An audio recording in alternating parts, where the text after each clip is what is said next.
Okay, 29th of June 2017.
I'm getting a bit intense tactically.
Oh.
As a fool.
Oh no!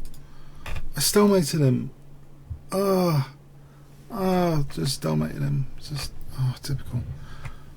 Oh.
It's been really dumb.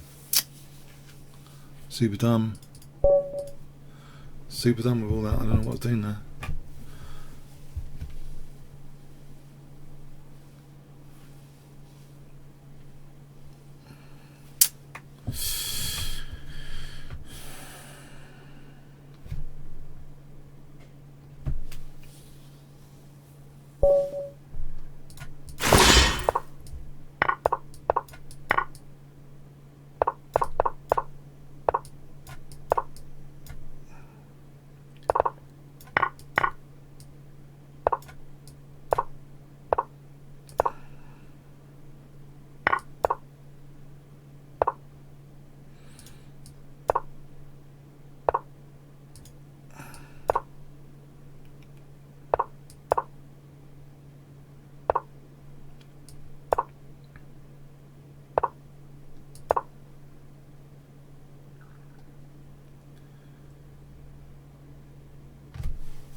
Bit panicky, to say the least.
Seen that.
Well, oh, it's bishop hanging.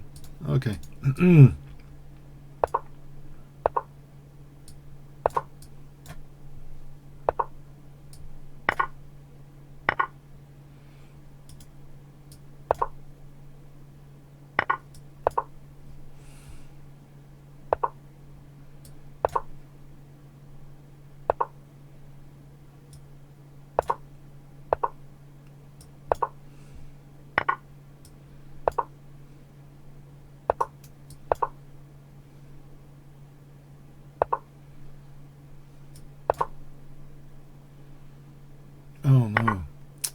And again.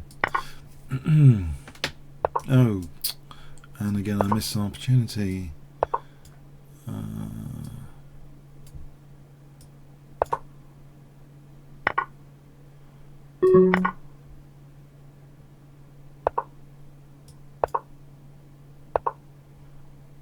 And I've been mated. Oh boy.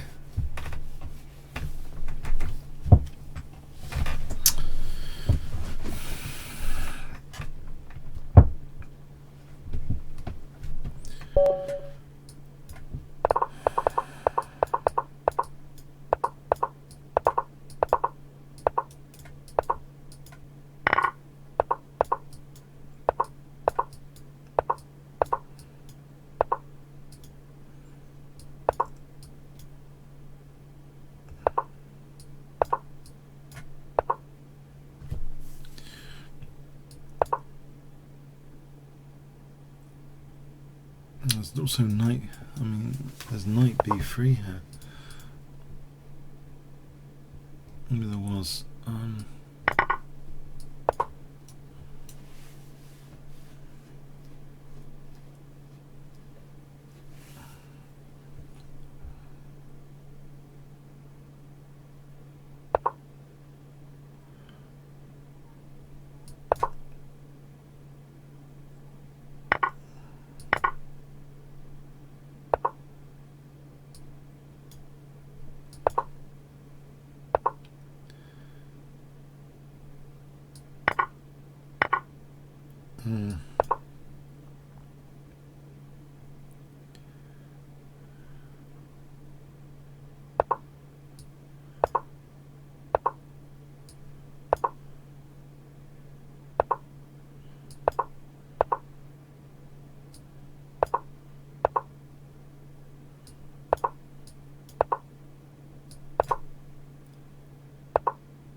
Oh, I didn't mean to draw it. Oh, I mean, could have tried to win on time. Was it that quickly? Free fold? I think that was that quick. Seemed a bit.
No, he lost.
Oh.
Oh dear. Oh man.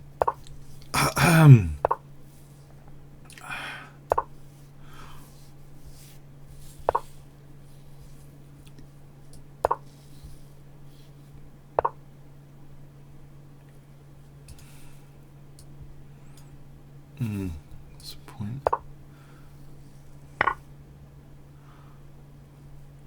Oh, this is dumb, isn't it?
Oh dear. Okay. I can't take this.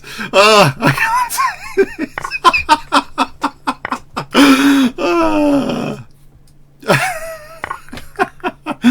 Oh man. No, it's funny today. I don't know. It's funny. Oh.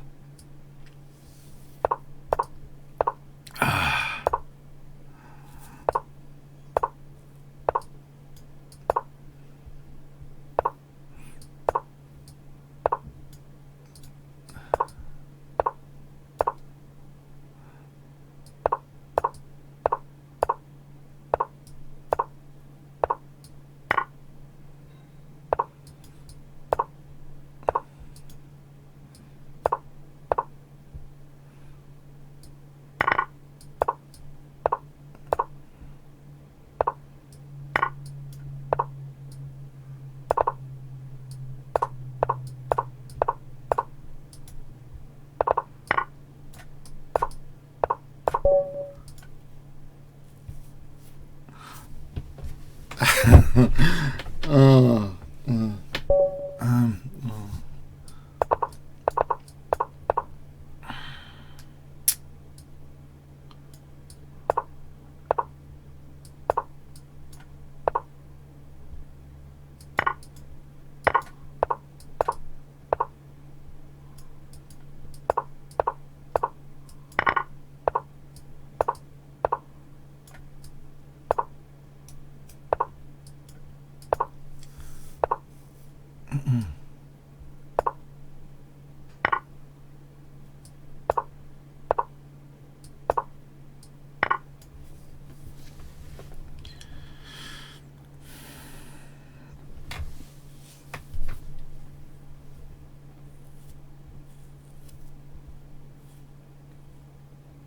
This isn't so funny. Oh, this is going to be pain, isn't it?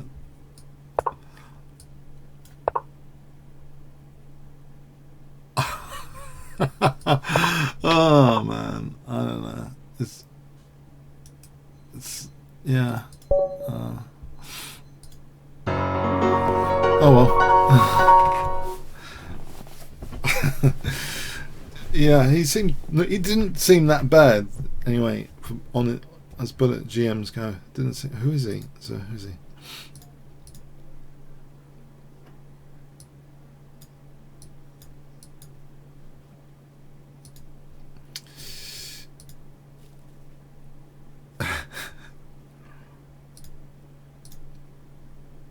Monthly Classical Arena, 29th of June 2017.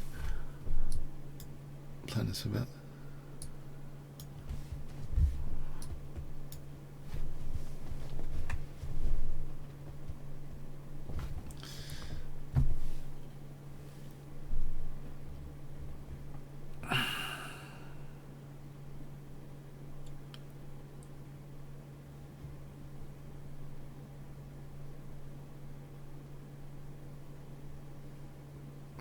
How's the shirt today? Any good? There's another shirt out of the 7 I got.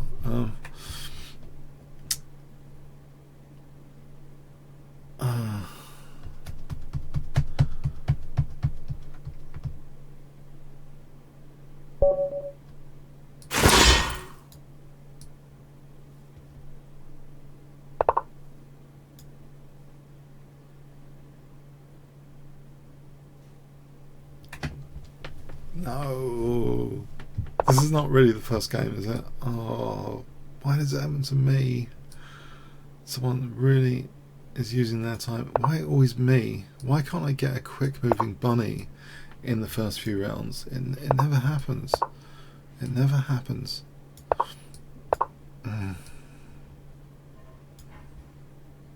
Maybe I'll meet the quick moving bunnies later because they're the ones on the highest points. It starts matching on points. I think there's a reason why the fast moving bunnies retreat, which usually happen later. Yeah? Do you think? These are like the scientific bunnies that use all their time, and maybe anyway as well. Scientific bunnies, yeah. They've divided their total clock time to make sure they've used every last morsel of it. Okay, estimating an average of 40 moves per game. Yep.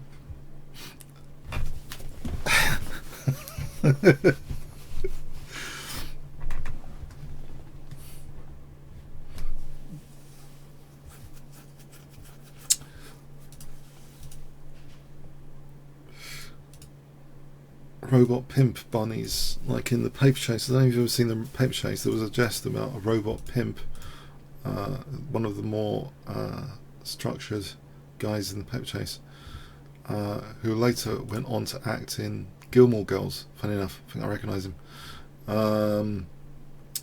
He was described as robot pimp. It was a funny phrase. Okay, so because he divided all his time equally for all his courses on... Did anyone ever watch the paper chase? Am I talking about something that you've never seen? Anyone ever seen the paper chase, the series? Because you can't get it on DVD here, by the way.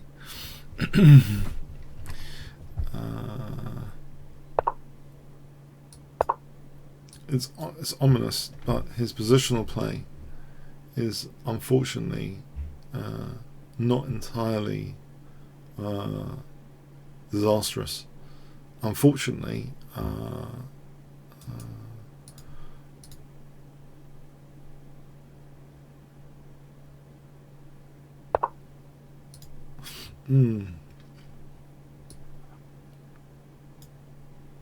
is he going to sack here? There's a check.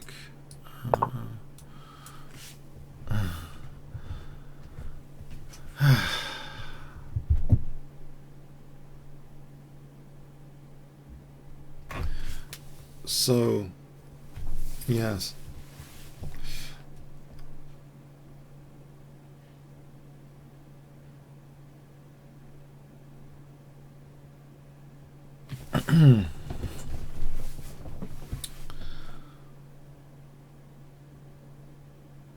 I would talk about this position, but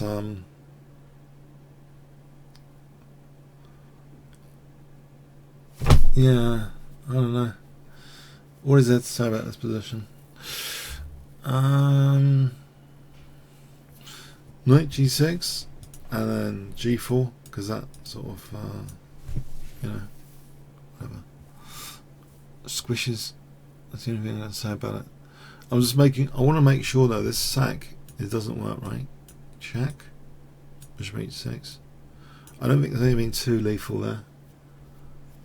So I think there's a problem in this position maybe with b5 though. It kicks this knight away from the central control for a bit. Where does it go? There? There? Maybe it's not ideal. Who knows?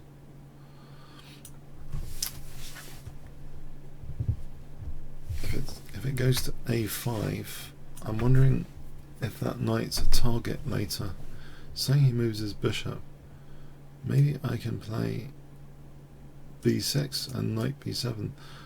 I did see an Alekhine game once where Alekhine did put his knight on b7 against someone in a sort of King's Indian style position. That alternative might be inferior because knight a5 does kind of block that a pawn, and maybe you could consider it's desirable to take off that bishop, but so there's a little bit of exciting controversy here about whether to put the knight on a5 or... Okay, I want to carry on the hack attack thing.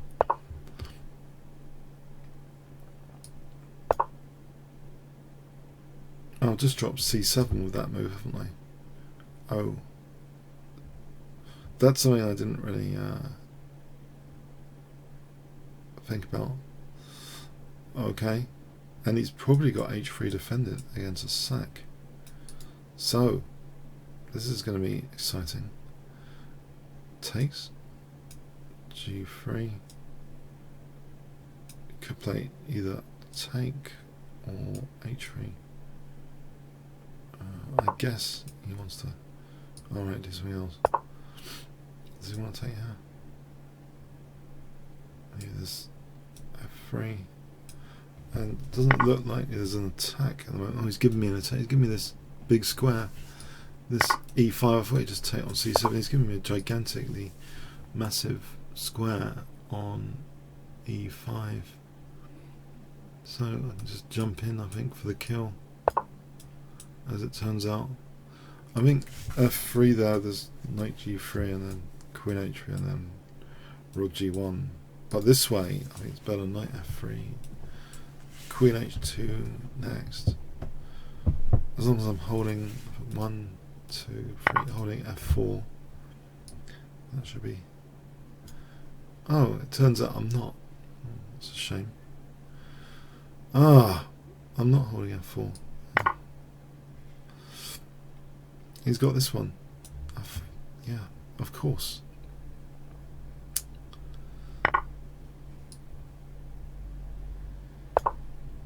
So my plan B is to win on time this game.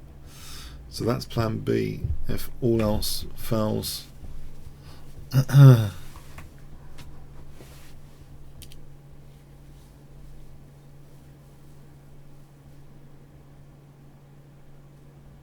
Which is knight f3. Knight f3? He's not really going for repetition already, is he? The problem with me taking bishop takes knight f3, the problem here, unfortunately, his bishop's holding h2, unless in his time trouble I can play bishop e5. This might be worth a punt. Okay. Okay. I'll play for bishop e5. I'm hoping he doesn't defend this accurately. So this is starting to be a bit of a gambling game now. Bishop e5. Trying to get rid of this defender. Yeah, this game's starting to feel like a big gamble.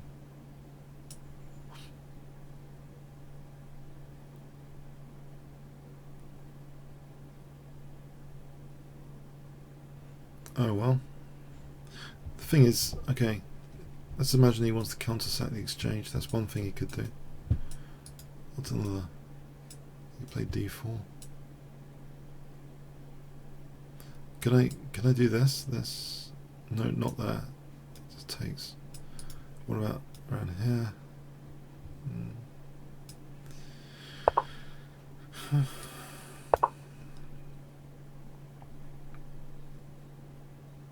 Actually, I've got an idea.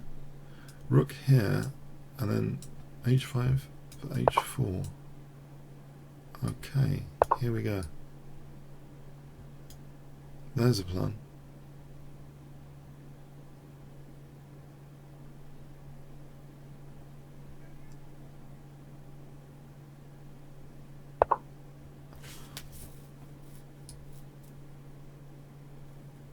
I could probably get my queen trapped at this rate to bishop f1. That's a slight issue. Isn't that h4 here?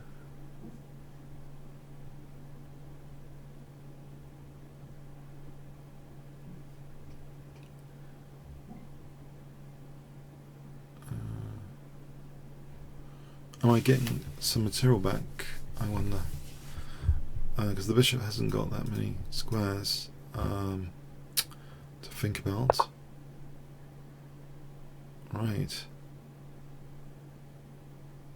I could play this first. That might be an improvement. That might be an improvement. Overtaking. On the other hand, it might not be.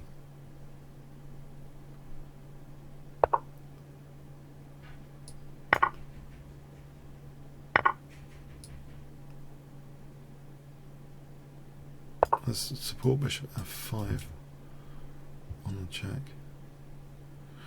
On the other hand,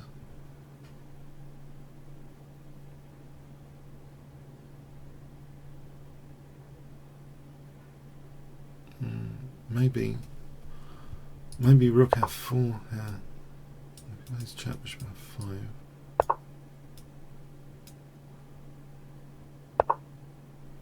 So am I threatening this? This. It's a mating pattern, isn't it? If he falls in with it, it's a mating pattern with queen takes, king takes, check, here, takes.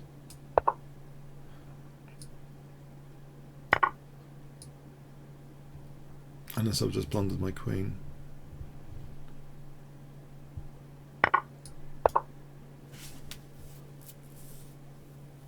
He's timed it perfectly, his clock allocation, to be exactly 10 minutes.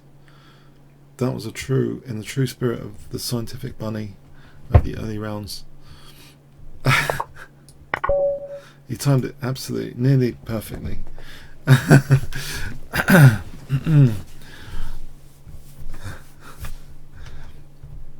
You see, this is the secret treat of these tournaments. I think you get the fast-moving bunnies later on. By that time, all the title players have given up hope of winning the tournament. You see, it's like last man standing. You've got to be able to take it. I'm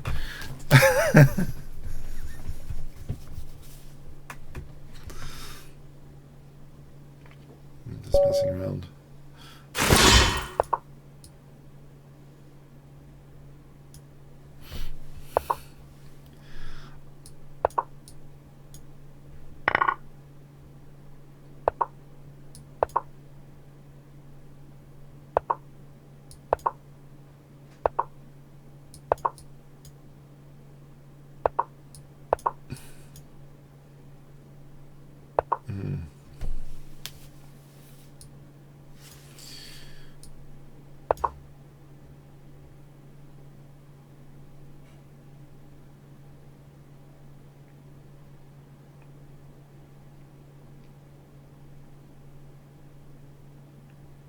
I'm wondering actually if I just lost the pawn for not much.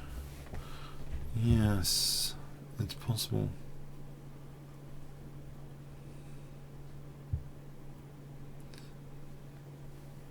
It's possible. You can just take here.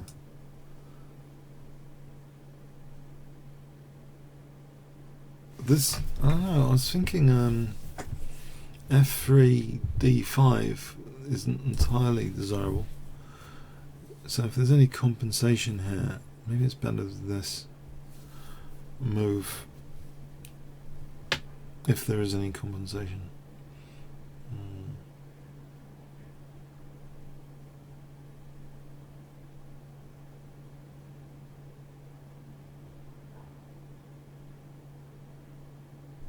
Is there? It's hard to imagine actually. Knight takes, rook takes. Maybe there's no. Bishop d3, bishop d2, rook d2. He's got rook e1. It just can get worse for me here. It's not just taking the pawn. Oh. Well, that's a pleasant surprise. The problem was coming to e1 there.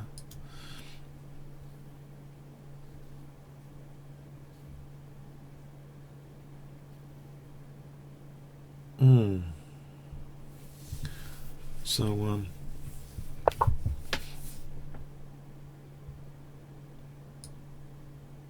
maybe the knight can come somewhere. Knight f4, h5, knight d5, knight f4,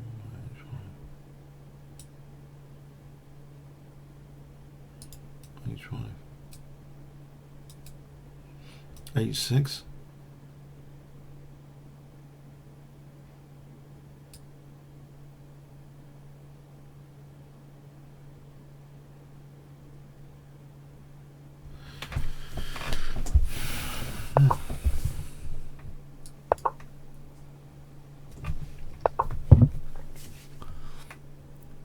Maybe here, this route, because just in case.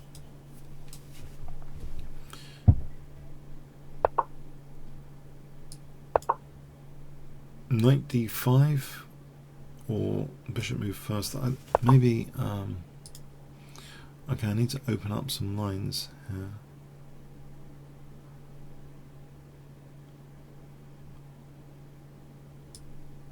I'll get this out of the way.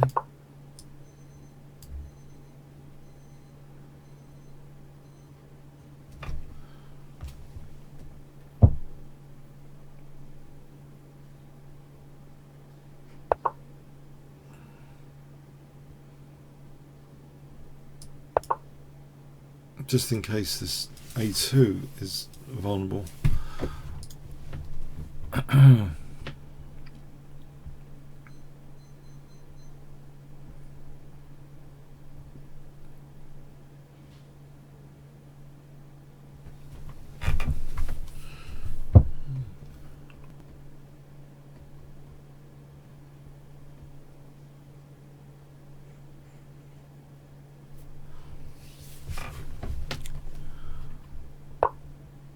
And then knight take.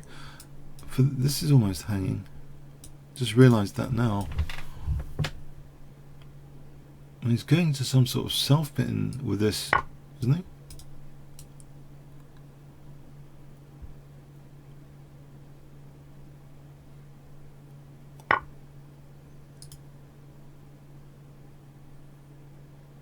Yeah, there's going to be a knight d5 here if he's not careful. If he's not careful. If this knight moves, okay, hit that, centralize that. Mind you, I could have, I didn't spend too long there. Probably I could have considered other things there. Okay.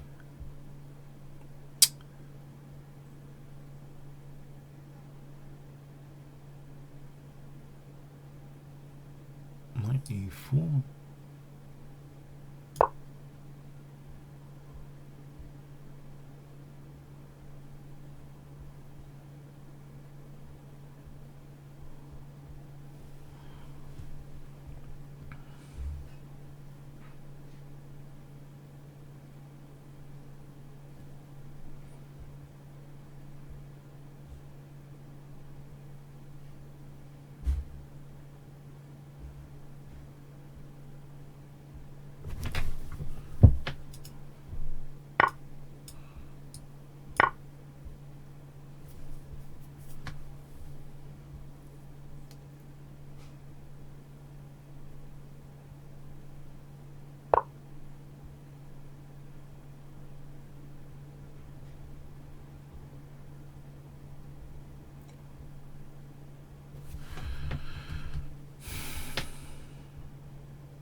Actually,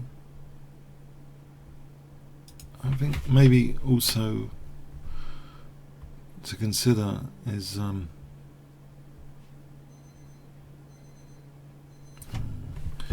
d6, maybe.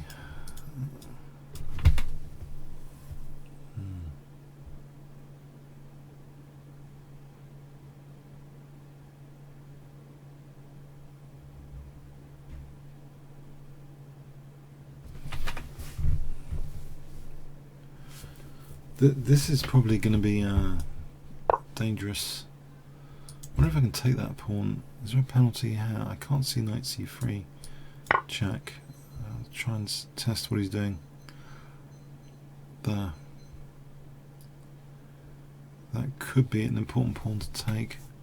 If there's no lethal move there, right.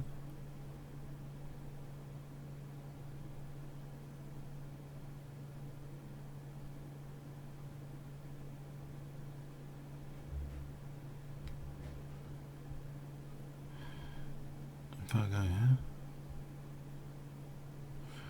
is this some sort of self pin? F5 and then bishop a2 check, some sort of self pin going on, intriguingly, some sort of pin exploitation. Okay, I'll just go somewhere, maybe I can go here.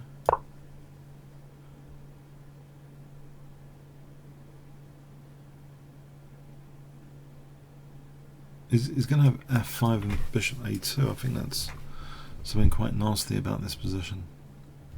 Lurking. Maybe I can swap off a pair of rooks so that isn't such a battery. Okay. Oh, I thought we played f5. Okay.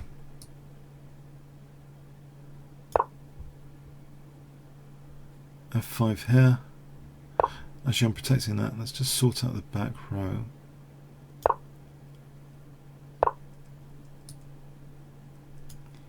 Right.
Looks as his bishop might not be. Oh, hang on. He can put it at c2.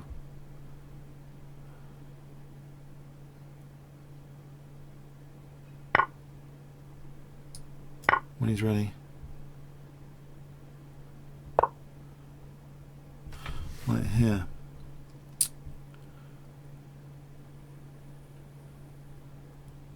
Okay. Going to defend c2 and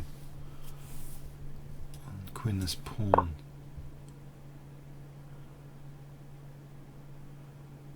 Oh.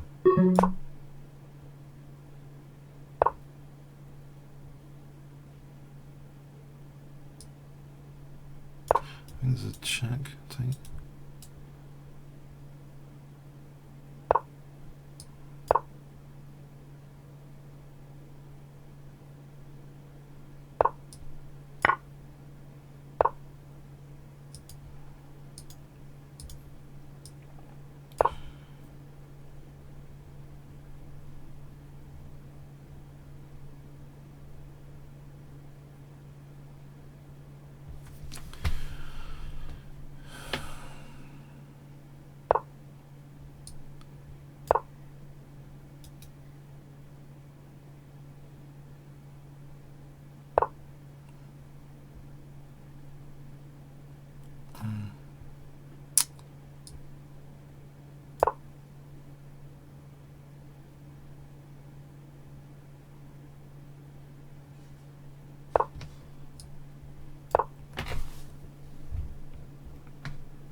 Well, it's generous of him to resign.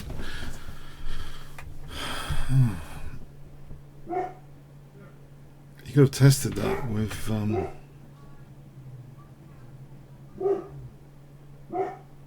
only had like 12 seconds. He could have tried to queen or whatever. I had c7 and c8 coming.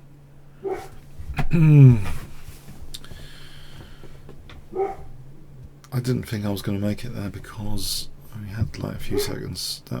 Didn't seem as though I was going to make it.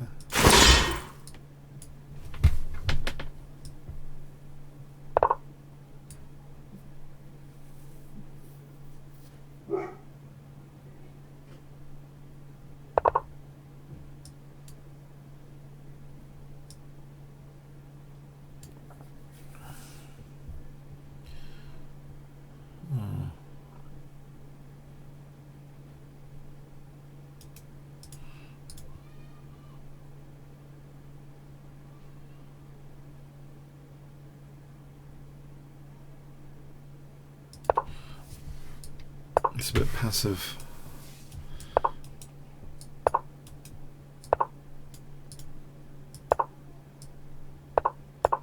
Don't tell me it's going to be okay. It's going to be a nice King's Indian attack position. What he's done seems okay now.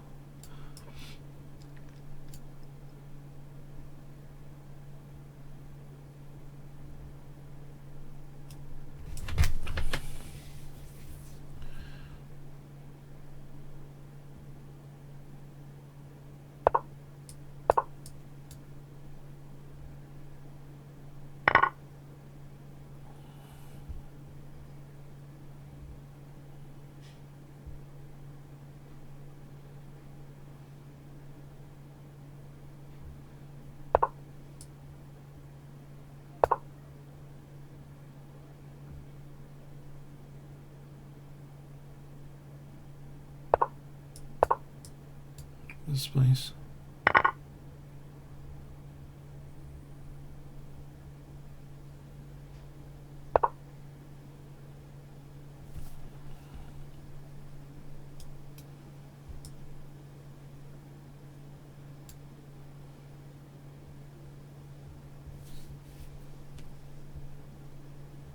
Is my sensor in trouble? Okay. What about putting a knight to stop c4?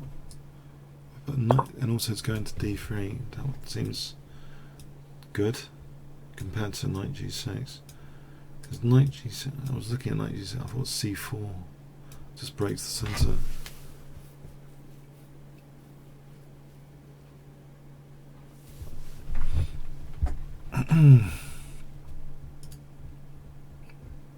If you have a look at this and this, I mean, the thing is, c4 might actually consider that a positional threat to blow the center here.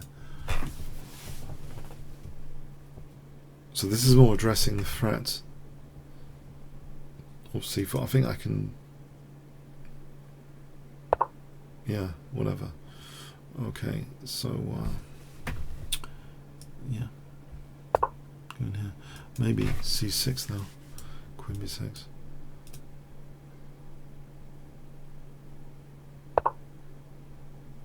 Or maybe c5. Maybe c5.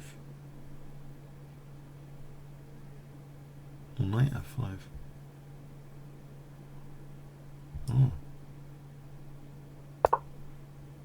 Or here.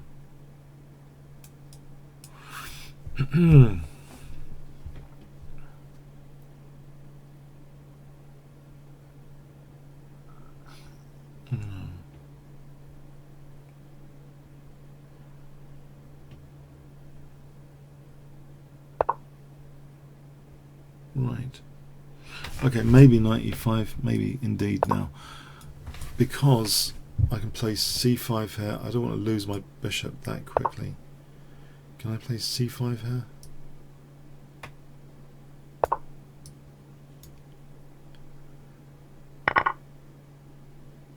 And maybe c4, just cement that knight on d3. Entrench the knight on d3. The knight, any knight move, bishop g7, protect. h6. Just want to entrench, I think.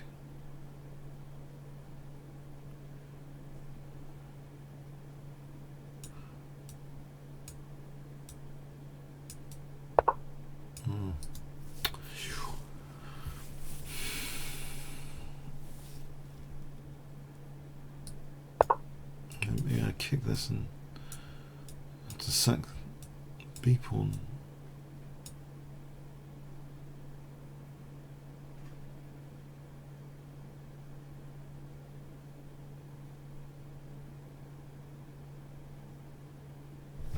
Look at this.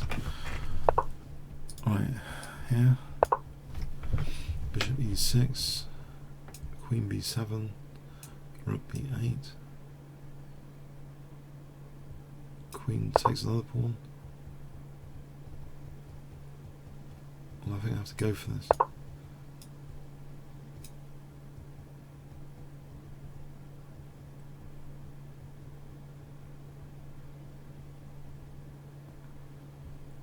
Queen takes another pawn.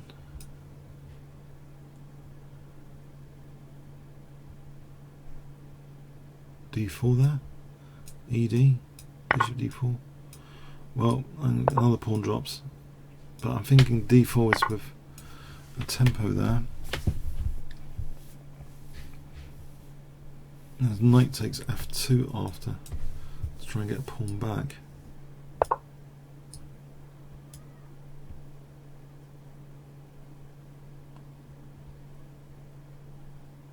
I have to try and break F2 up, I think.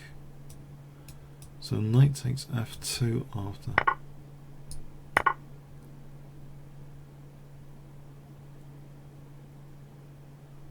There's queen here. There's rook b6 to protect e6. There. Isn't that like winning the exchange? And a pawn.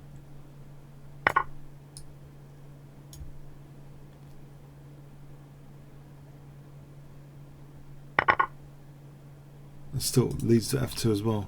Can't all be bad. It can't be that bad if it leads to f2. There's also queen d4 here on the horizon. 2 pigs on the 7th with queen d4. Queen d4 first. Maybe just rook f2. Undermines e3 immediately. Maybe queen d4. There's no knight c2. Queen d4.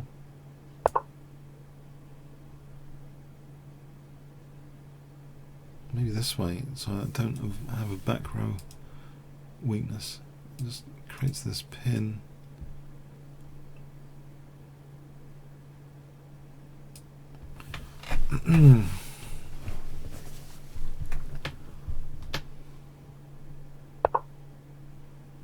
Right.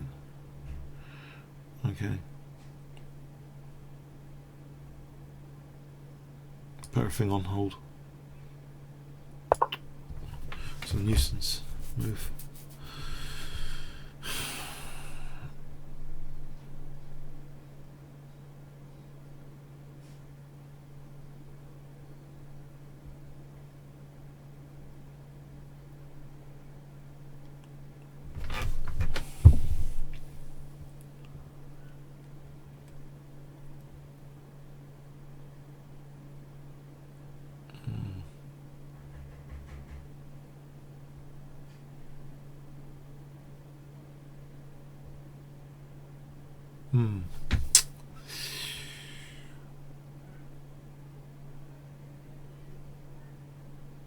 Dunno.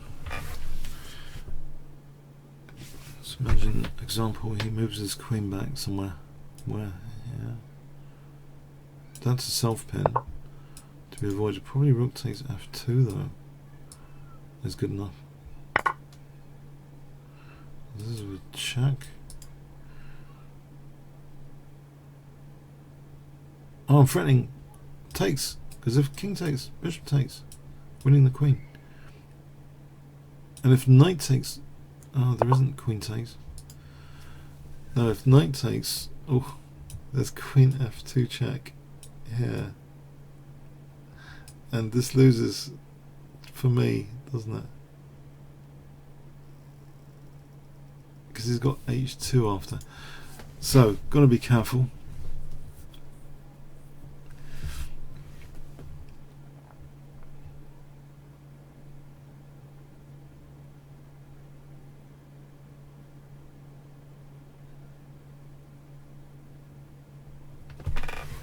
Let's check that again.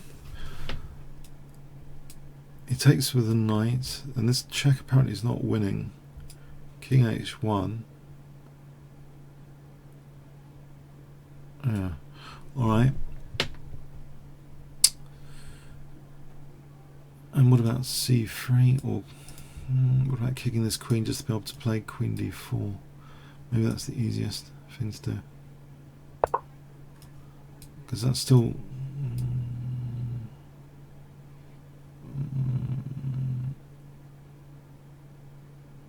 or there might be c3.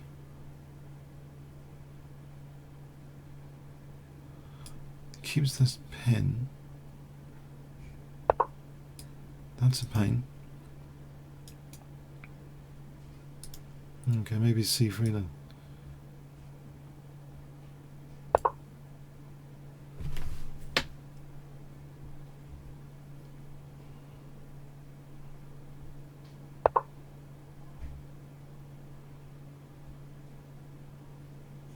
Wow.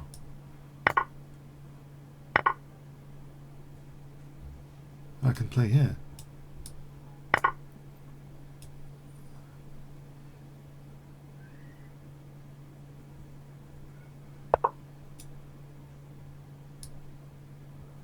I'm going to take check, check.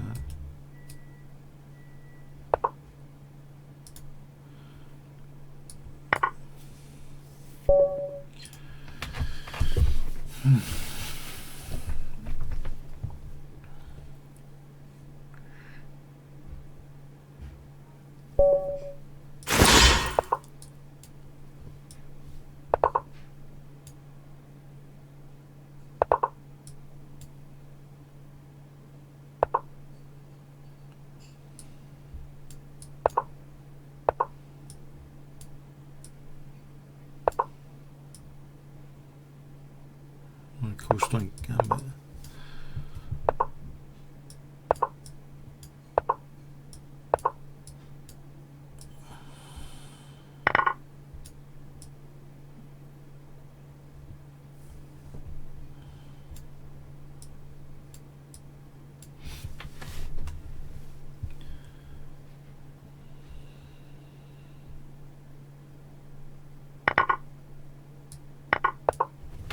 So this Gambit is fun, I hope.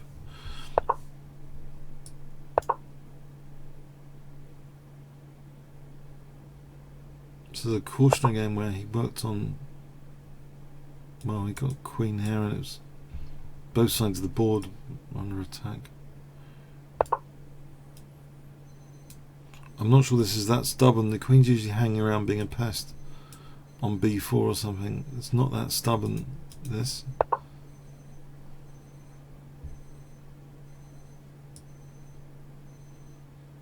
Take that c5 while I can. I don't think bishop b5 is that bad, is it?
just in case.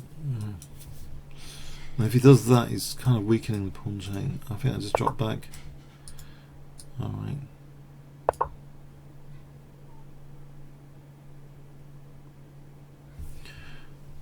That's interesting.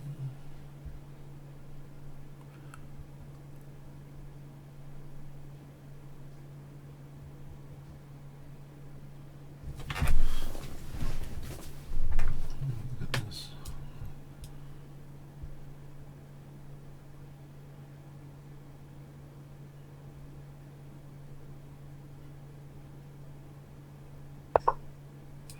Oh!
I can just go for c7 there.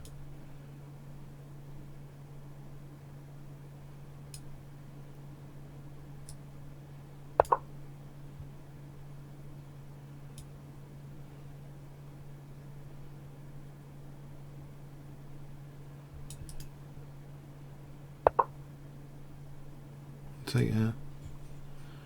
Oh, he's got his bishop in front. Bishop b6 after.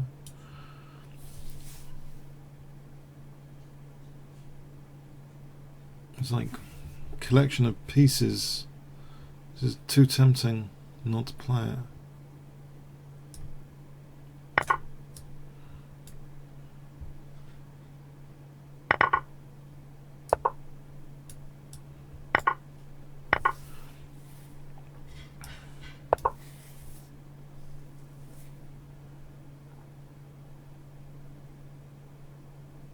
I could have taken this pawn. I suppose I was attracted to this 7th rank. I got to go after this game. I'm hoping it resigns soon. I got to go dinner. I'll be back after. Yeah, don't tell me it's going to take all of 6 minutes. No, there's a piece down. I'm hoping I can put this away.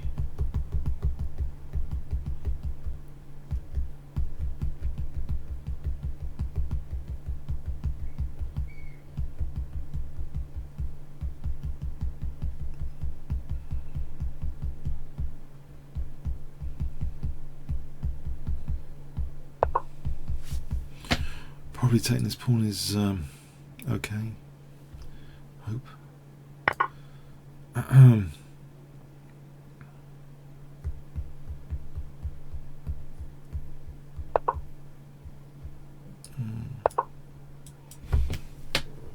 did weaken g5 to take that pawn.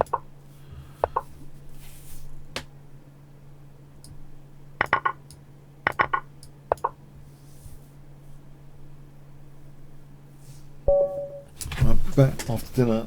Okay, it's a good start, but slow start. See you in a bit. Hope you enjoyed it so far.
I can say that.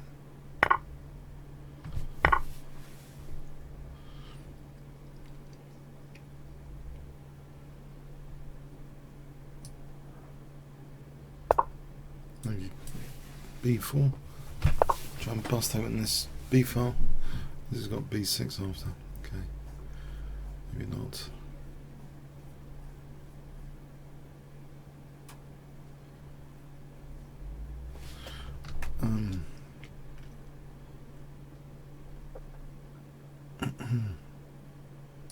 This.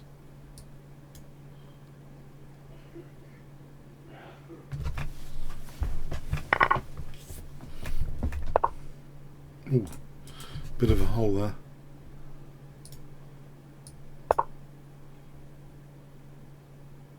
That's a bit of a target, that's a bit of a hole. I hope.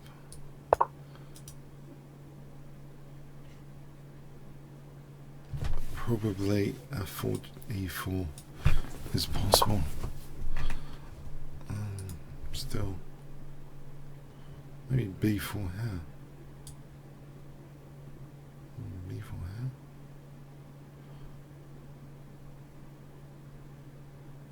Maybe.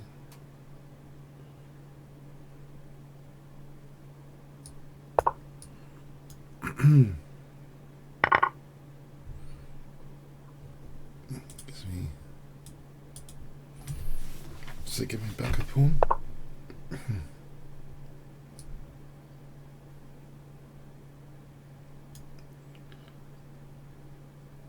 I guess he plays this. Maybe I should take.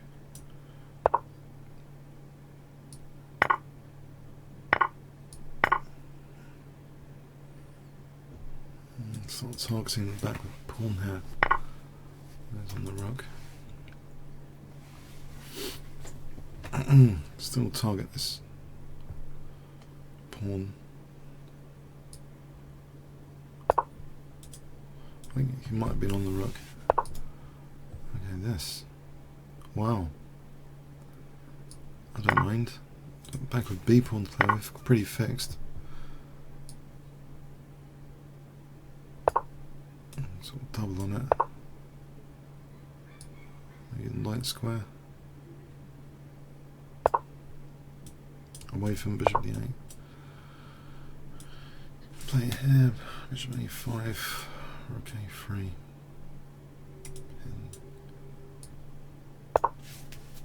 I hope.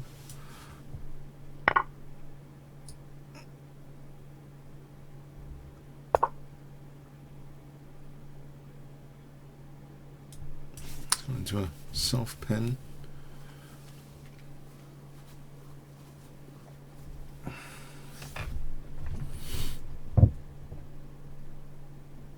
Maybe he was expecting this.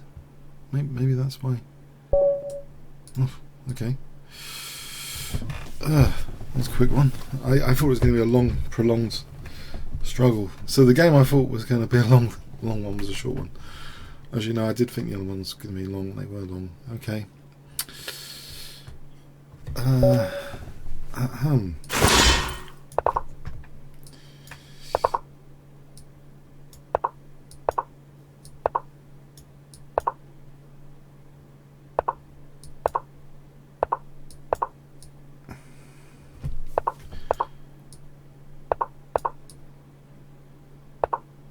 I love this stuff. I don't know why this is not all the rage. This system looks a lot of fun to me.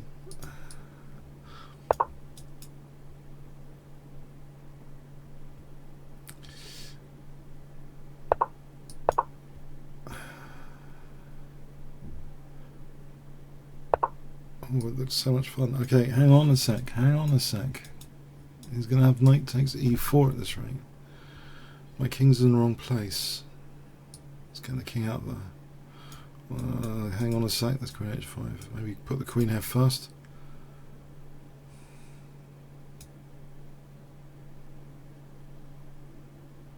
It still might be a good moment for f4. And then move the king. Or even knight g6 after. To unpin.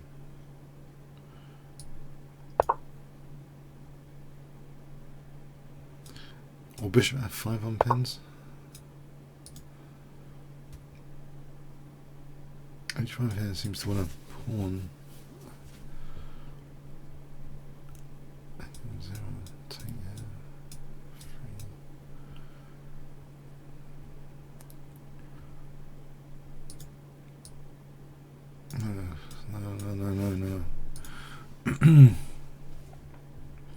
No, bishop f5 to answer f3 with e3. Bishop f5 gets queen d7 after. So sort of unpinning this pawn and preparing a battery. Okay. Well, that looks like a strong pawn on e3. Can I kick this guy back and win a pawn? This is blocked now. I don't think that's dangerous. C6. There's a g file here. Accelerate that with queen g5, queen d5. c6 first. He hasn't got g4, has he? Fg. c6 first. And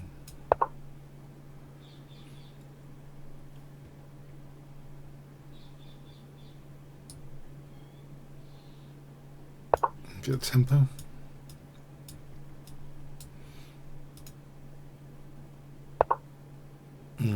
Oops. Forgot about that. Okay, that's a good point.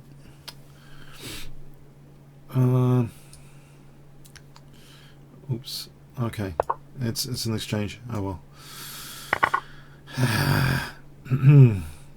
All right. It's a double with the queen and rook then.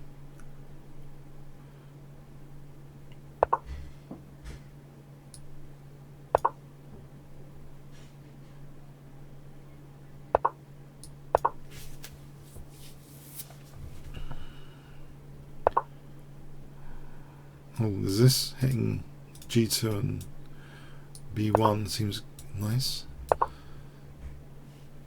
I can take here and then d4, that seems nice. And d3.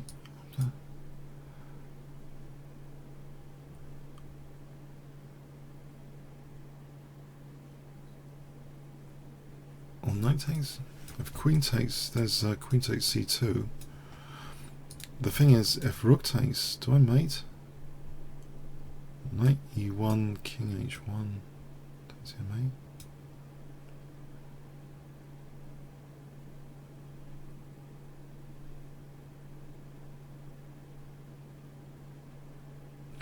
Probably simplest is to threaten d3.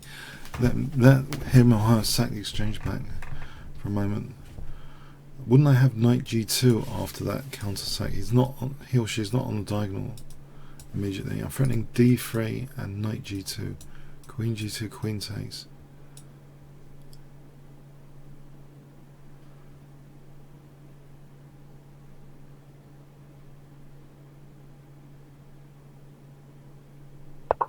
And so knight takes here.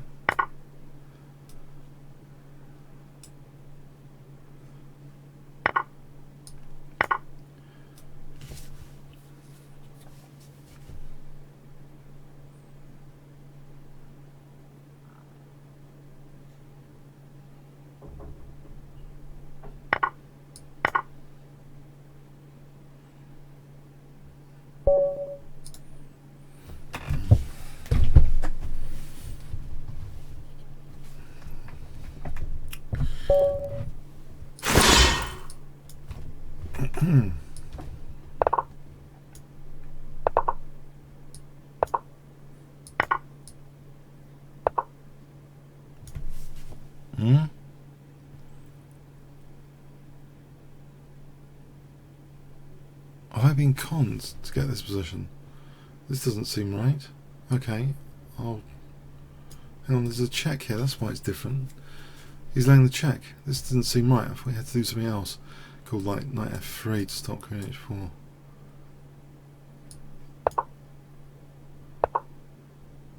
What? Oh, I don't like this. for white. I've had this as white. The Steinitz Gambit.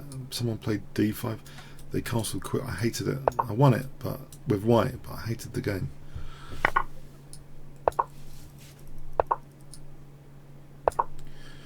Because I think there's f5. It was. I remember some analysis. f5 was undermining this. It's just horrible.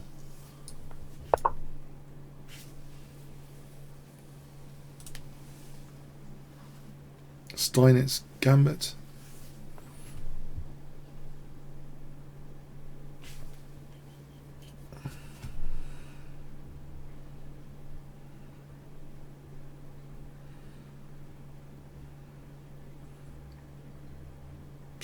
Steinitz said the king is a strong piece, but I don't think he had like two sides to his career. The first, he was a mad hacker like everyone else. Then he was a positional player after. But I don't think he meant it necessarily. Maybe he did like this. I'm not entirely sure anyway. Okay, so queen h5 looks logical. I mean, this. I think he meant. Surely he meant it in the end game, not in the middle. No, I think actually he might have meant it in the middle game. I need to brush up on that. I've no idea actually. Okay. Alright.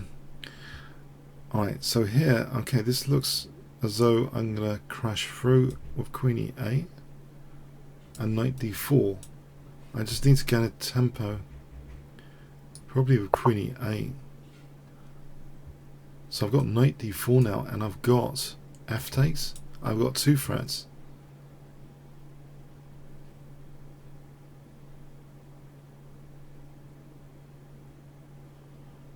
Although that did seem nifty, I'm not really entirely convinced by White's position here.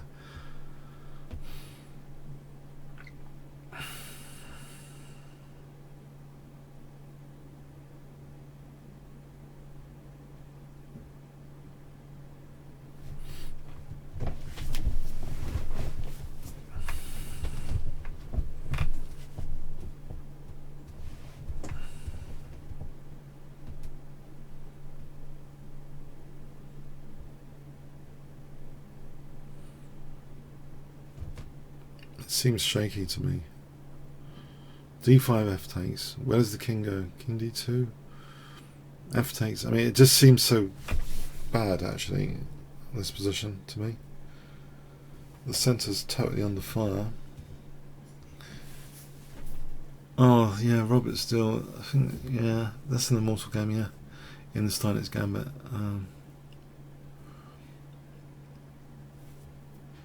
It's a crazy thing to play. I think this is why it's not a very popular variation of the King's Gambit, allowing this check, because if black plays aggressively like this, it's black that's got the initiative, calling the shots, calling the threats. When I say initiative, calling the threats. I seem to be calling the threats here. I shouldn't be.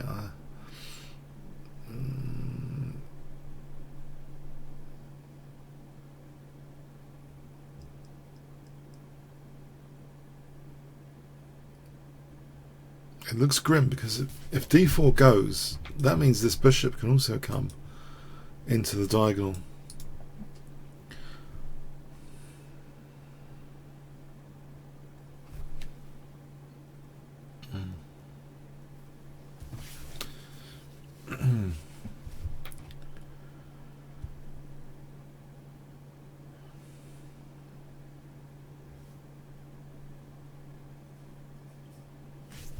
I'm not sure what there is to analyse before waiting for the opponent's move necessarily. What is there to analyse?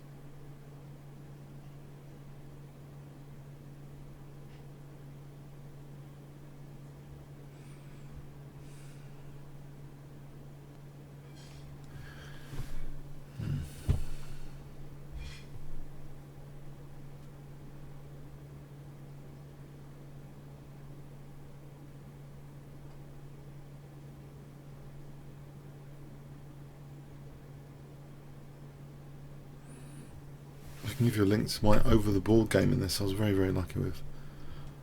white.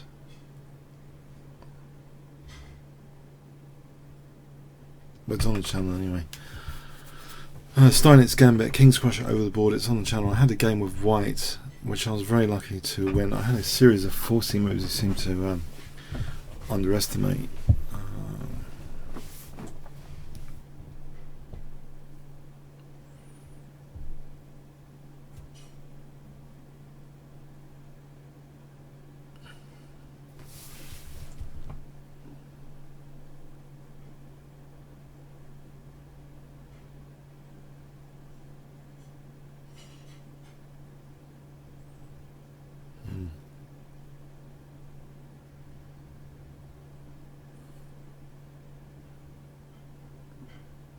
Well, I won the.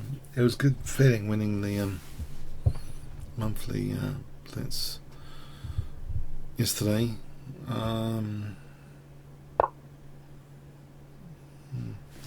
Okay, can I not just take here then? Isn't that not any good? Right.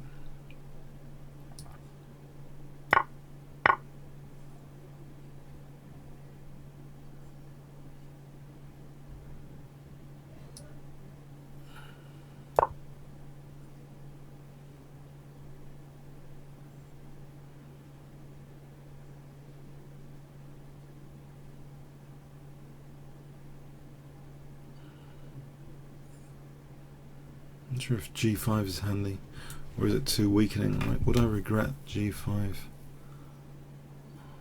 What does it do?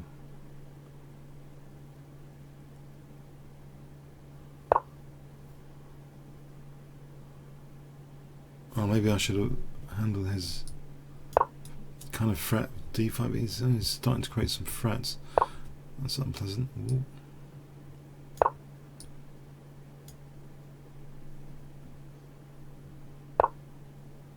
Well, he's on C7 now.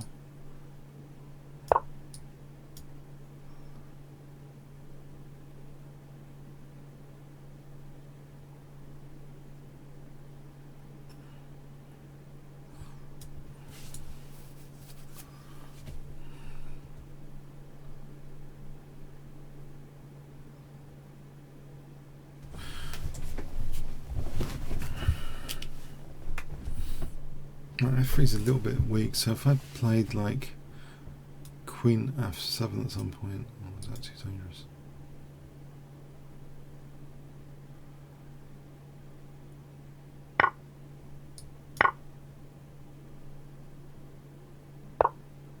It's on this. Can I play here?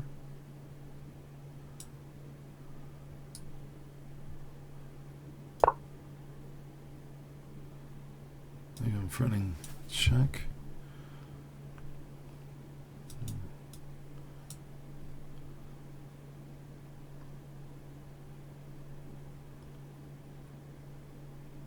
Can I do some sort of rook sack? If I get my rooks connected, surely his king. Okay, has he got something like knight e7 coming up?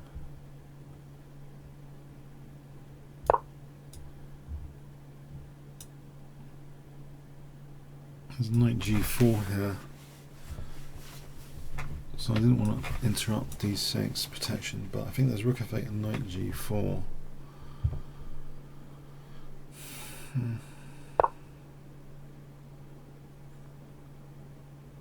Okay, can I go here or the check? He's got rook e2. Go here. I've got this check, maybe.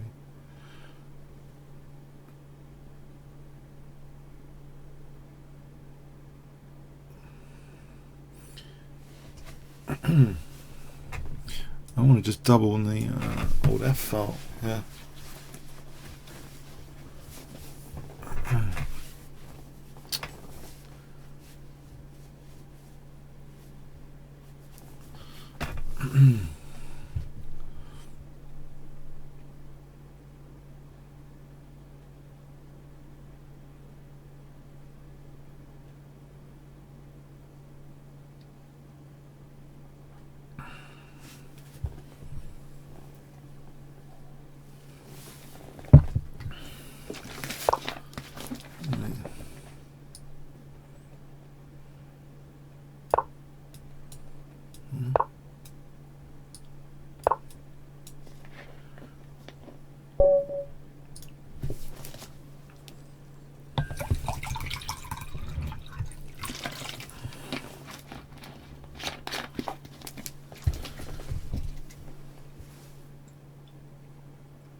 No, I'm not threatening. Okay.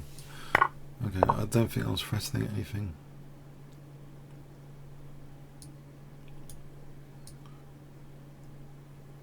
Can I do this?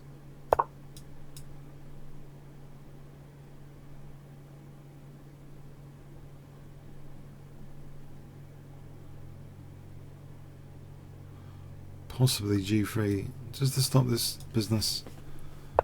Oh, too late.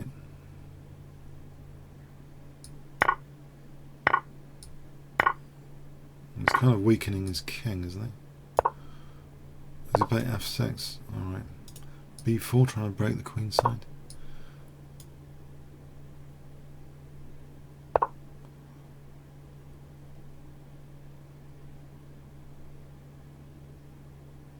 I could take them B5, that looks like a secure enough pawn. I hope. Or not.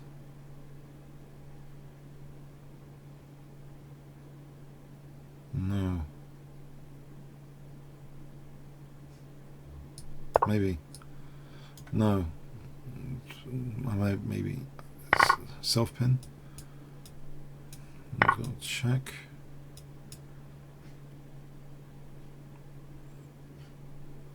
Which breaks self-pin.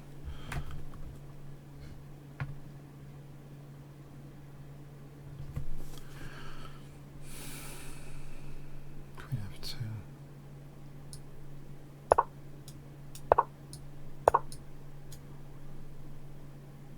So we're threatening bishop C4. Oh, unless he does something. Yeah. Alright, okay.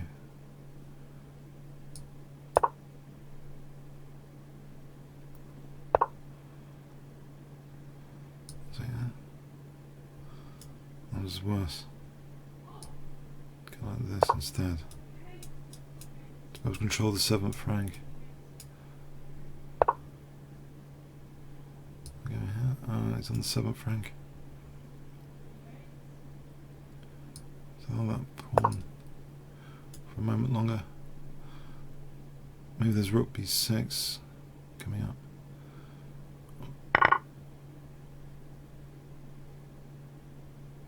Can my king do this? I didn't want a rook on the 7th.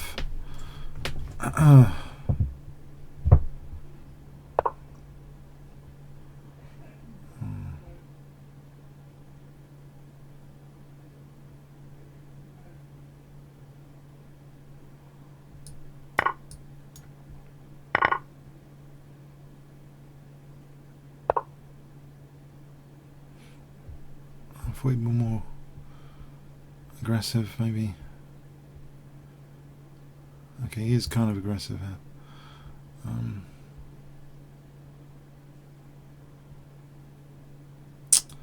Yeah, there's king walk. Try and get over here. H4.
I'm just getting mated. Oh, am I? Oh, crikey.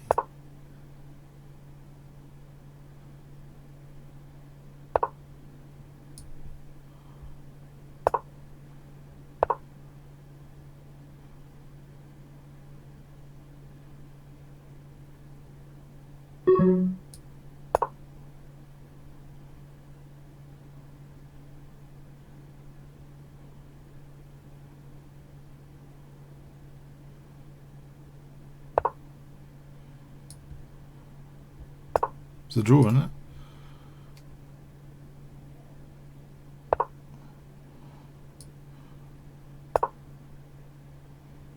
Or not? Nope. I should know this.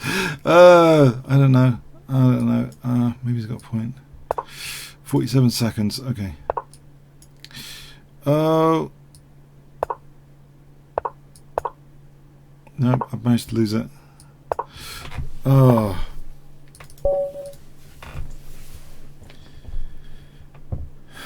Jeez. Oh, I should know that until now.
Probably had Queen H5.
Rook. Maybe he's mating.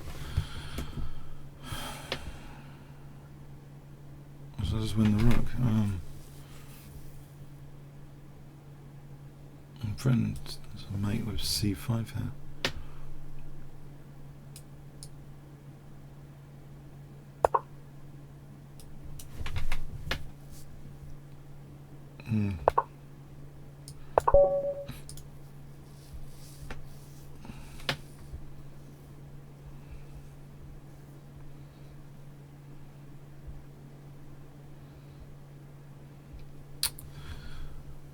Let's have a quick. There's a quick peek at that.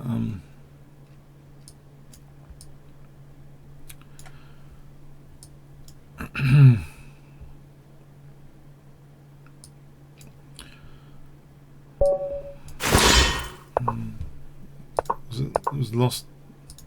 No, if it was drawing, it might be drawing. I screwed up a draw, didn't I? In that previous game, I screwed up a draw, didn't I? But yeah, I thought you're supposed to commit the pawn and go around with the checks. I need to revise these things. Oh, it's so embarrassing. That is really embarrassing. Was it a draw? Was it a draw with best play? Did I just mess up a draw in that game? Anyone? 1, I messed up a draw. 10, I didn't mess up a draw. It was drawing, wasn't it? I screwed up a simple draw, didn't I? I think I need to practice that. The only thing I can say is, you know, in Blitz, it's harder to play these endgames because even the Super GMs, they get it wrong in rook and pawn endings. I know that for sure, yeah. So I'm hoping it's not entirely terrible what happened. Actually, he's got bishop f5, hasn't he? I can't really do this. He's got bishop f5. I'm messing up here. Ah! I missed bishop f5.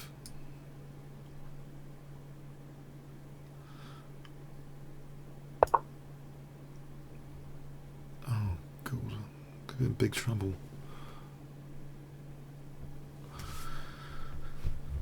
Messed up. Draw.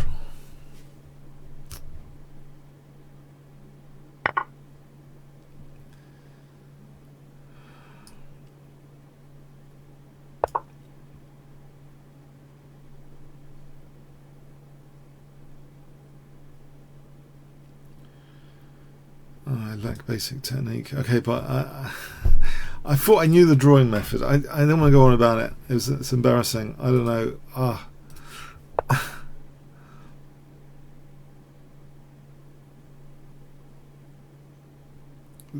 This might not be fantastic either. Oh, crikey.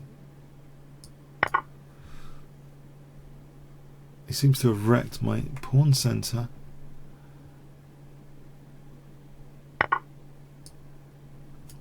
Can I play c4?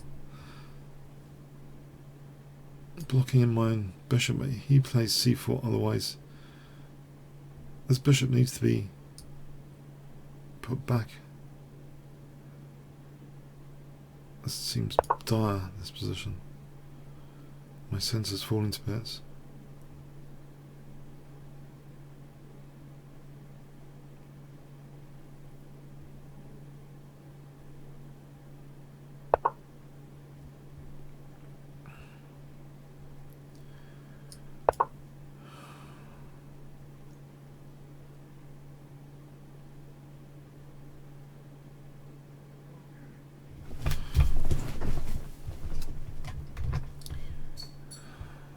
Might as well try and do damage to his pawns.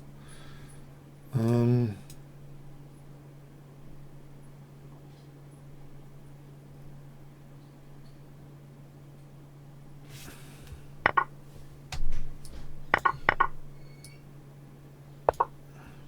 I just lost a rook. Now, I've just gone and lost a rook. That's great.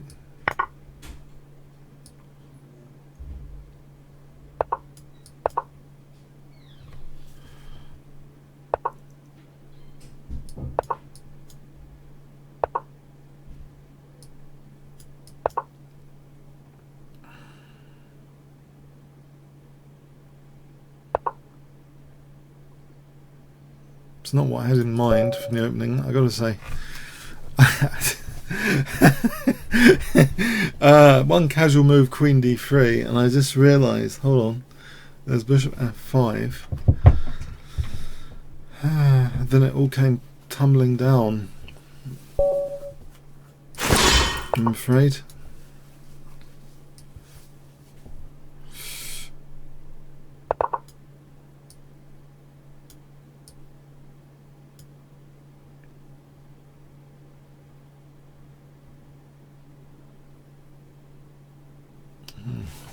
Oh no. Okay, what's this?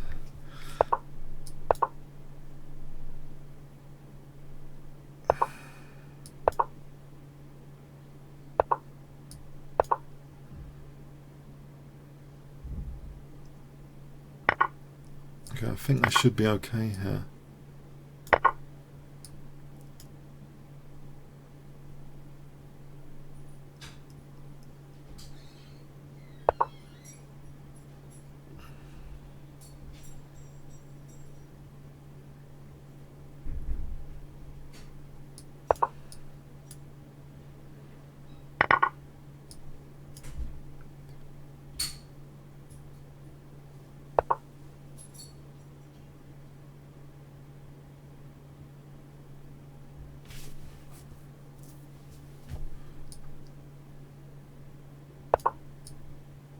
don't know.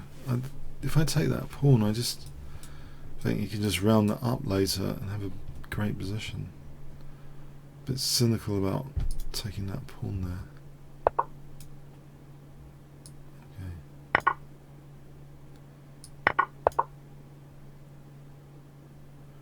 Maybe there's bishop f4 here.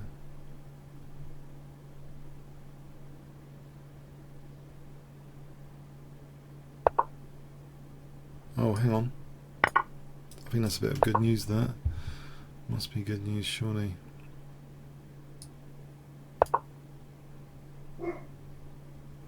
C6 is bishop f4 here anyway. On c7. Knight b6 threatens mate.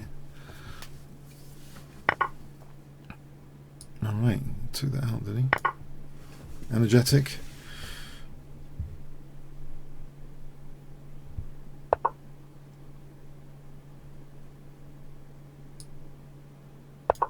Can I get him to have this position? Oh, nope.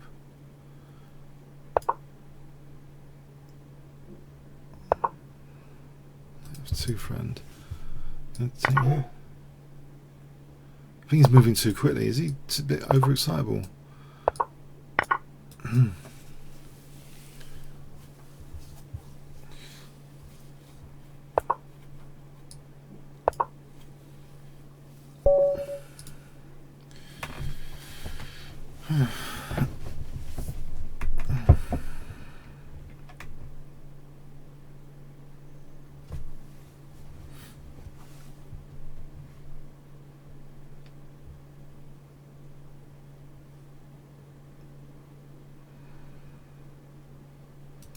Let's have a look how this goes.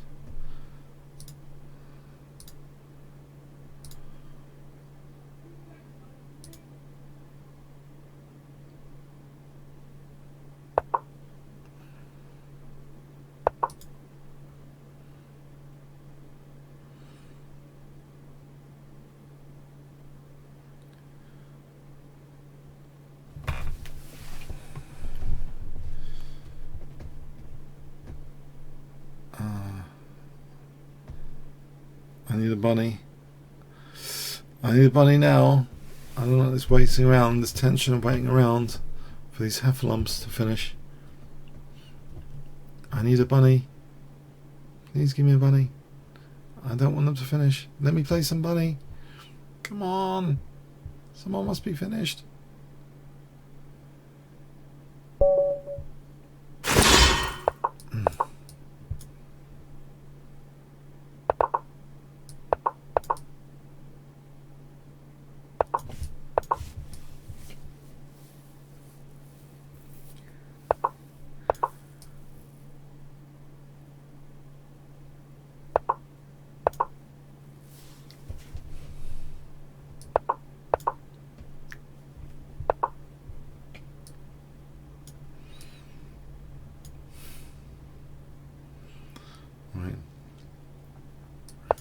I'll try and contain my excitement, but this is my type of position.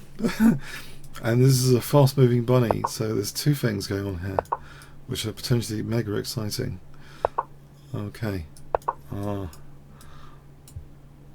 don't need to necessarily use the fishing pole if bishop h3 does the job.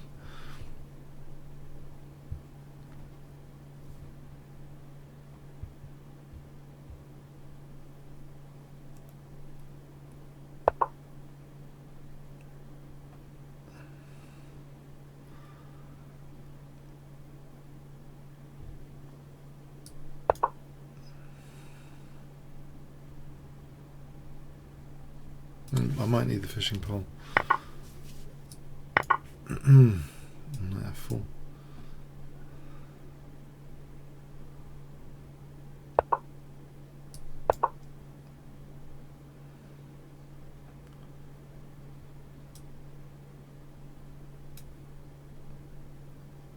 Right, I probably can play that because queen f3, queen takes, knight takes after, is two pawns. But if I wanted to go for king instead of two pawns, well, this objectively, this is the way to play it, I think. The king's been compromised anyway to rook h6, g6 probably.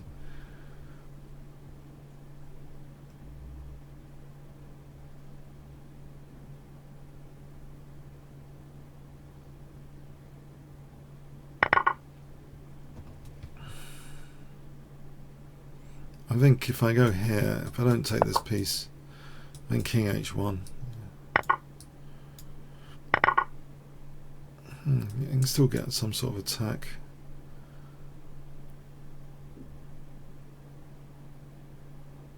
Got all my pawns. 3, 4, 5, 6, 7, 8. So this check and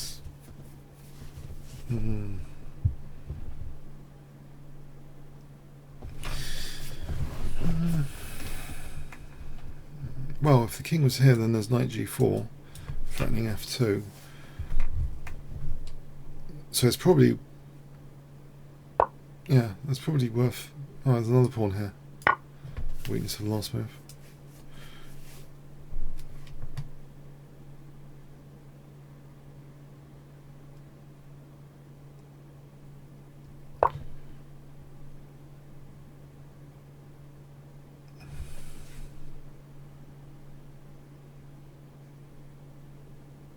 Well,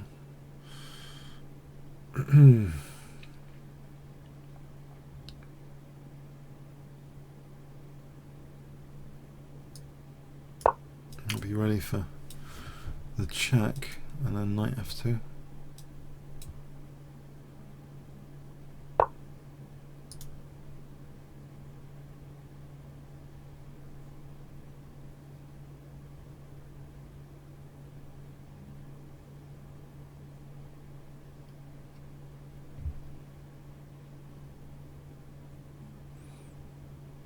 I think I've got to get this rook involved.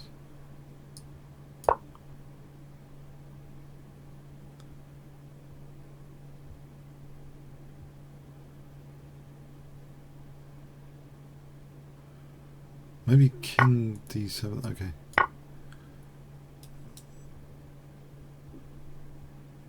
Now here there's g5. Knight f5.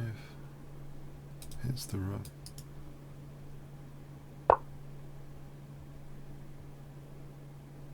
Nearly winning another exchange there.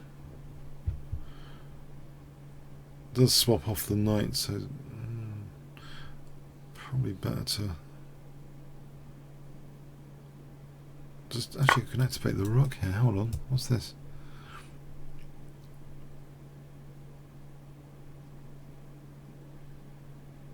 Right, this is protecting that, so I just need to protect this so I can play.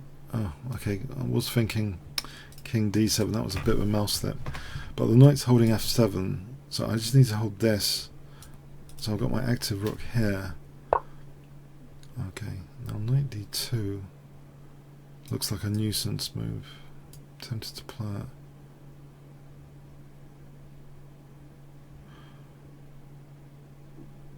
Although I don't think it's got too much point. No, I think I need to. Okay, let's just do this, where I wanted it in the first place. I'm not convinced by this nuisance move. Although he can go there, he can more likely to just move on the f file. Alright, block this.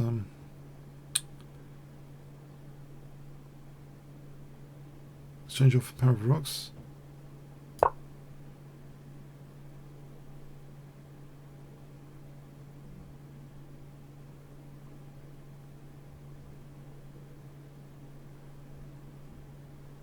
Actually, I've got maybe knight.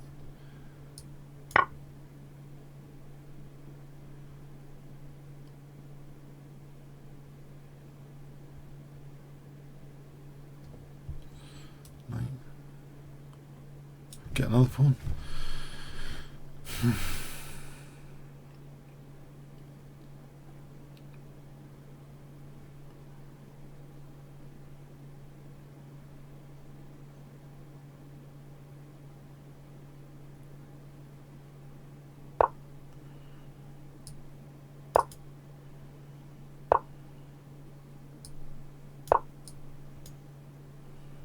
I'll take this.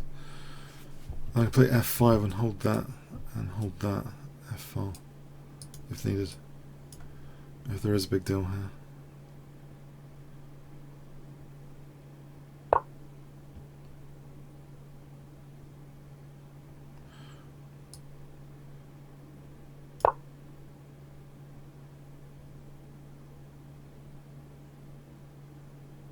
Actually, okay, let's imagine F5, F4, F3, F2. This could be the way to go forward with this pawn now that that's held.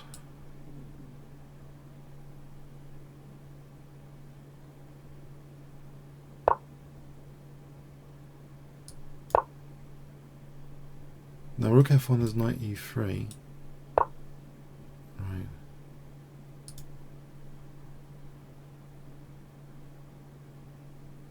Okay, he's making things difficult. Can I get another pawn for a moment?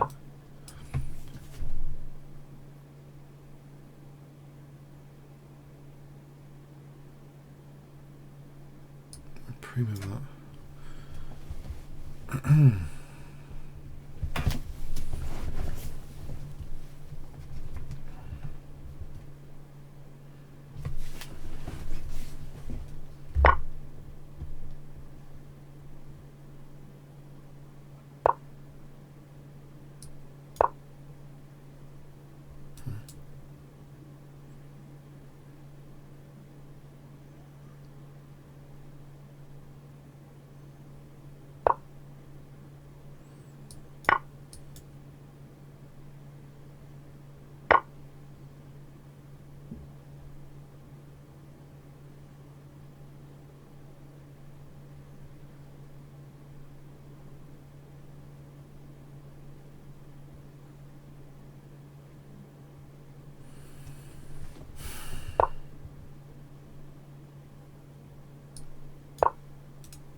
Not here, cause right, try and avoid getting forked. That might not be entirely funny. Let's try and play for this check without being forked.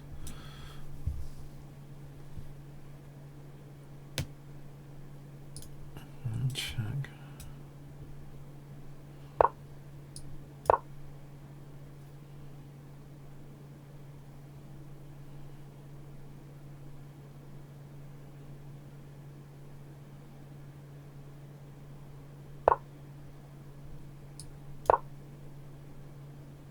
I'm waiting that.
Get the bishop outside the pawn chain. Hold the e5 square.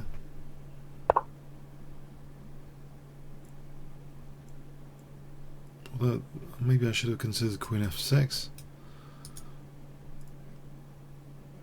And here I think there's knight c3, so probably carry on like this. And then rook e8. This looks awkward. The way he has to move the knight to move the bishop's castle. Is he castling queenside? Is that the thing? Isn't there like almost bishop g4?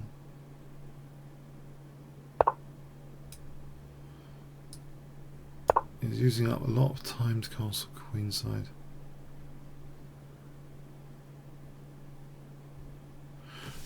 Probably it's okay though.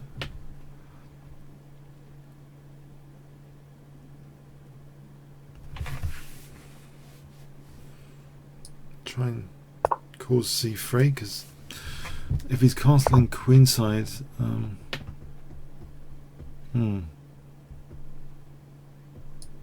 maybe that wasn't a good idea. I don't like that particularly. Might have improved his position there. Oh, that was probably okay.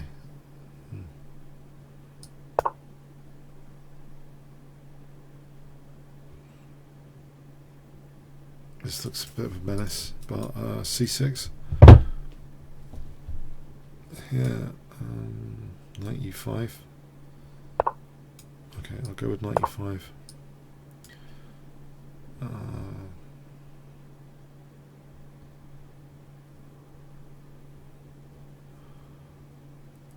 Oh. Right. Can I play queen d6 here?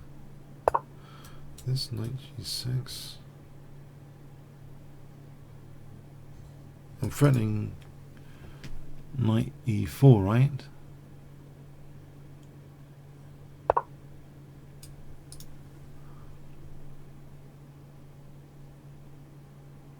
It looks okay.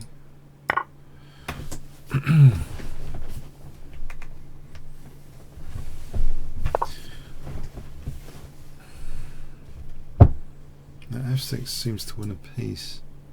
That bishop's trapped. Bishop h6. Maybe I'll just take it.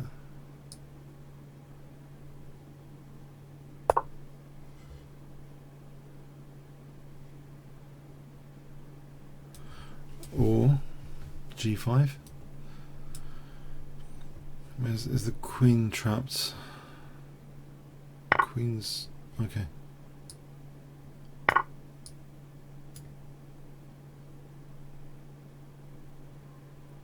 Well, that's a piece.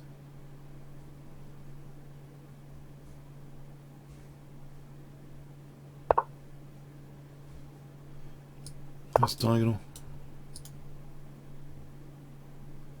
Oh, knight e4 might have been worth thinking about for knight f2, but okay.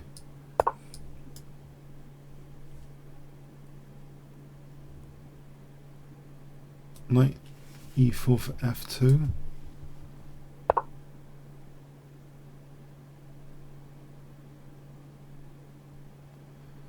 Okay, I might as well protect that first.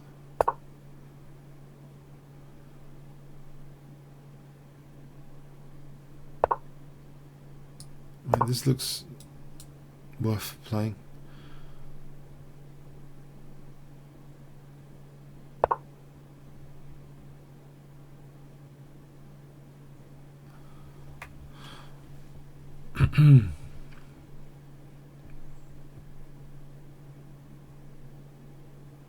Get this knight over there. Oh. G3.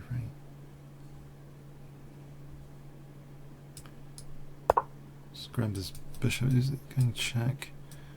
He's got there or there.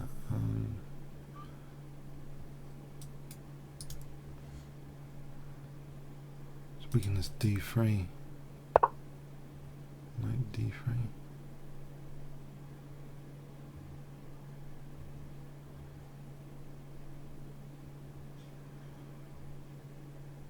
Let's just get rid of this knight.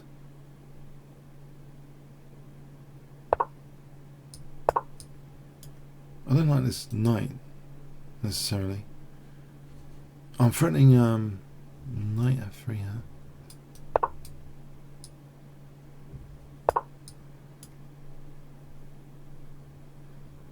That's a family fork.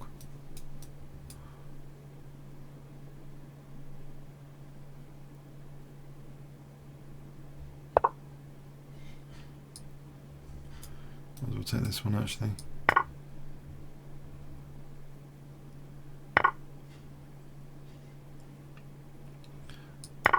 Get rid of this pest. I'll play c6 to stop bishop d5. Just want to make things simpler.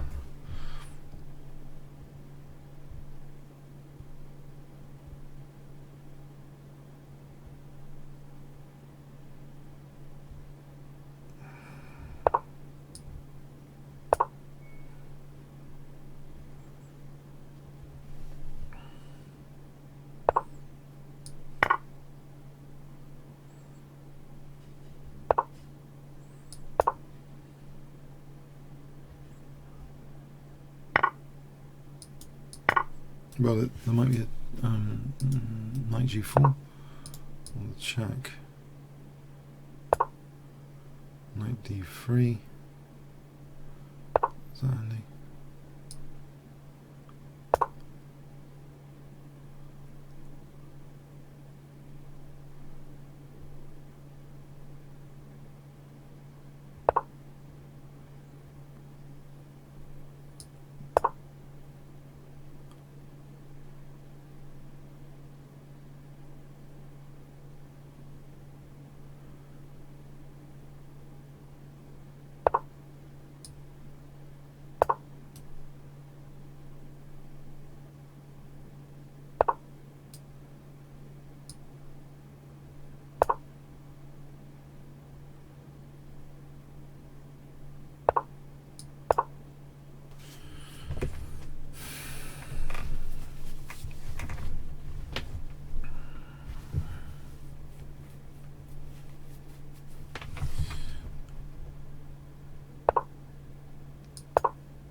This knight's out of the game.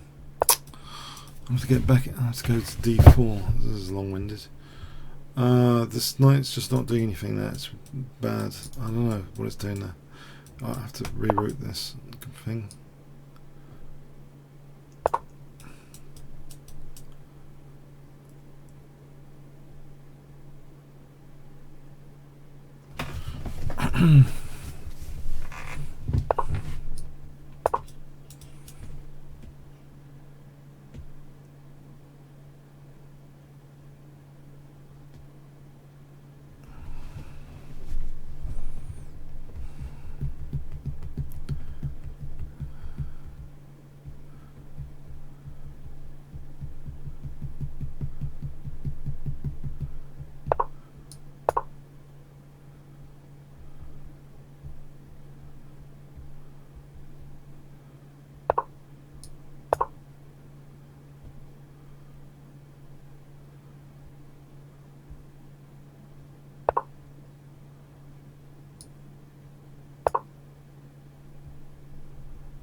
Oh, hang on.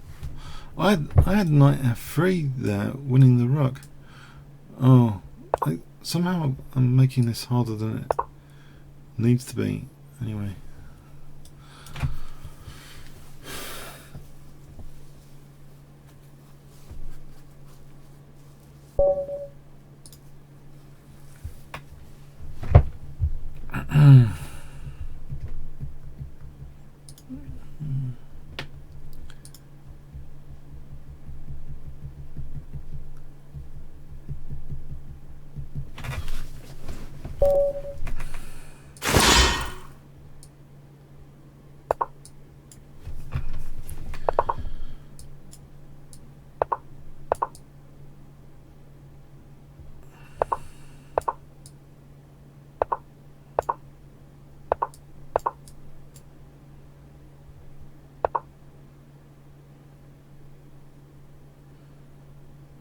Now, something about this position in reverse French is this Gambit line. I know, I've just realised, where I sack a knight in reverse, I can use that here. Knight a5 here. Here, here, here, here. Yeah, that should be fun in reverse. Let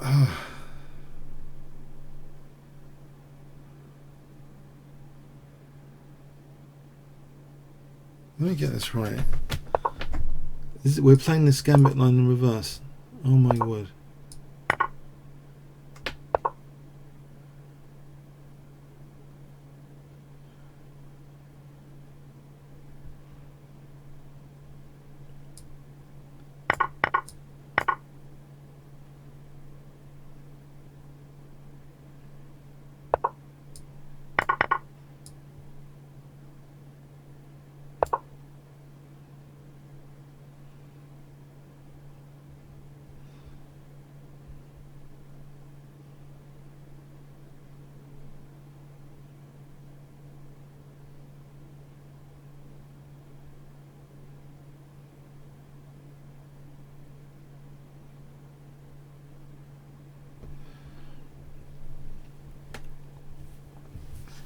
I think in reverse I'm thinking I usually stop them casting. Is that the case here? I don't know.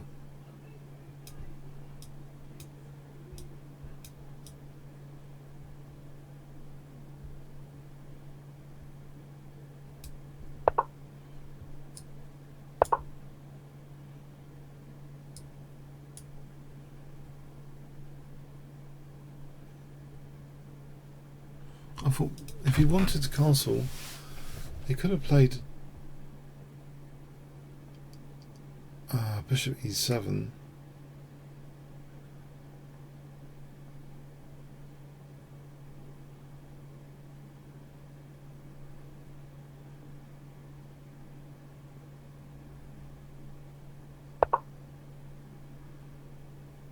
Right, this feels familiar. With a vengeance, tempo up. It feels familiar.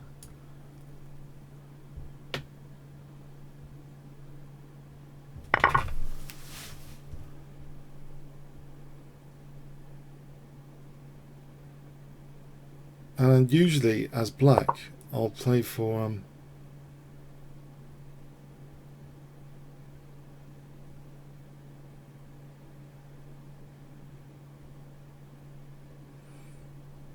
f6. Right here, I think queen a6 is a pest. I'm trying to think in reverse. Queen a6 is a pain, surely.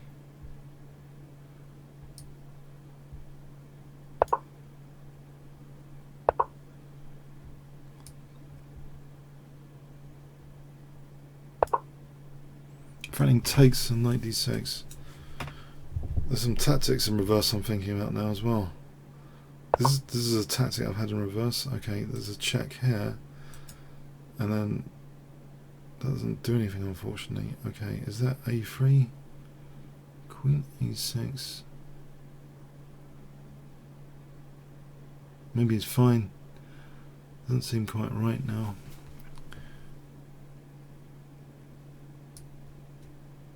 I don't like this f4 coming at me. I'll play the check and then g3. Any difference? Maybe not. I need to connect rooks.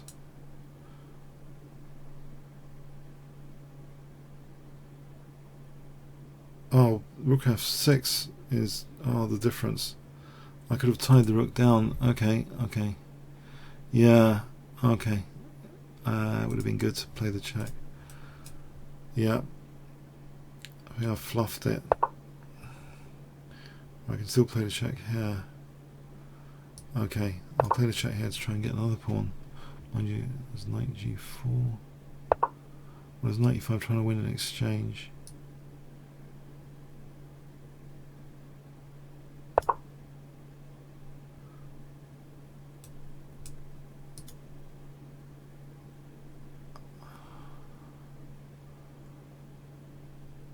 Or maybe I should just...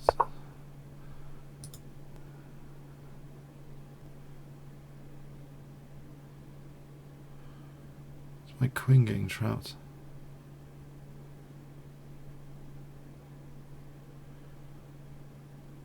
So if I play knight c6 here...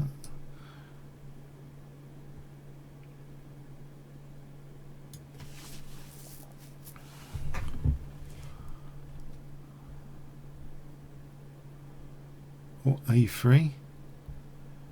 Why not just a3?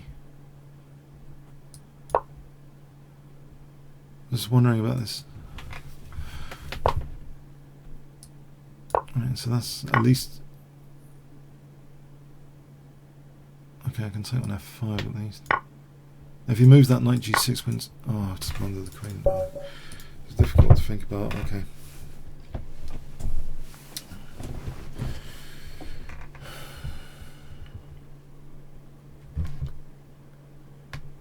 Ouch.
Maybe knight g4. Is that on the cards? I probably need to stop.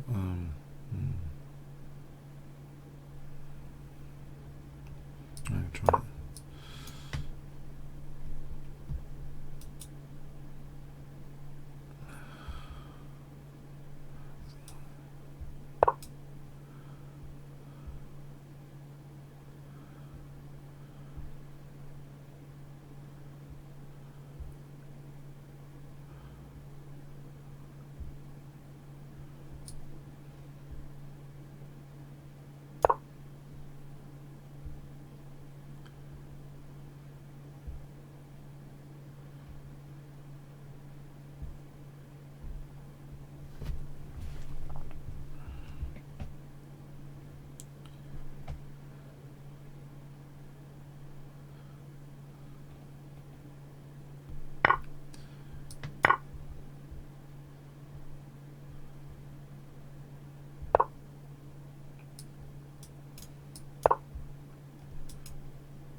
Pawns away from the bishop,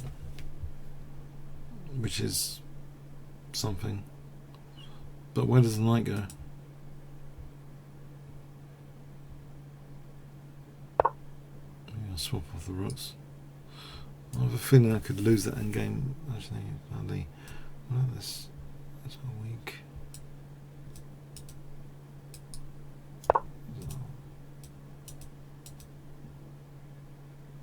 Could be weak though.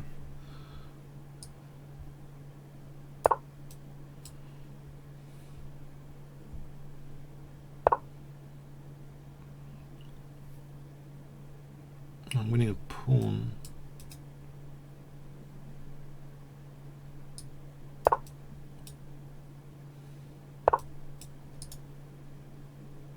Or not.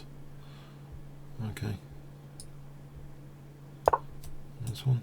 Still, this one's on a dark square away from the bishop, so I think knight a4, and he's getting a bit passive. There's rook d2. Maybe I fix this on the dark square. Let's go for knight b3. Can't really, as you can. Well, first thing, see, maybe I can go around like this.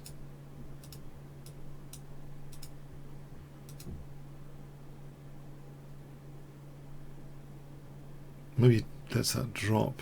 It goes for something here. b5. Oh, he's got this. I could take this out. Play b4. C pawn. If I kept the b pawn, so rook d5, a6, rook e5, knight b2 with the prospect of b4 with the c pawn. So it involves keeping my b pawn here. Okay. Actually, I'll protect this in advance of rook d5 just in case. I want to do this without losing e5.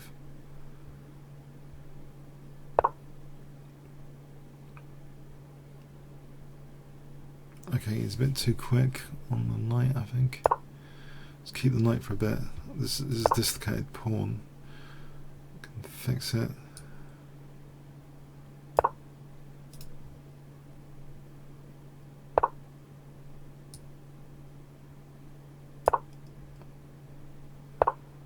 Right.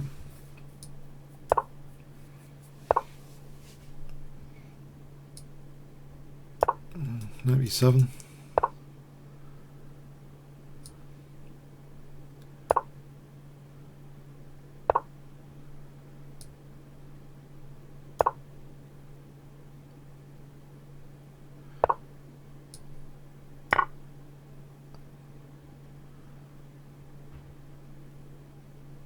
Right.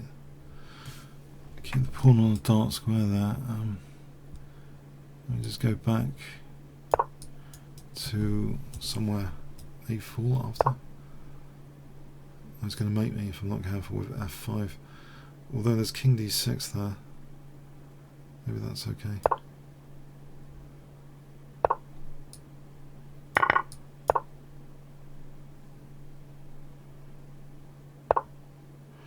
Right, how much time do I get?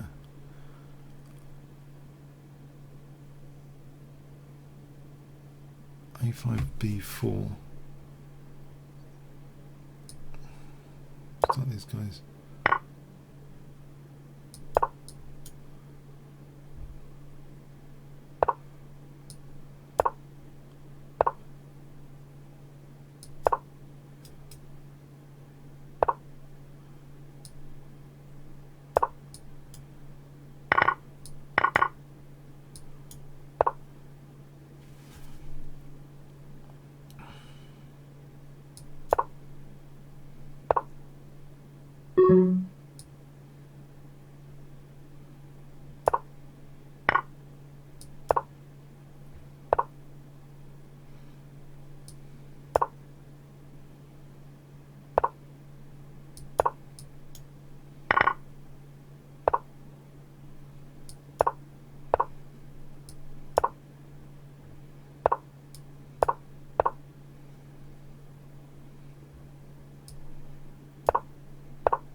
Rooks behind pawns. Rooks behind pawns. Okay, still rooks behind pawns. Okay. Oh.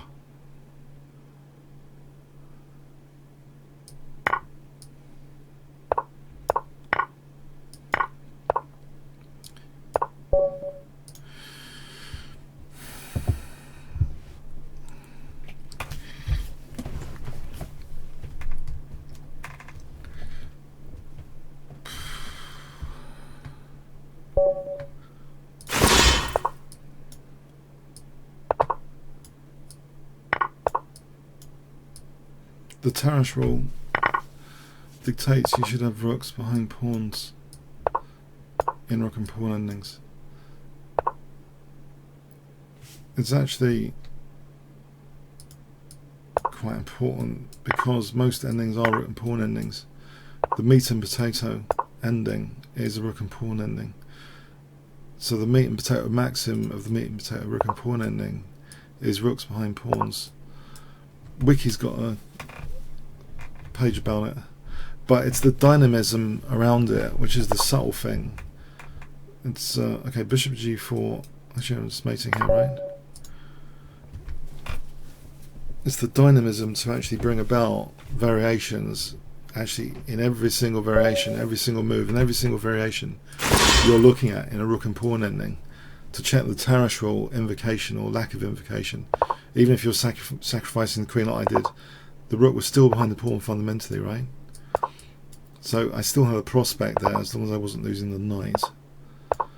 Yeah.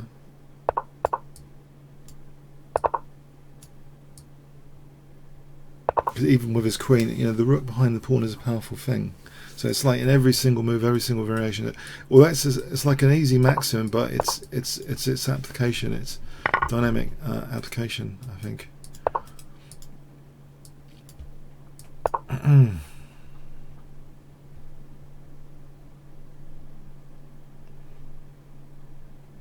Like if I get this f3, then it'll be mating. This is mate. This position. See that?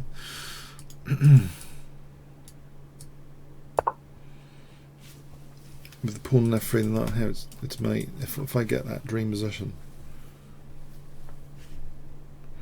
but it's not going to happen. He might challenge my knight on d4, unfortunately.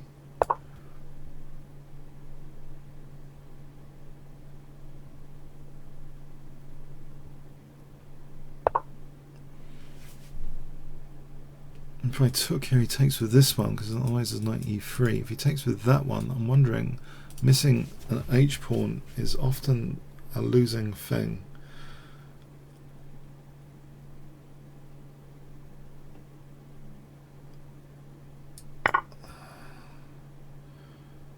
missing that H pawn. Okay, exchange instead.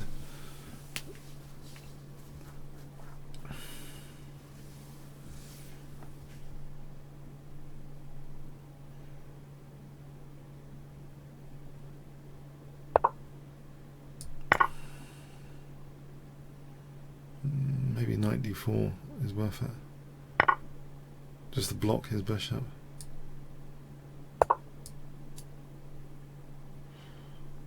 Probably have to take my king to avoid losing d5 here.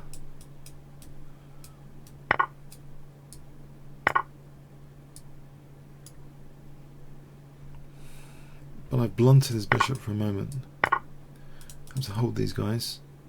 Oh, there is a check. If he wants, he can win that with the check. Or that one. What about queen f6 here? Trying to get rid of the queens. Okay, gets one pawn back.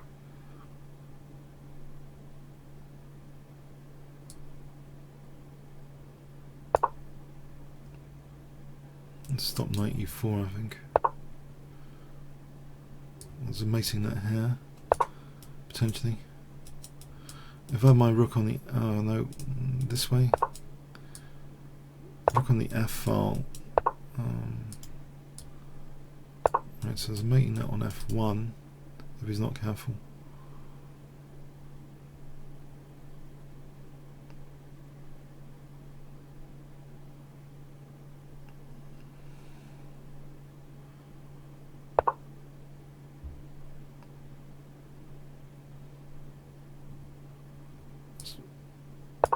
Oh, I've just dropped this pawn. Oh, that was careless. No. I should think a bit slower. Okay, he didn't take it. Okay, I was just attracted to this idea of blocking that bishop. But that, okay, I've got 3 minutes 45. 3 minutes 45.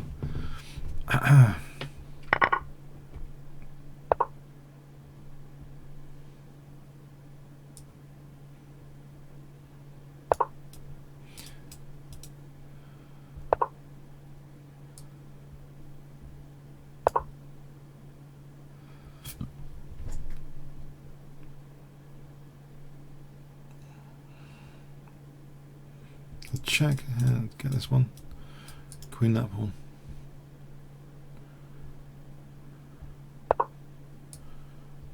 Pin.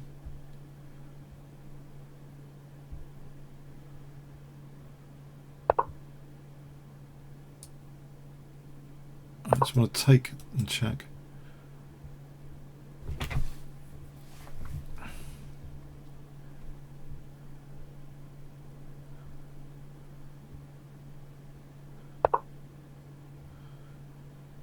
Right. Maybe there's another way of doing this.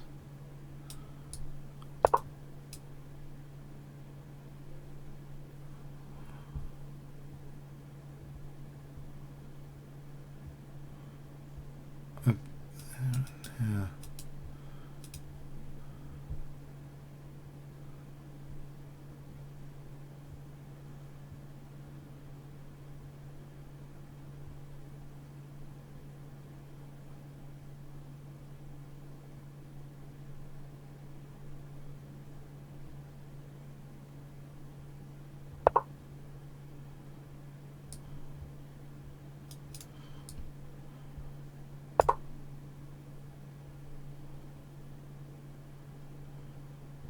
Two menacing pins. I'm just going to play bishop c3 and bishop b2 if he's not doing anything.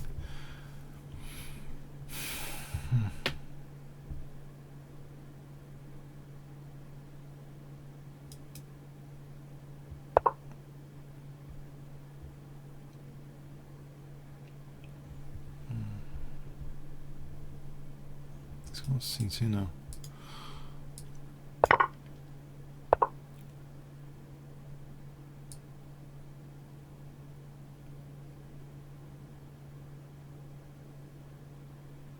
Okay, I'll try and maybe use this pawn that he's given me. Maybe I should take on a4 first. I can actually threaten this and this.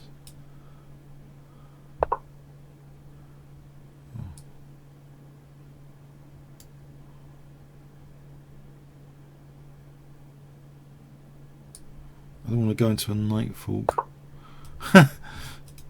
That would be. I thought that was. Oh, good. There's a bishop fork. Can I go here? Yeah. Run away from these minor pieces. I've got the wrath of the minor pieces here. I want to do this to knock them out. Ah.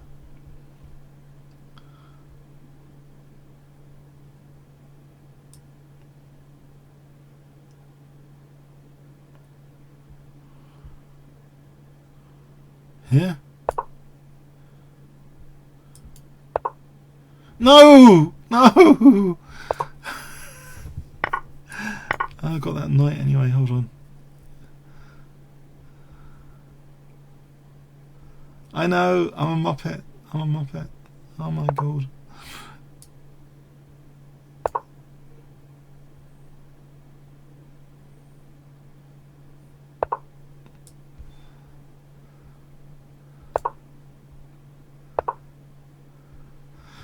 Still got an A pawn.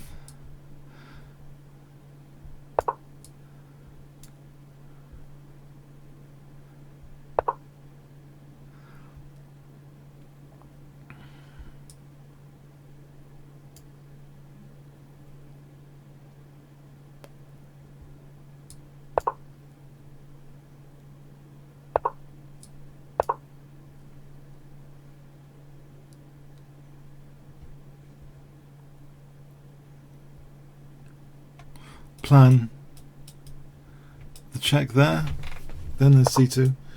He's going to stop that, yeah? Okay. c4, c3, bishop d1. e6 is dangerous.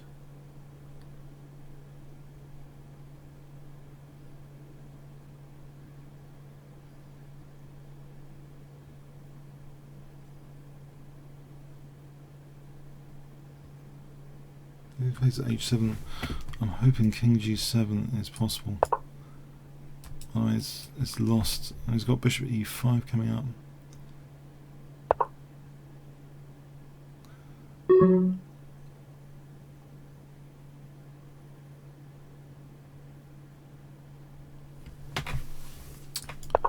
I think I've gone and lost.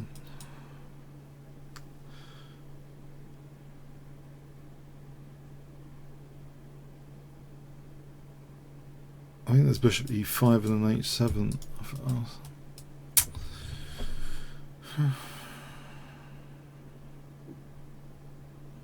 And this is really seedy and bishop e4 the way I played it. This looks almost winning.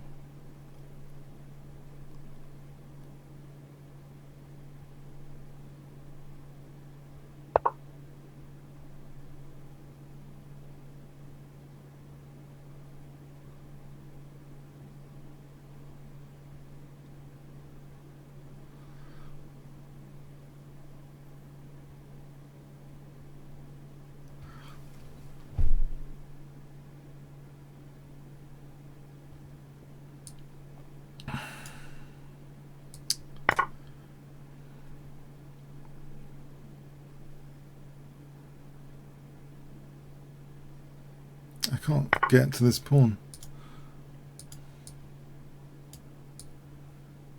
Maybe.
weakens e6. Didn't need to. He has a perfectly good position just then. Oh, maybe it's okay though. Okay. That's knight c6, c4, and then something like, yeah, I'm on a8 here. So c4, knight c6, knight e7, queen a8.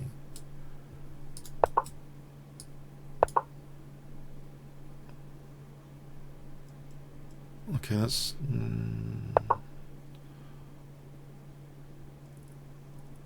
has he put spanner in the works? If I can get the queen away from a8, then there's knight e7.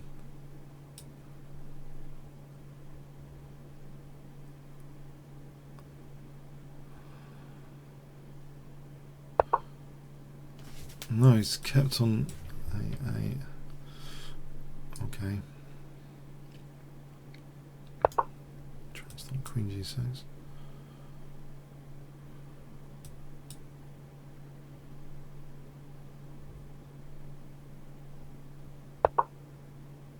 Right now he hasn't.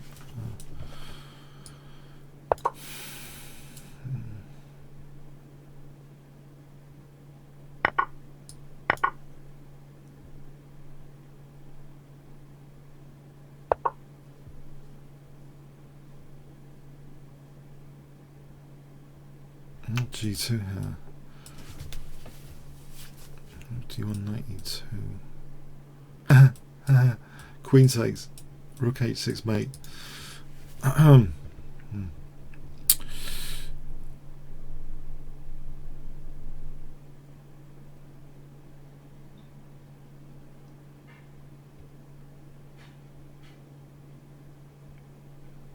So f3 maybe.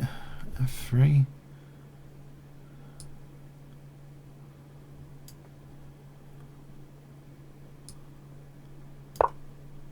Just to stop this knight e2 is this.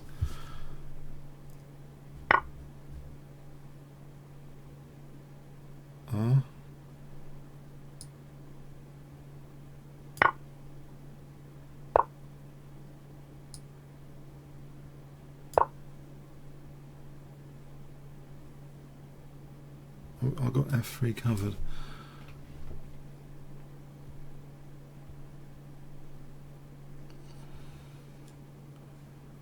Rook c2 to g2.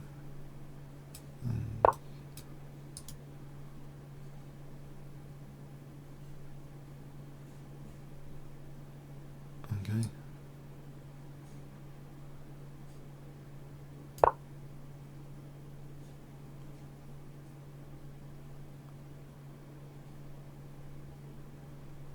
Oh, he wants to make me. Sorry, I realised. Okay, I got it now. Okay, rook d8 is a bit slow. Okay. Or maybe not. It's a good pin to have. Queen d2, queen e4, keeping the pin. Rook h6, queen e2. Okay, I think this sort of thing against this sort of thing. There's knight d7 here. I'm still on f3.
That's so bad of me to laugh. Sorry, did he lose? Okay, that's good news. Did he berserk? Is that why he lost? I'm just wondering how he lost exactly. Just did he berserk? Yeah. Black is going to berserk. Okay, just wondering. It's good. It's a nice little race we've got going on here. Okay, at this point, Formula One. Yeah, Formula One. I'm just in pole position at the moment.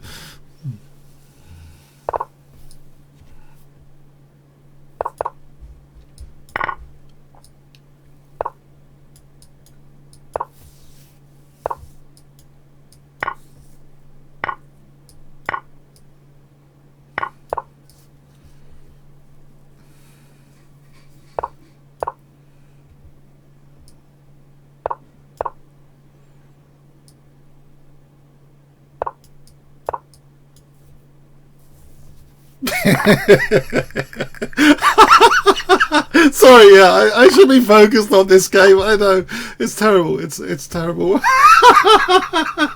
No. Okay, it's not funny. It's not funny.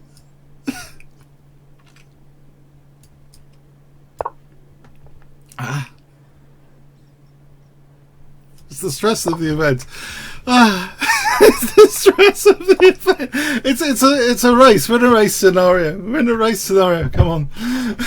You got to see that. It's a race. Yeah. It's.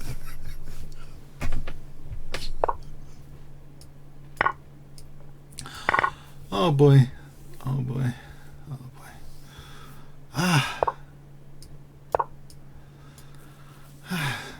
Okay.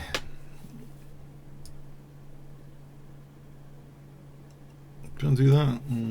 This is safer, isn't it? Is bishop e5 possible? Plays the checkers on h7. That wouldn't be entirely funny.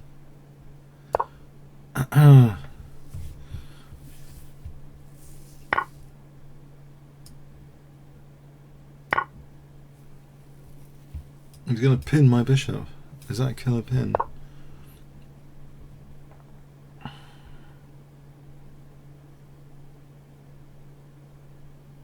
No, I can take it here. Surely.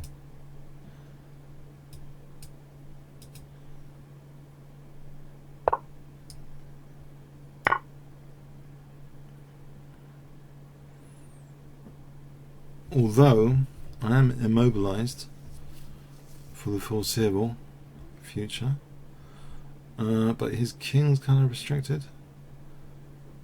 Oh, that's a fascinating scenario. Maybe at minimum there's g5 rook f6 to break the pin if I need. Otherwise, oh god, what have I done?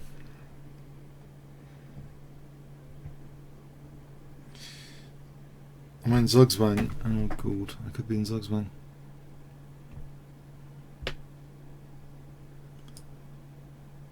I could be in a sadistic zugzwang here.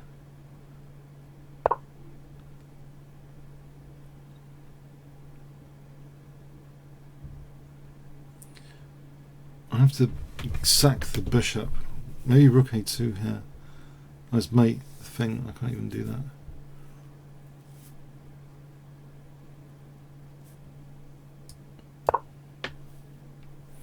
So I'm in a sadistic zugzwang.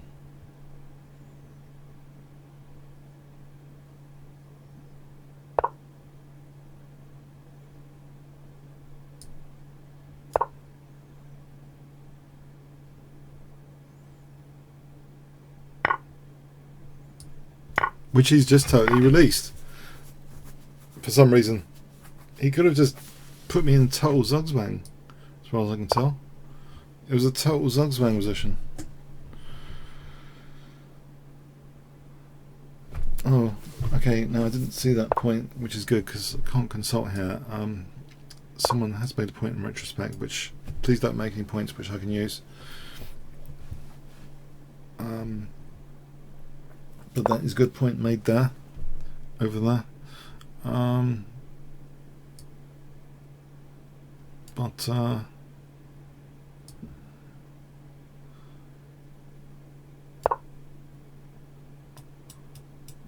get my G pawn ready to roll.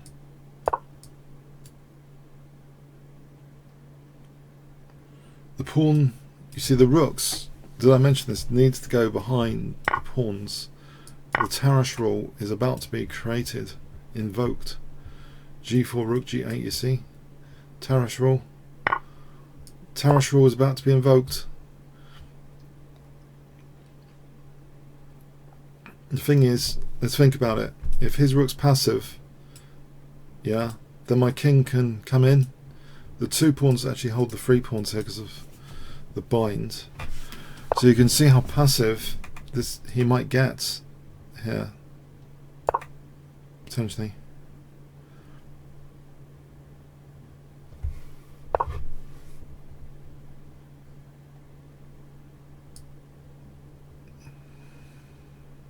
Tarrasch rule. Gotta make his rook passive, then my king should be more aggressive than his king. In fact, it doesn't matter if his king goes over there, because my king's going to wander to take a2 and b3 and c4, right?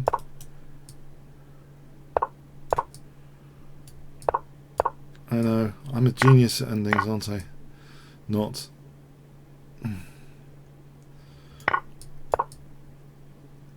I'm hoping he's too far away to hold b3 here.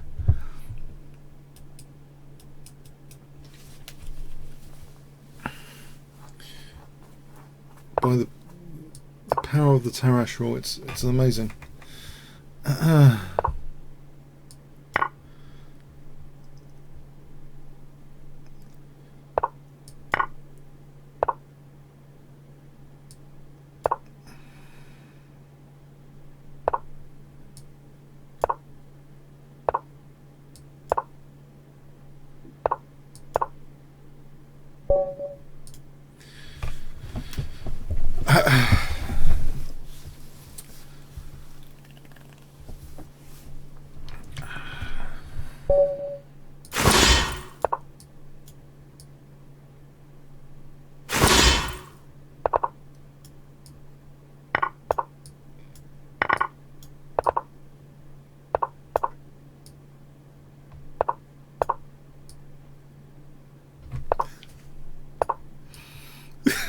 I don't know why I'm laughing. Sorry, I don't know.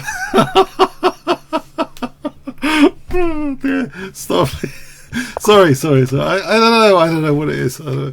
It's one of my favourite types of position. I think this is my favourite Smith-Morrow Gambit. This is one of my favourites, all-time favourite start positions in Blitz. And so you might wonder why.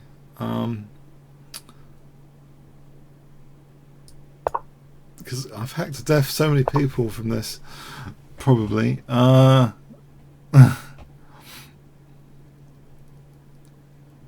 Check, Queen c4. Isn't that just mating almost? I mean, do I need to calculate it? I mean, maybe I do. But I can't be bothered. It looks. You know.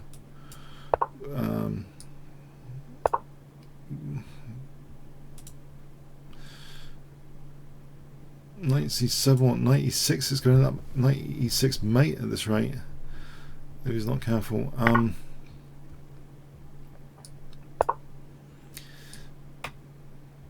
Don't look, kids, this is X-rated, okay? X-rated scene coming up.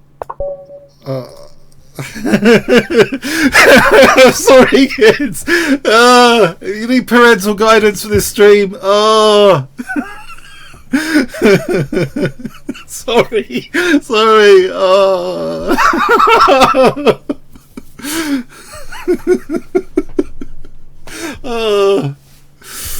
Oh dear.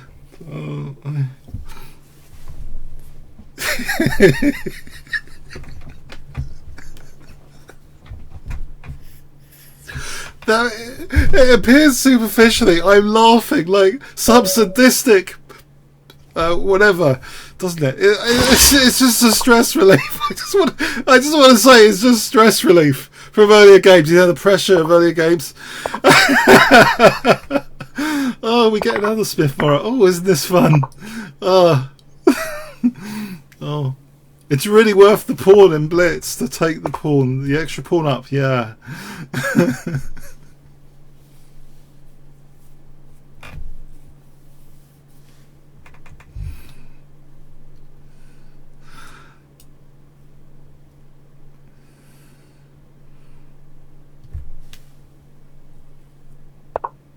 No, please. Sorry. This is. I don't know. I just. There's an emotional reaction to this position. I can't explain it. Oh, he's going to weaken the diagonal, isn't he? I'm going to have knight d5 later at this rate. It's going to be a massacre. It's going to be a horrible massacre. It's going to be horrible. Sorry. I'm sorry. Oh. Maybe it's not going to be. He's a good player. It's 2-1-3. He's beaten me before. It's 4.5. I'm kidding myself. It might not be a horrible massacre. He might be fine from this position. He might be fine. He might be totally okay in this position. Yeah. I'm just threatening bishop c7.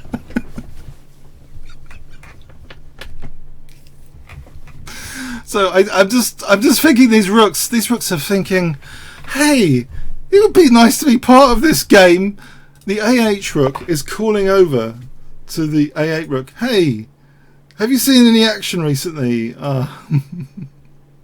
No, I'm sure he's fine. I think he's solid, actually. Yeah, unfortunately, this might not be very amusing for me.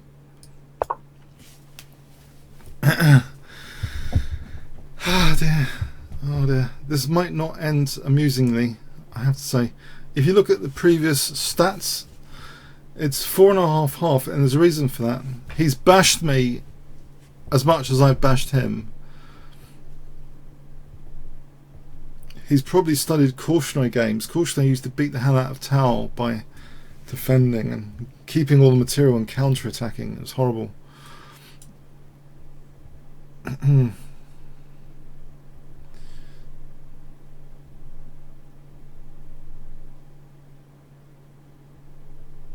1 point of note is almost bishop d6, but you know, knight f6, there's king e7 protecting the queen. Just a point of note.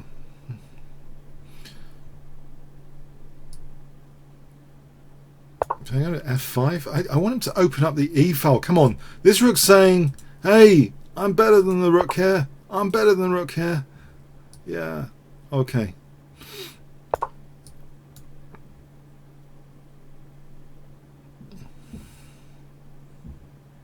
But he can get castled soon. What about knight e6?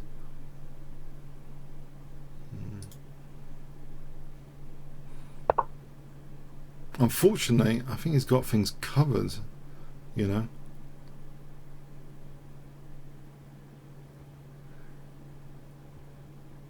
I'm not so funny now. Not amusing. He's even got bishop g5 to queen d2. Unless I've got something naughty there. Not amusing.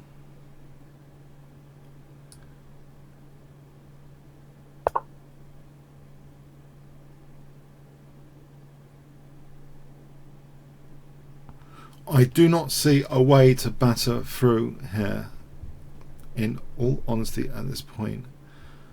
I do not see a battering method. Although knight e6 is tempting in some respect. At some point maybe knight e6 could be handy. But then I'm unpinning this knight, so I can't really do that. Ah, what about knight e6 here?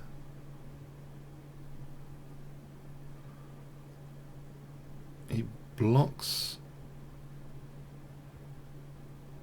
And then there's nothing.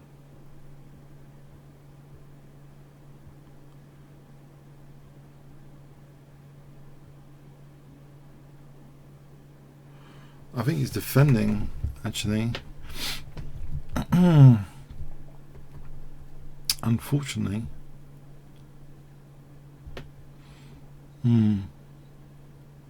not so funny.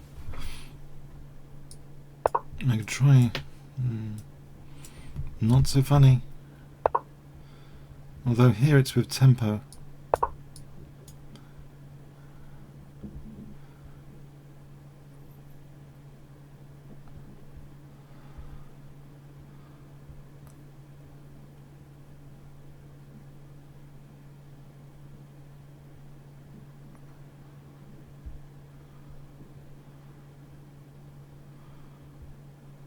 Let's imagine Queen F5, Bishop C2, Bishop E5, D takes. There might be at least Rook takes. This is going to be hard to break through, but fundamentally, you'd think with the pawn on H6. Let's just take a structural perspective for a moment. That he might be weak on the light squares. I'm hoping he's weak on the light squares. So I'm going to try and accentuate. Well, he is weak on F5. No, I think you can probably take him now. Oh well.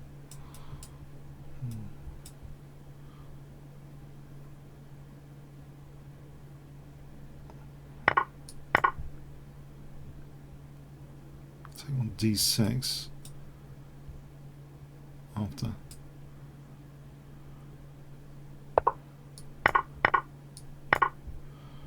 Which gives me nothing. Piece down still.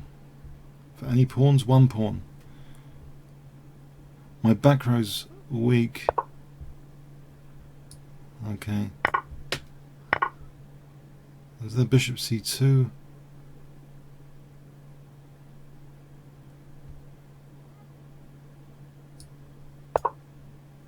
There's rook F6. The fun's over, isn't it?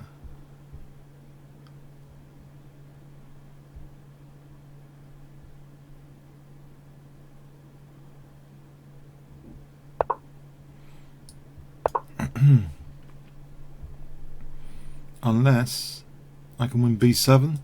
So that might be 2 pawns to repeat if I can win B7. That's not happening, is it? H5, try and disturb these knights.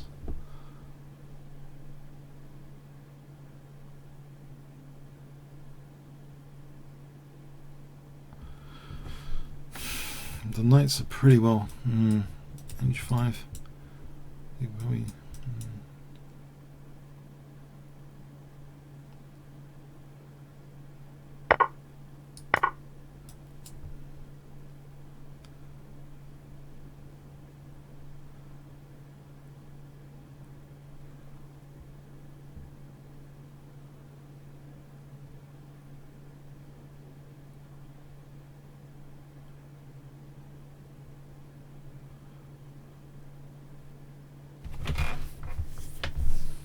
I just realised something.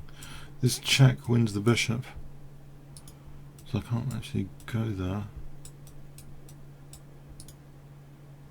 Go here.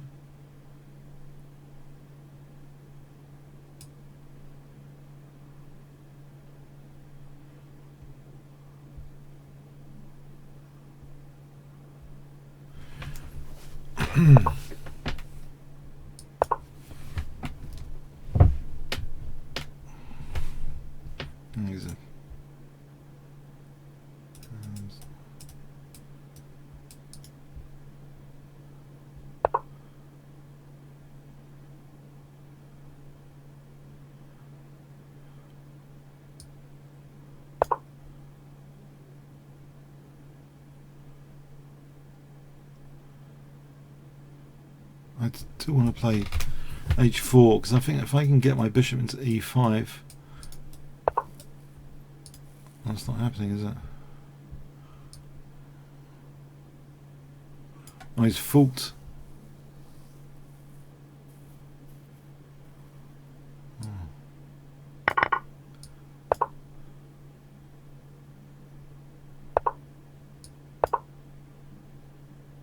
Oh, he wins this. Oh, okay.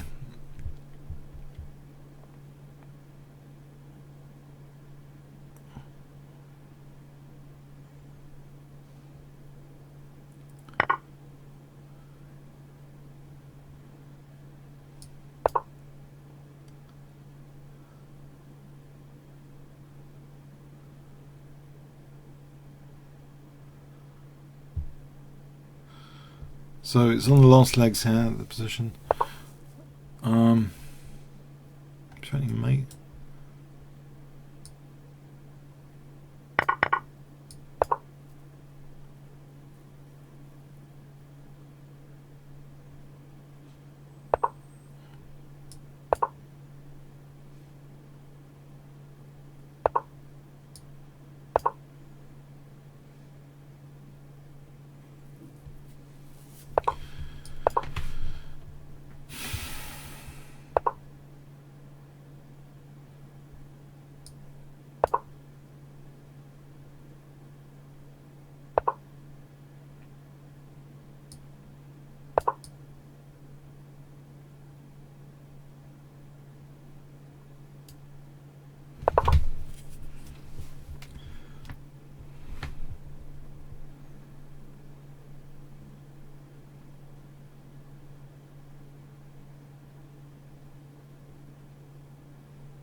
Try and get rid of his pawns, really.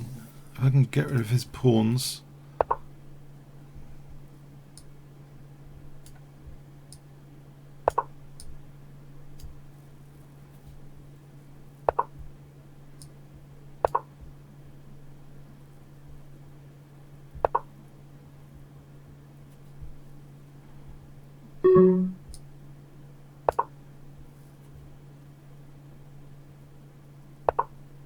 It's amazing that.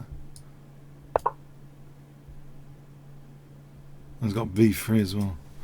Alright, that's the end of that. It was rook a3. Bishop c3.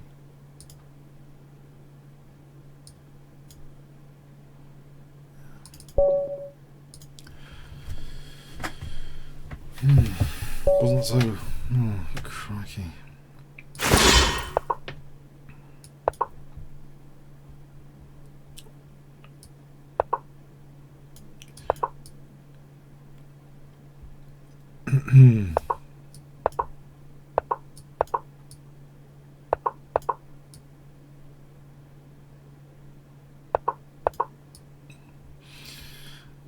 Okay, we've gone into the winter period of the tournament. Dark grey nights. the sun's gone out, unfortunately, for my tournament. Having to play a very strong opponent who's got 10-5 against me in a London system, which I just love playing against.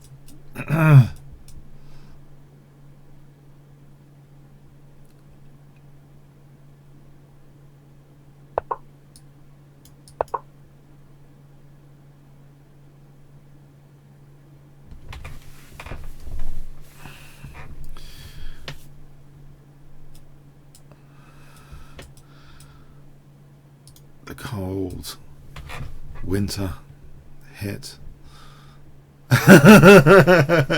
This tournament, the cold winter. Oh, the guy that specializes in crushing me. Ah, oh, 2340. This is a 2340 that we use all this time as well. I could offer a draw, which at this point he might accept. He did accept once. I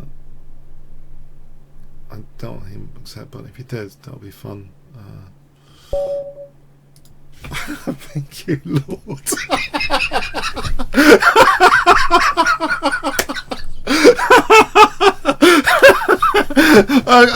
Okay, cool. Oh dear, oh dear.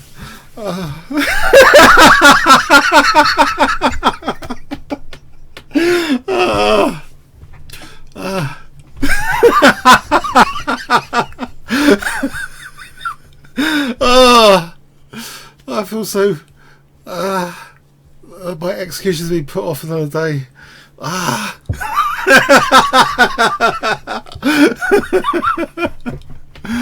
Oh. Oh man, please give me a bunny. I just need a bunny at this point in the tournament. I just need a bunny.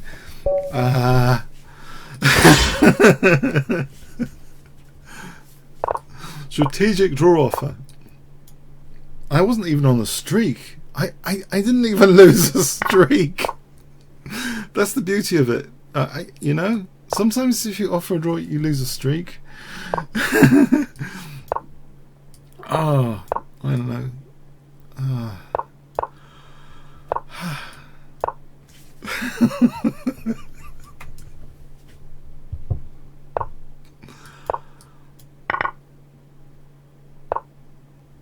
Oh man, this isn't what I think it is. Like a better position for white. It's a better position for white, isn't it? Oh, I've gone into from the frying pan into the fire. Yeah, this looks remarkably solid and elegant, I have to say. At the moment. What? Okay. But anyway, let's see.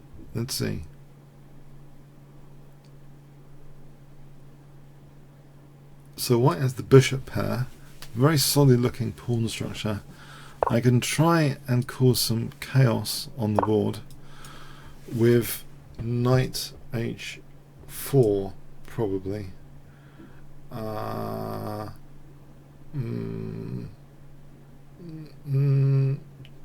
Doubt it though.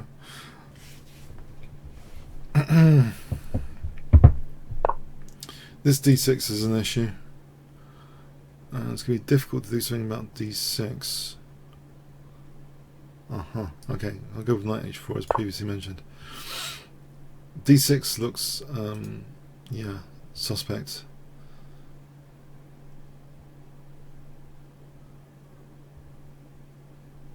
This position does not look good. This bishop in particular looks a bit of a menace.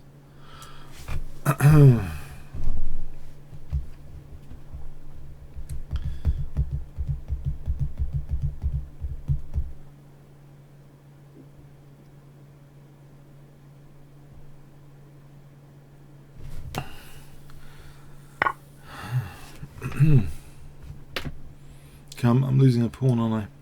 For a start. d6 will just go. Okay, d6 is gone. Bye bye. Okay, and he's got rook d7 after. Right, not yet. Alright, rook f7. Yeah. And then try for something. E.g. this.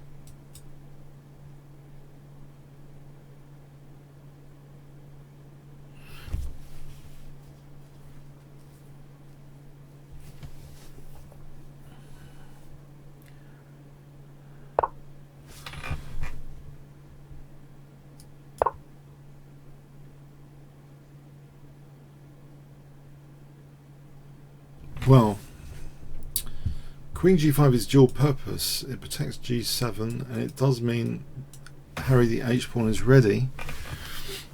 Harry the h-pawn is going to be activated, except he's got bishop f4 and that cuts across all the dark squares. That's pretty nasty. Bishop f4. It's not giving me anything.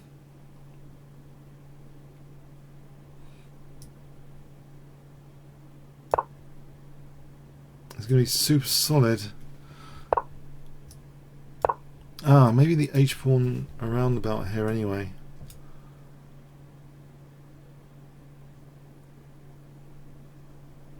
Is the only thing I can do in the circumstance.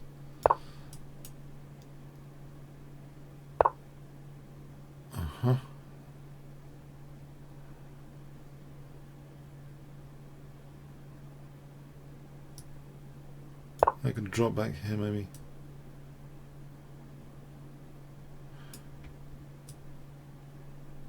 G pawn. This is really asking for it, the G pawn, I think, but maybe it's the only thing I can do.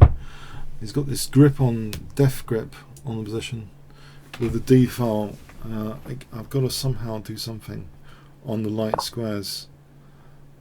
Does that necessarily stop G5? There's Queen E5. Okay, Bishop G4.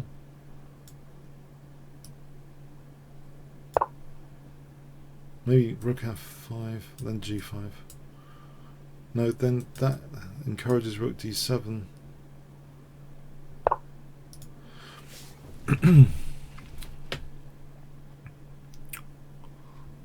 In fact, immediately Rook G6 there. Wasn't this fun?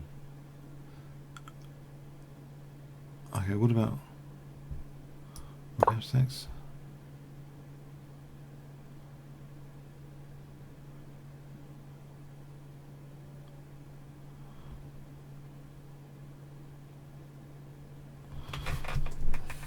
Yeah, there's a death grip on the position here.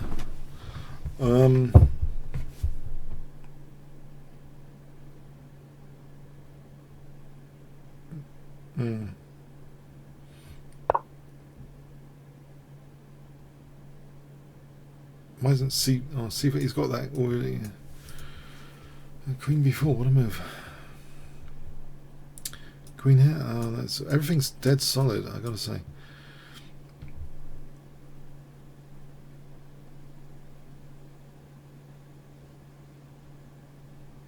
I don't think there's anything I can do, really. I'm going to bleed more pawns here. I don't think there's anything that is happening here, unfortunately.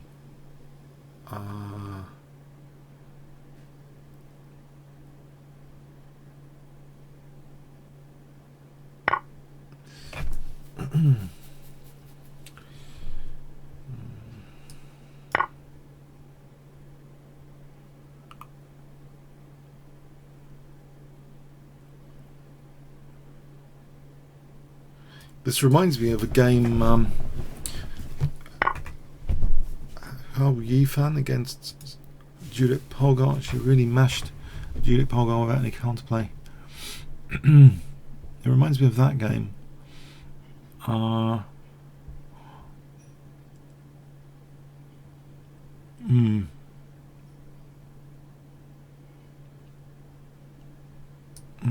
He's not going to take the bishop. I mean, he might actually. Yeah, I mean, he could do anything here. I mean, I don't know. I'm just wondering the last throw of the dice here.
Okay, so donkey chess.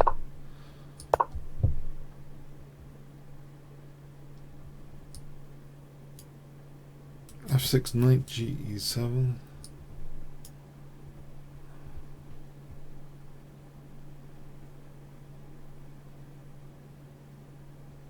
F6 knight E5.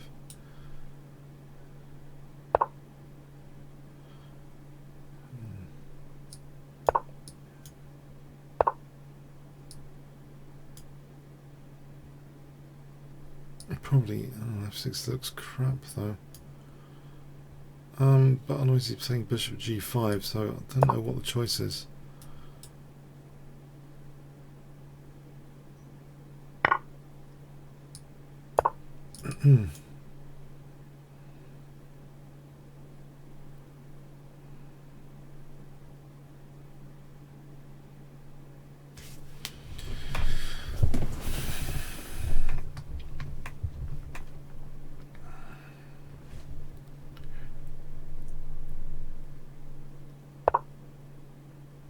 Okay.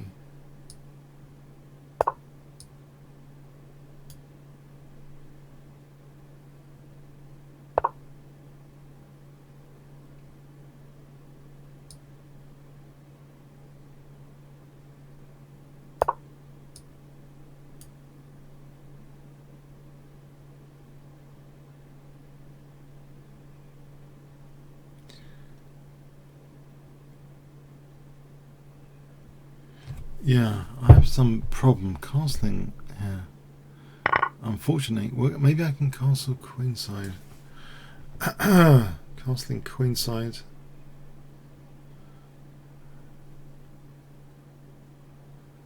Then F5.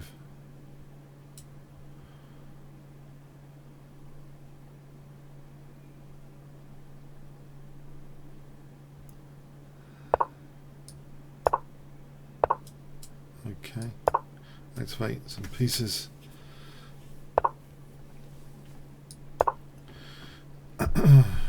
Stop A6. If he, well, the bishop's activated. I need to take now. This G file could be fun. I'll take with the G pawn. Block that up and rook G8.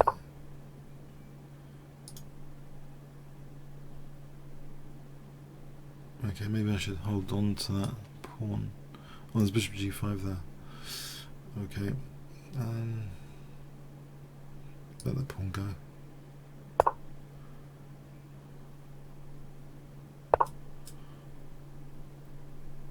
Right, so bishop F6. Run away there.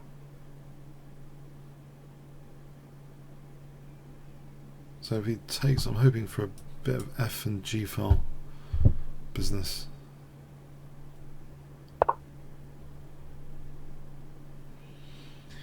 Oh, shot that one. No, that's a nasty pin. In fact,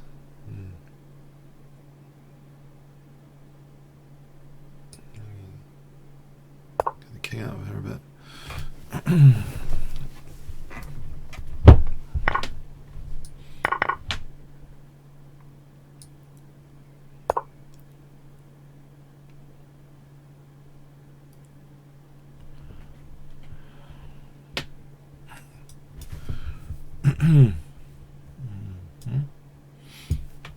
If I want to hold on to D6,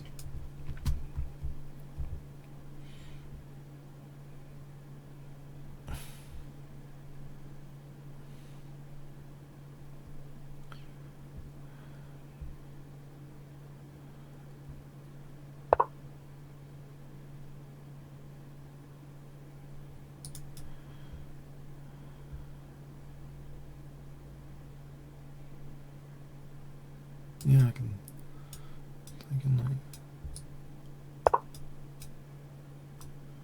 Oh, he's got Queen E4.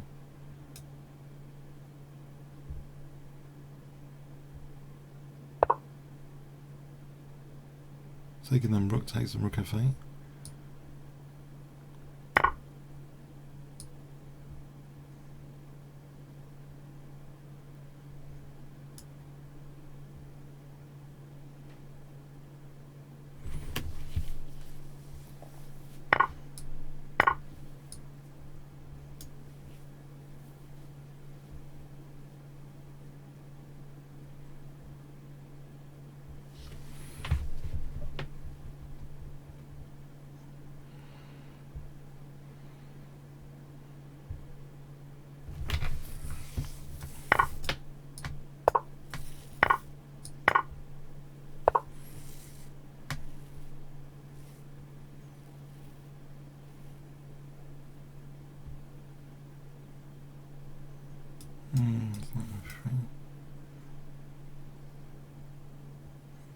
Maybe it's better queen over here, I think.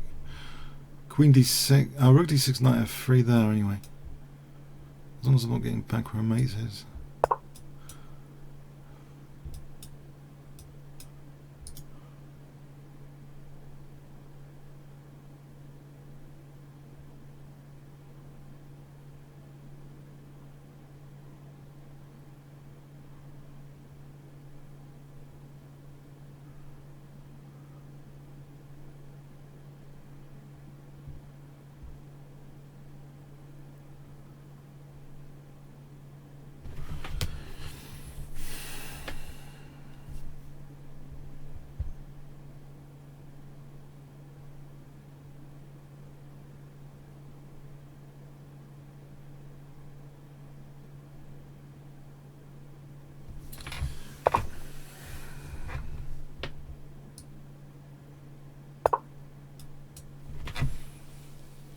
He's got rook f1 actually. Hang on. This is not. It's not clear at all. King on a dark square, away from the bishop. You can't do that, I think, because of knight f3.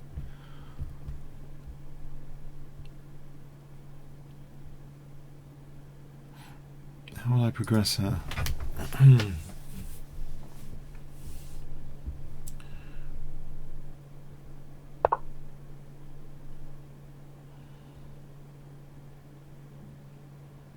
Maybe d5 to plant the bishop. Protect the pawn.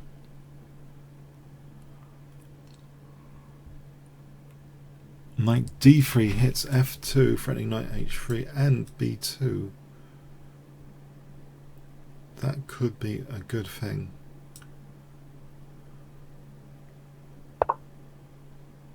Alright, stopping.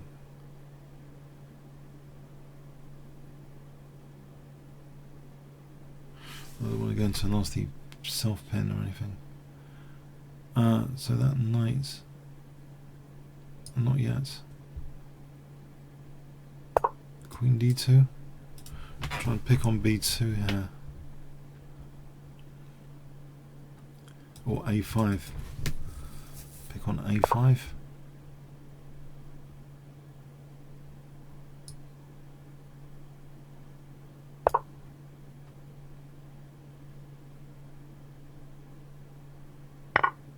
Alright.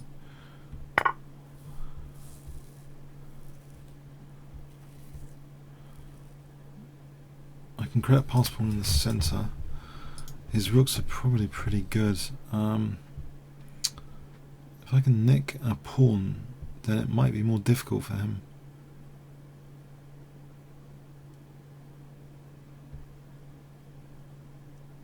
That might not be easy to get a pawn here.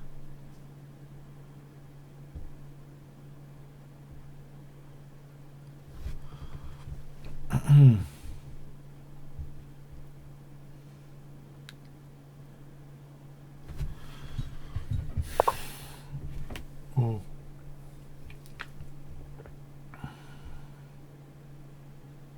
I think I have to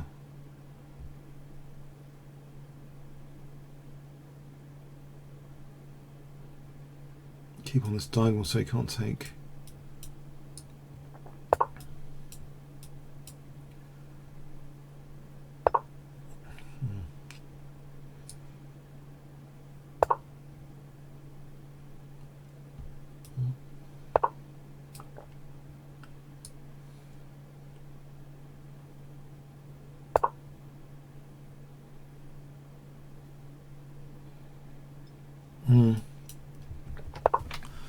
Oh, he's doubling the rooks quite quick.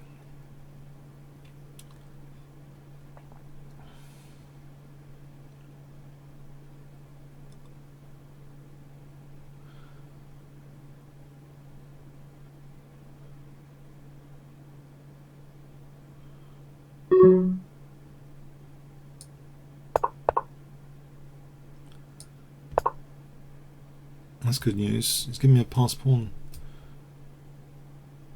And these are suppressed. I think that's a bit of good news there.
That does weaken that, which means the king can escape.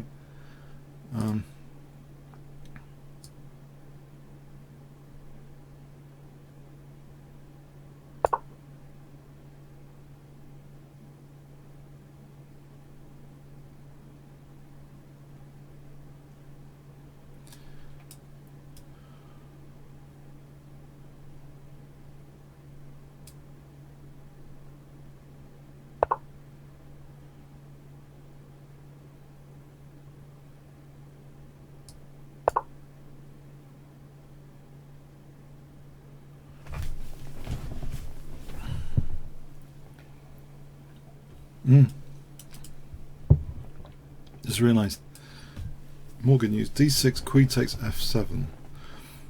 So that pawn's pinned right now.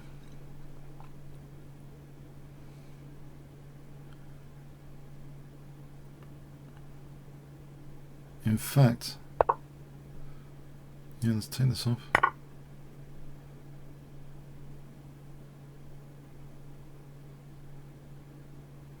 Let's break the king out of prison. Prison break. Uh-oh.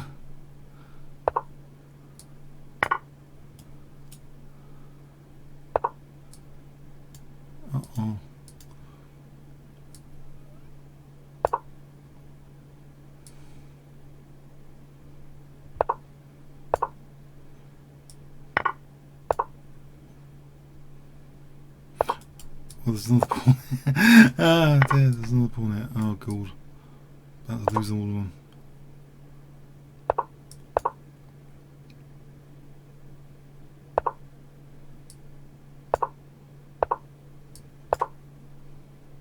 Oh.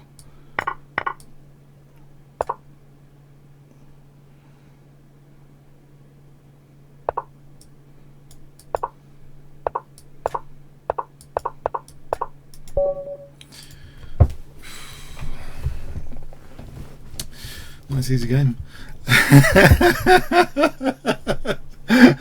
Oh man.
There's 7 for knight.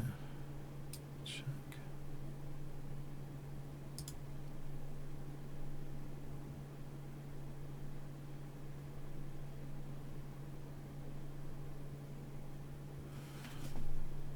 There's 94.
take here.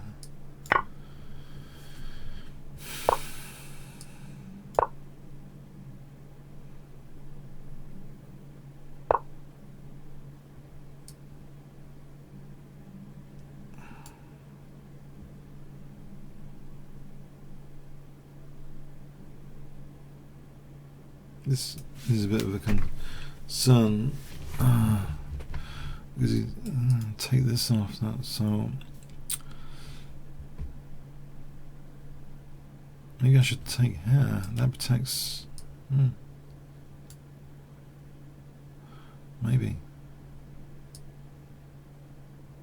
No, then he's got this. Oh, that's a bit tricky then.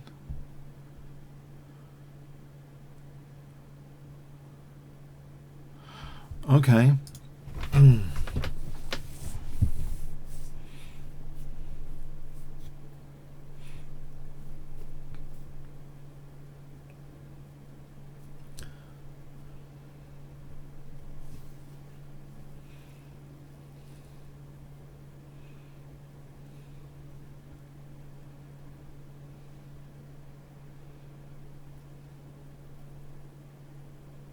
I've got this.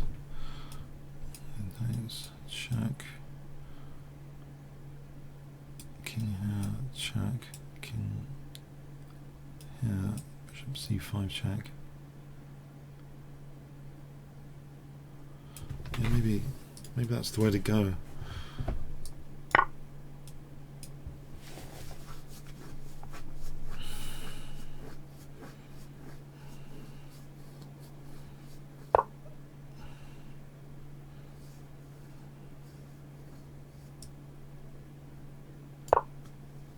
Just check.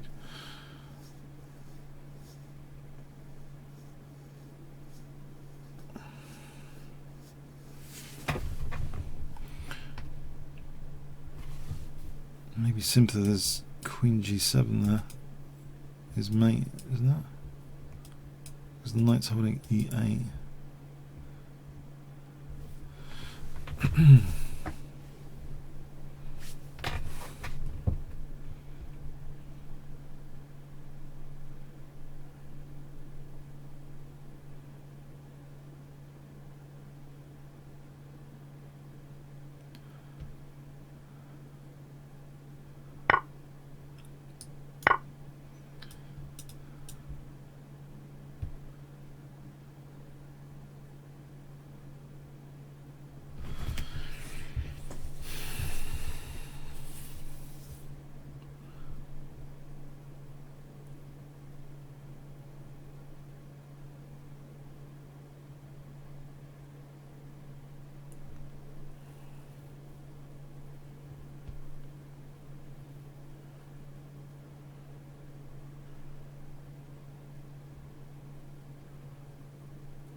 Okay, take the queen.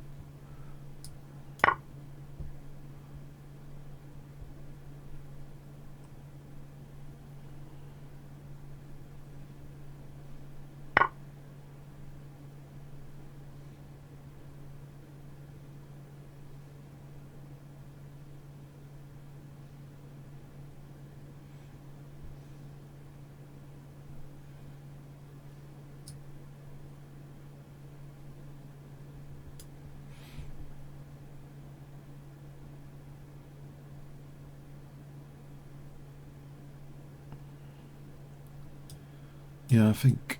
Oh no. Yeah, maybe. I got Queen B3 here.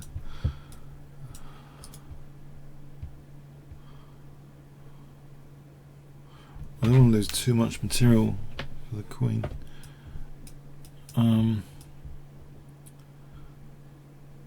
Make sure that's not random, how much I lose. Totally random. Knight takes, bishop takes, king takes, queen b3. Now if rook f8, knight takes, that's check. Queen d4, rook takes, bishop takes, queen d4 hits, b4 and e5. So I think it should be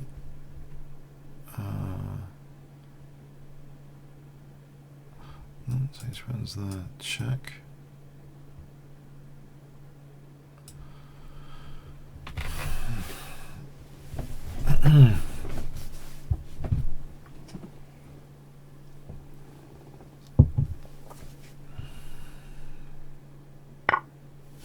Right, I thought simply I take, then I check.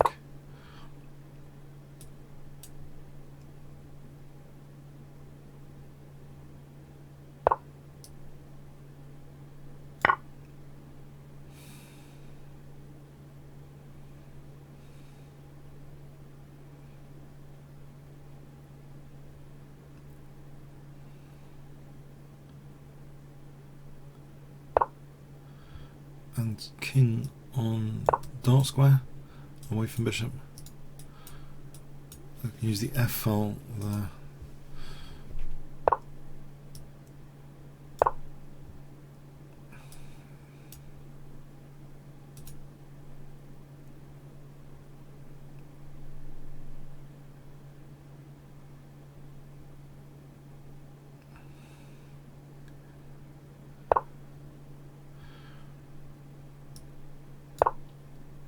Oh.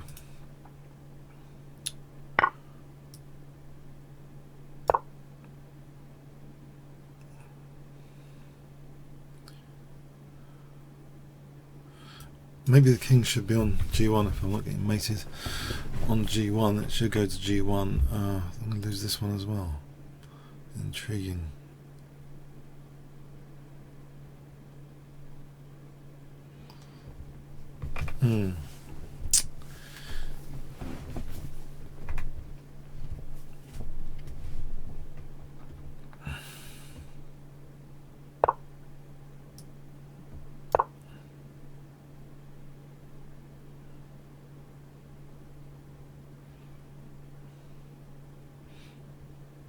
Queen f4 coming up.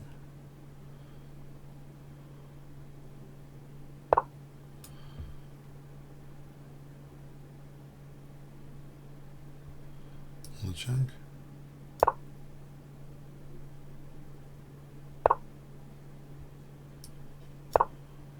Queen h2.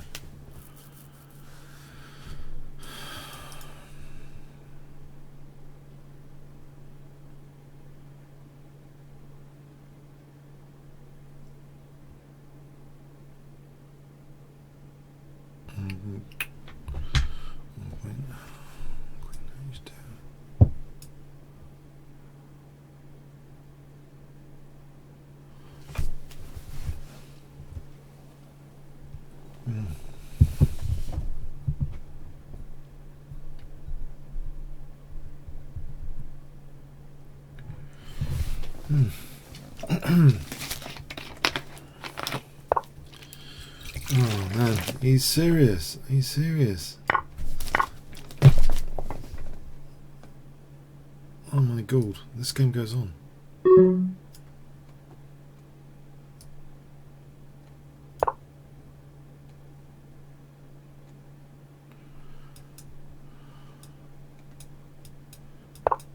I think it's a forced mate.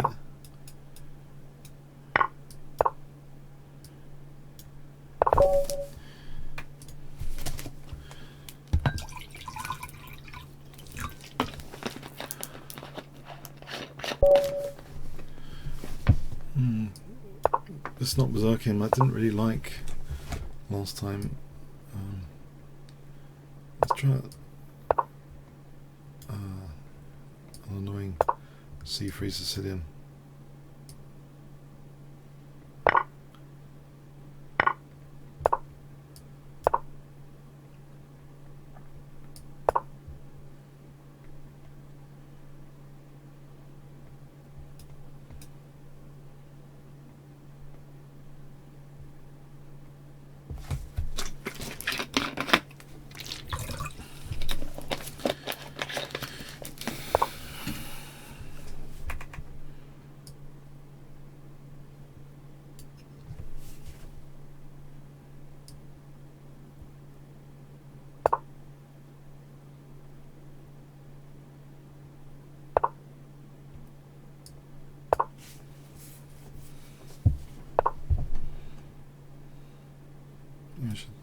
take. I've got a 3-2 pawn majority.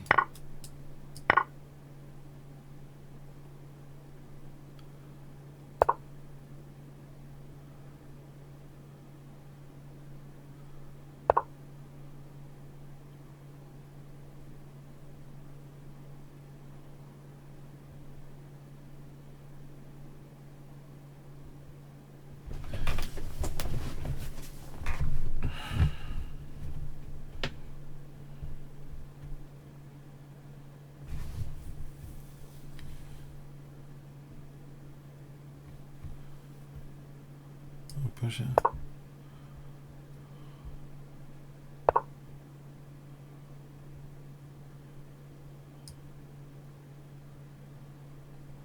Maybe bishop. So e4.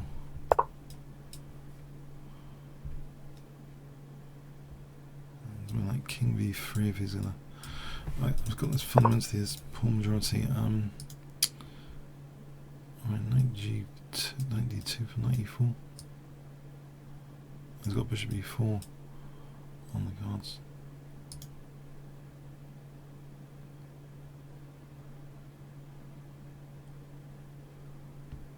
Bishop f5 then.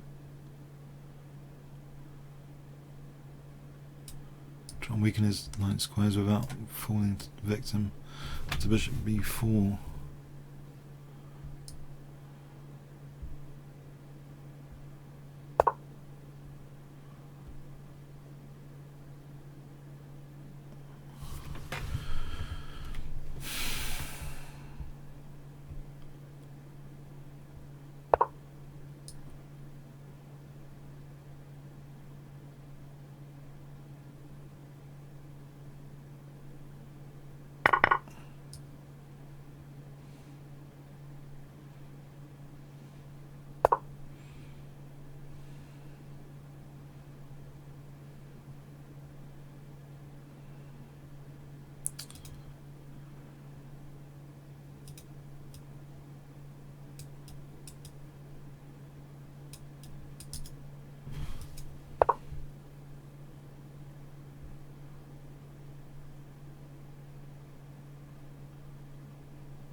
Probably better to play like this because I'm guaranteeing an active piece in this line, and I can't really calculate this because there might be knight c3 and knight b4.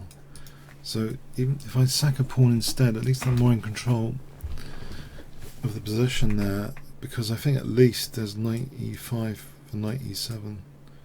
So for that reason, I'm going to centralize the knight.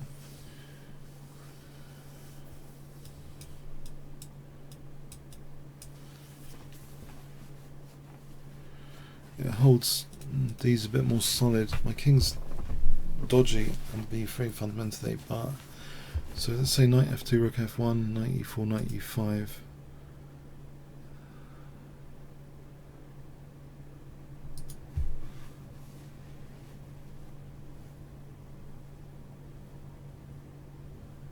Let's see rook d8. Hands on this. Yeah, maybe c4. Alright, we're going into this line.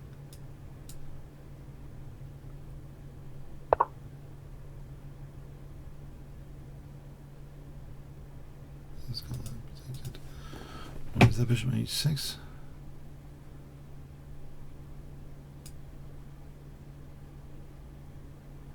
Then rook d1, e4, knight g5.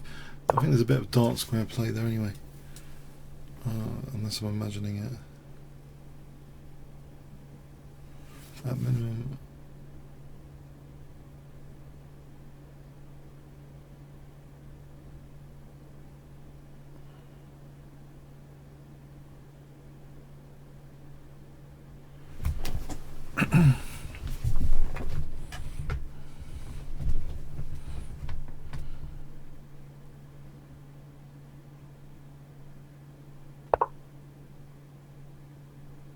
So knight g5 His dark squares look good there to exploit.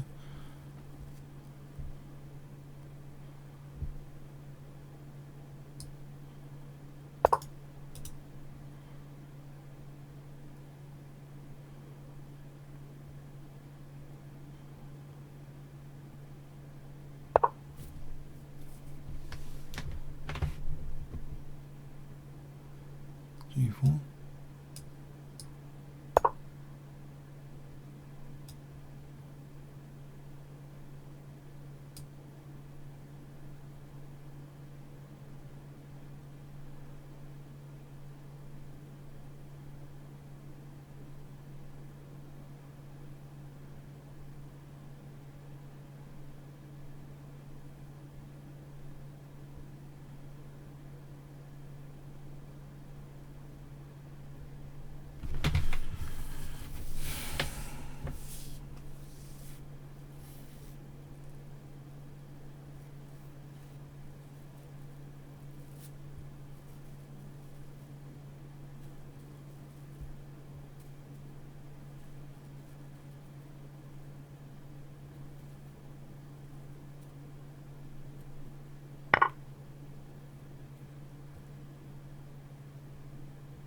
Okay, so I think it promises something with the check. I don't think it does anything. So I think the only way to play this is knight e4. I don't think knight f7 does anything. The knights are good. Threatening knight f6. They're holding c3 and attacking and defending. A double pawn there, not a major extra pawn. This one's blockaded anyway, and these are doubled, so let's see king safety. Knight f6. I can win the exchange. Is that any good? Get a pawn here.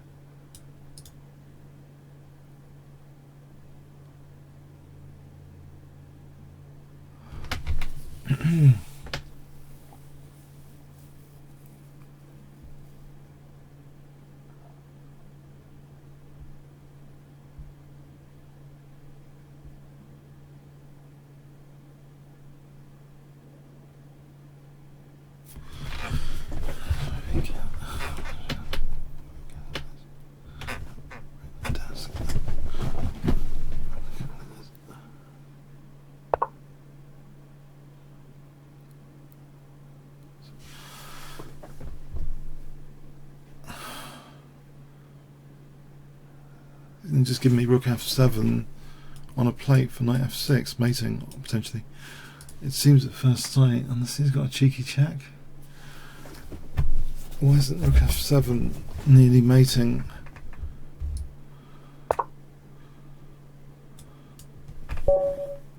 Blimey.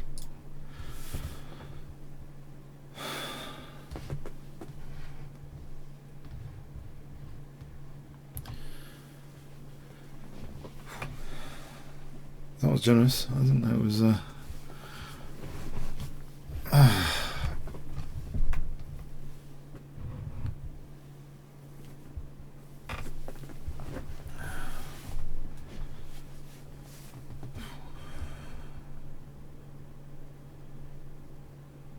I'm glad I didn't go passive, because you know rook f1 is just giving the opponent all the lovely forcing move options. Maybe it's better to just be a pawn down and then you can call the shots a bit. Maybe. Well, on that occasion. I'll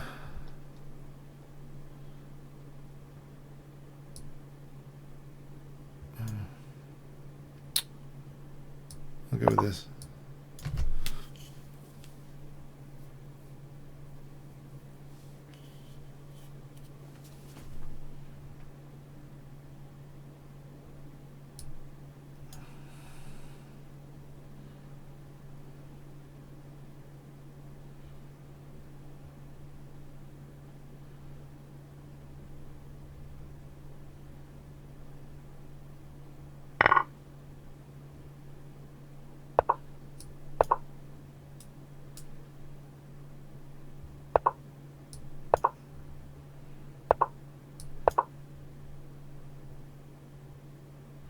This looks passive.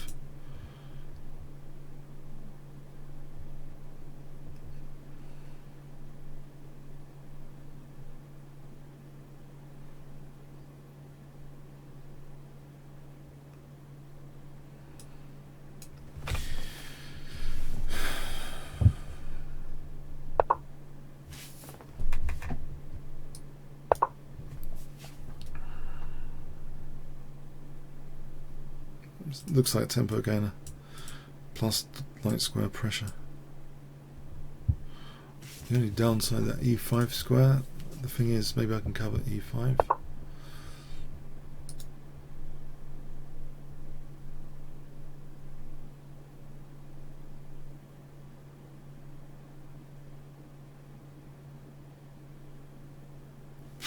I don't know. Maybe he's got a point. Knight c4. Maybe he's got a point. Maybe there's f4 and e5. It looks dangerous because it looks dangerous. Take e5. Okay.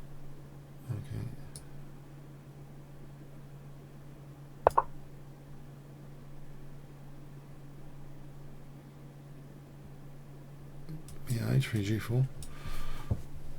Friends. G5 at least.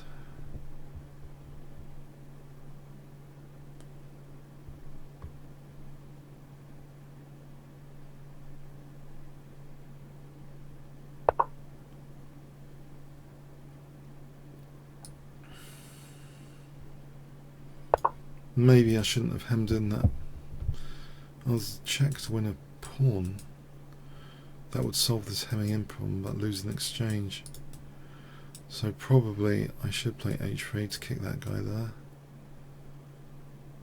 Consider check.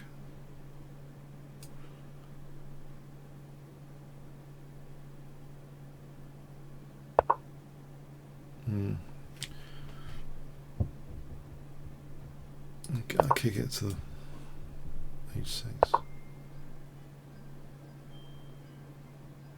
King this one.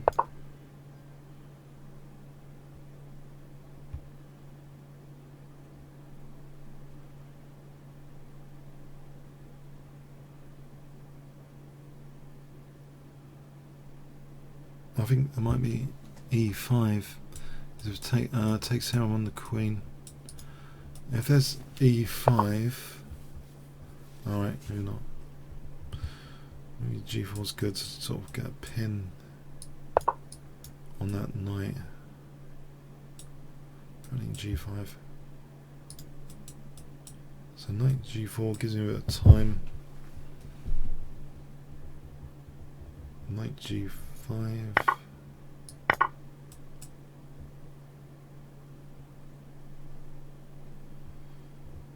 Or bishop h3.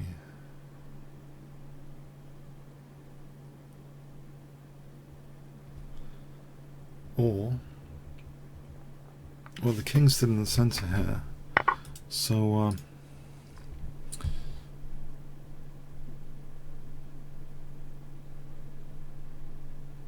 okay, bishop h3 to start off,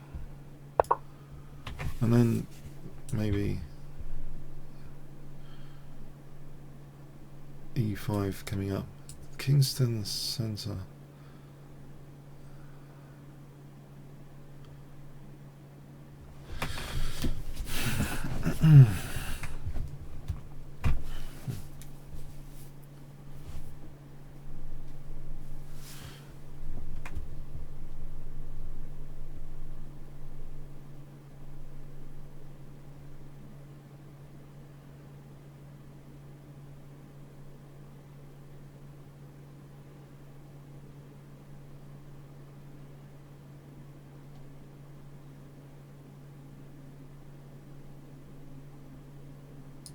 Oh, okay, hold on. 95. Take.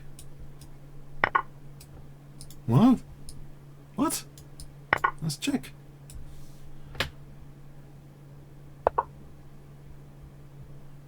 I'm winning another piece. It's a pin.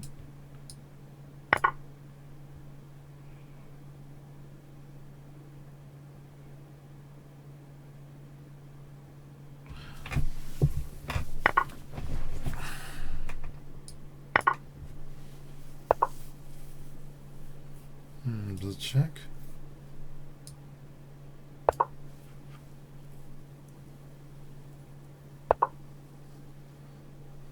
Take this guy.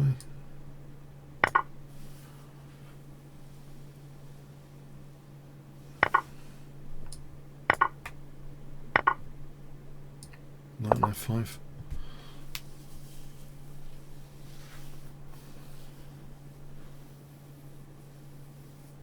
Even knight e5.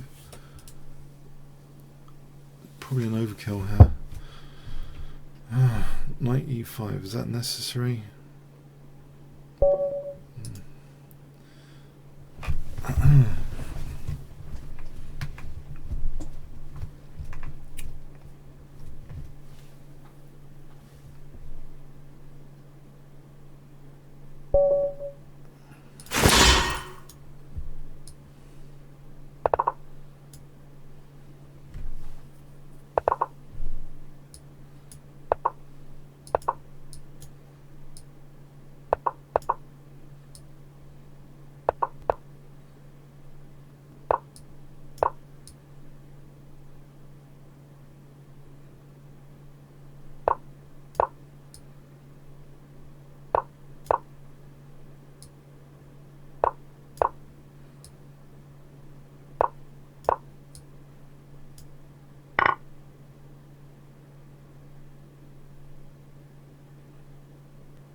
Does he really consider knight h4?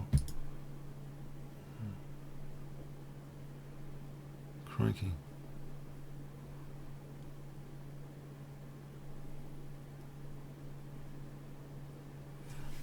I should take and then e4. I mean, this looks better for the pieces. Even if the queens come off, it looks as though I should be doing that. Because it shuts the bishop. It opens mine. I know the tragic loss of the queens there. Okay.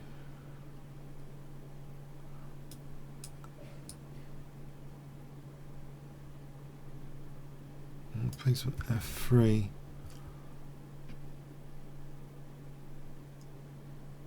Try and unpin this stuff.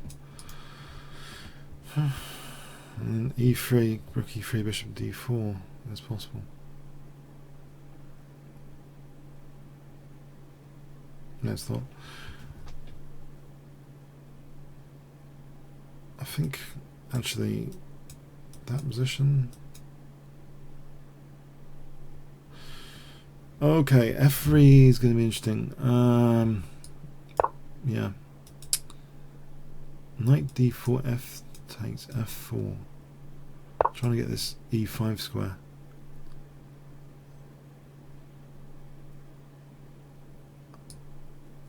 And d4 square.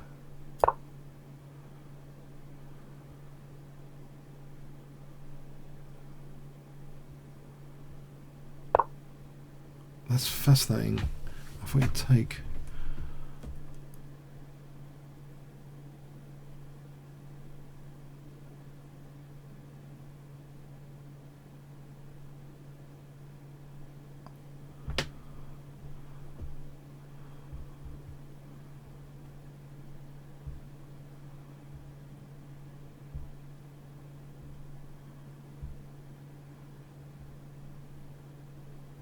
Can force this position with the two knights,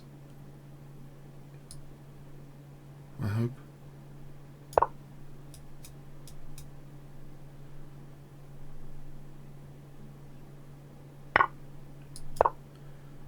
So I've got mobile f pawn, strong knights, g file, blocks in bishop, blocks in bishop.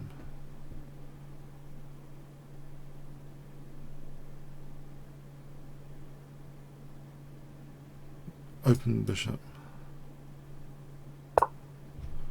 Secure the knight. Use the G file.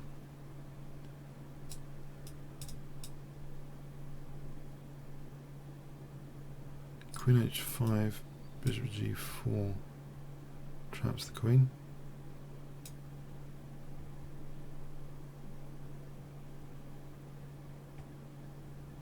Queen h4 looks at the rook.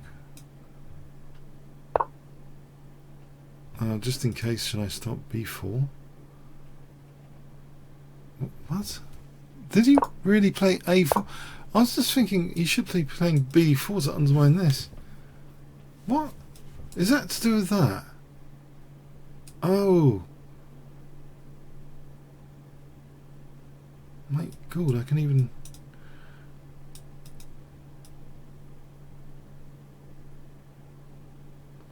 Alright, I'll stop brewing the whatever pieces around here. I'll lock down b4 and bring my rook a la Budapest Gambit, 3rd rank.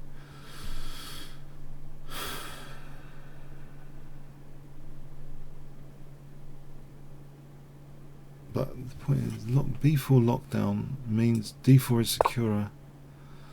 He's going to shut down his own 3rd rank like that. I can quickly re-blockade unless he's got e5 check. Do I allow e5 check? Well, there's bishop f5. Might get another rook in tempo. There's okay, blockade and swing.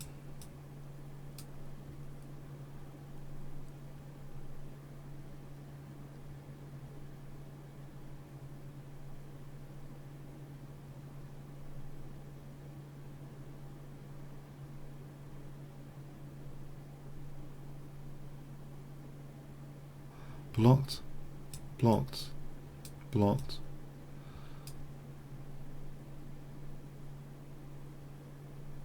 I just need to treble maybe or something.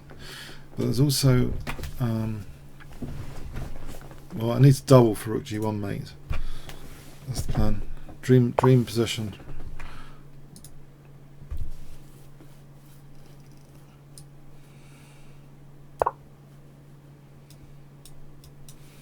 Rook g1 mate.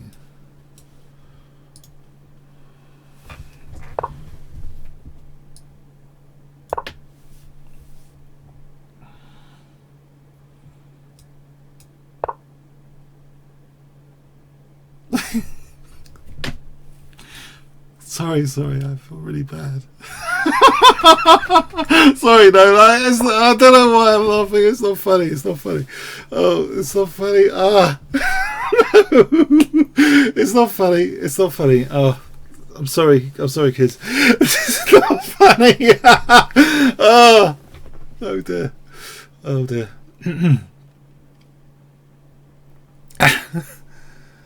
No.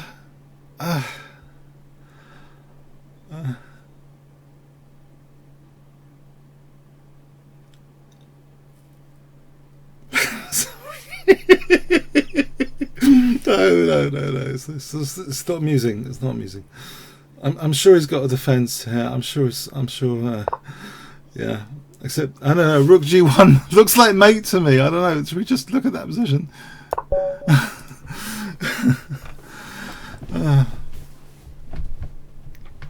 I feel really bad. I feel like a really bad assassin. But yeah, I wanted to test my skills this week. Sorry, I did want to test my skills in these tournaments.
So Paul Georgiou got me into this tango thing.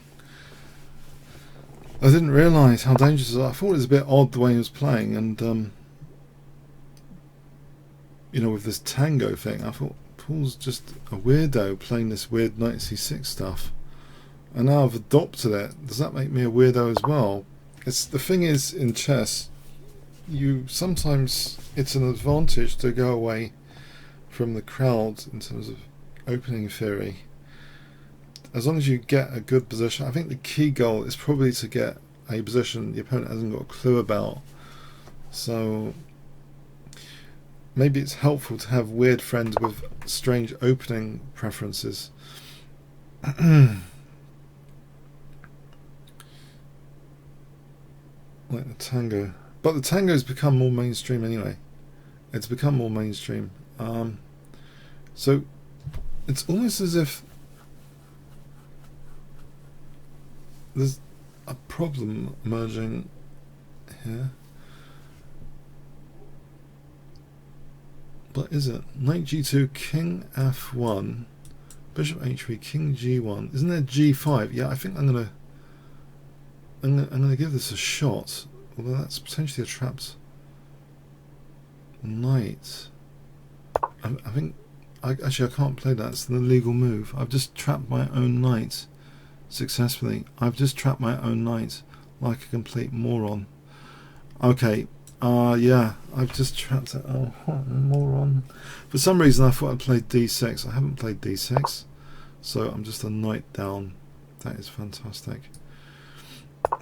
For a pawn. Great. See, too much talking. Not enough analysing. This is the bishop. Yeah. Jeez. I just hallucinated bishop h3. I just hallucinated I could play bishop h3. That was a terrible bit of analysis. Okay. Jeez. Anyway, okay, let's see.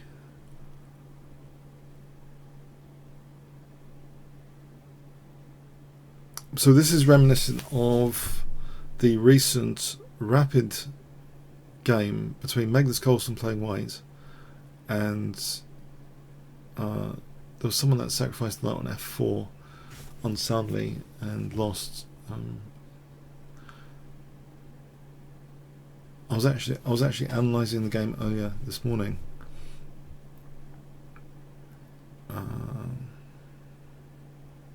This was in the Paris Rapid, the game that wasn't smooth because Magnus apparently didn't play the engine suggestion rook d7. Instead Magnus played rook d6, which was winning anyway. Who was that against? Does anyone know the game I'm talking about, where the knight was sacked on f4? Because Magnus, amazing, he had his rooks all huddled defensively.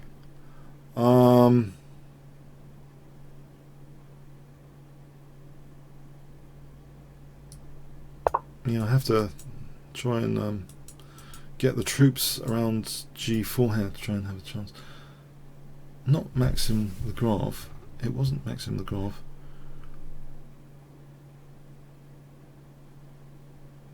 Why did his name escape me?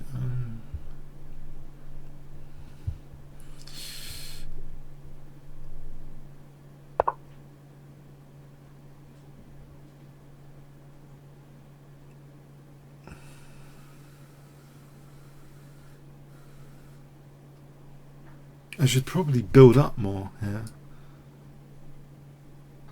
before g4.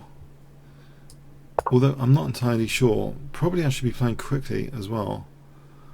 If I castle the queenside, I could actually play like that as well. There's also e4 if he plays knight f5. I could probably play like this with the rooks holding each other. Yes, who's Magnus playing? That's the one. What do you expect? Who was he? Back row, as in back row mate. He was playing back row mate. Yes.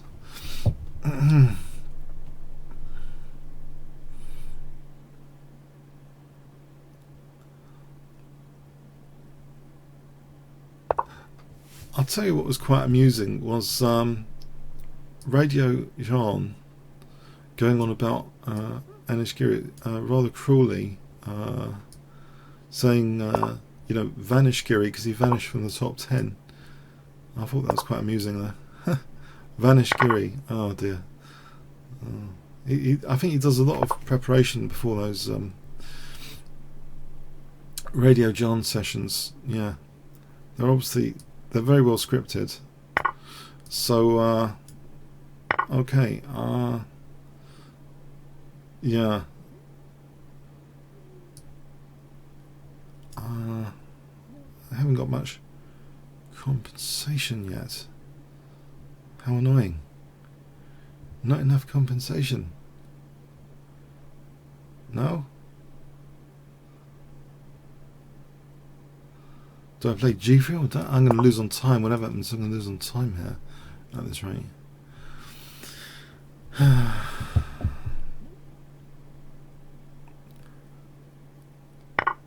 Ah, I see. I see.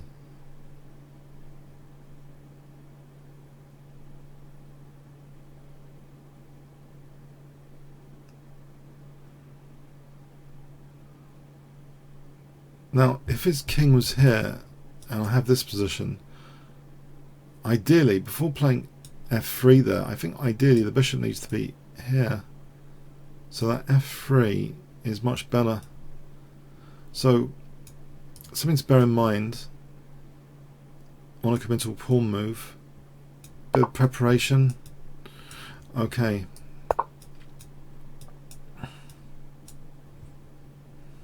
Actually, I'm hitting b2 here. And on rook h1 there's f3. So that would be winning that rook. The way he's played it in a disastrous manner. Because I've also got bishop f2 if needed.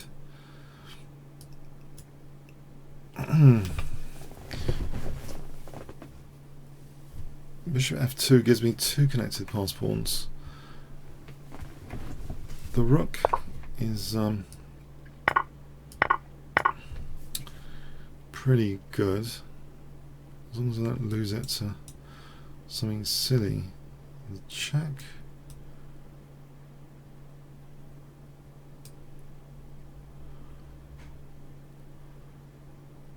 If I have my king here, then do I get mated? Check. Okay. Win that pawn. That'll have to do. Now if he goes here, maybe check first. Yeah, because then f2. And I'm almost winning a piece back. Because his king's in the wrong place. f2, king e3 is the problem. Unless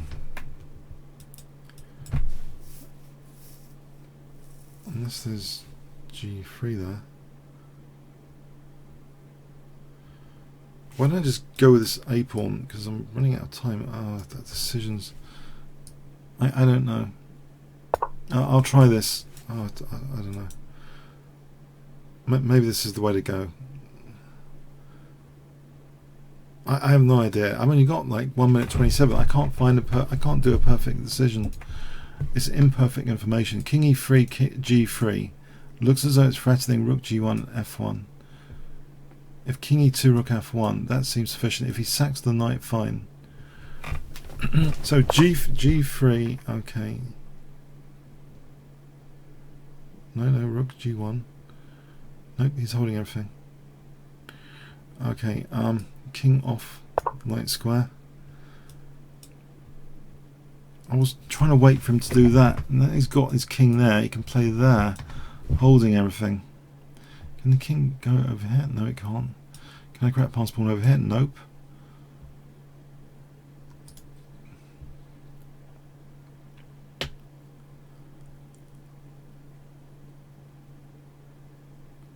What I can do is maybe, okay, here we go. Here we go.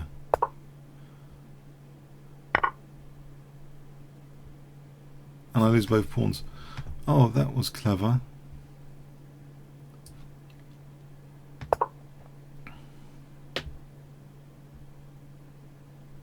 Okay, it's down to my A pawn now. Oh, I should have gone for those pawns over there. Okay, should have gone for those pawns over there.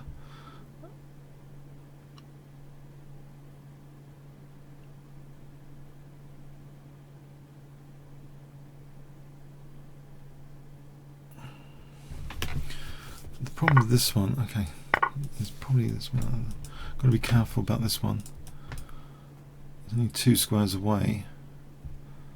This bishop's going to have some difficulty with this A pawn.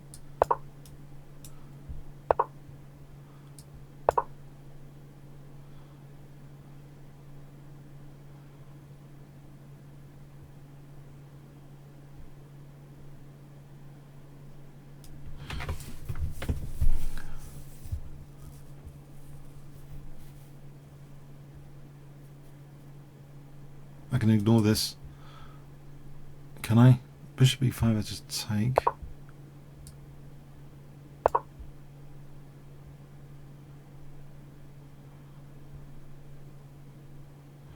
Check probably king f8. That's knight e6. I can probably ignore knight e6 instead of giving him 2 connected passed pawns with a win with whatever. Maybe just king g8 there. In which case he might mate me on h7. That's interesting. Okay, is there another way of playing that? Okay.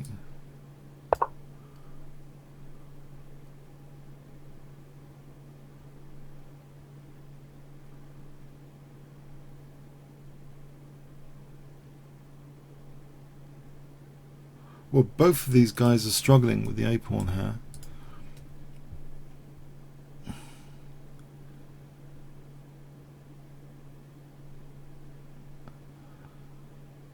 In fact, I can take an a2, and this has got b6. Take, check. It's not stopping that pawn, so I can probably take there. a2, b6. Doesn't matter about b6. I can. Maybe it does. Maybe it doesn't. King d7, check. King takes. So I think I can just take an a2. There's only a 3-point gap here.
I'm going to try and play different here with castle queenside because he's well worked out.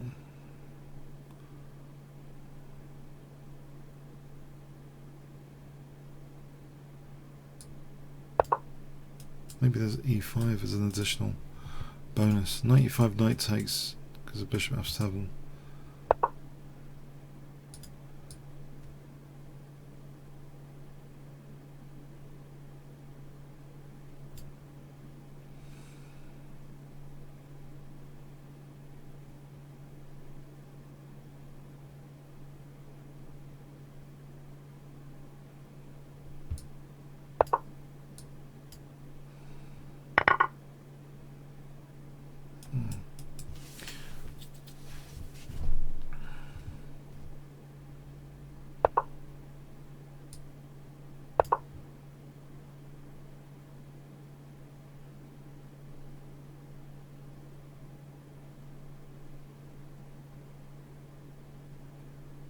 This is the sort of position I like anyway. Look, I've got the G file, got E5 break. Okay.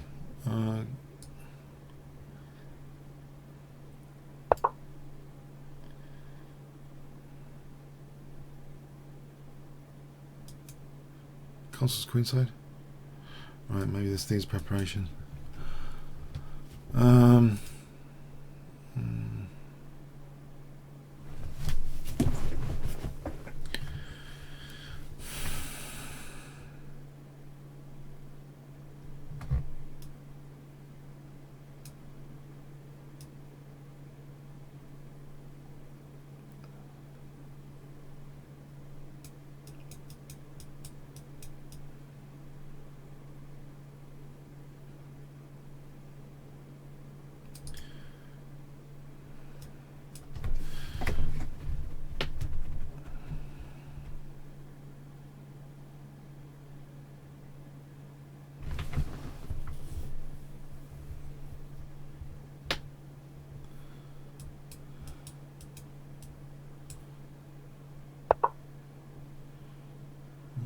Yes.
Probably F5 is a good idea.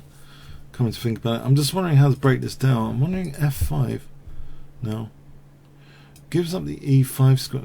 You can't afford that. No, I think I'm well suited to F5 here.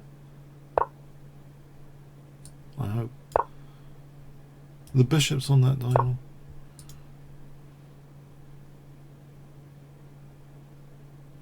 Right. Get ready for F5. Oh, except I'm losing the piece. Is the knight secure there? Nope. Knight F4 takes, knight D5, knight B6. Maybe. Knight F4 takes, knight D5, knight B6.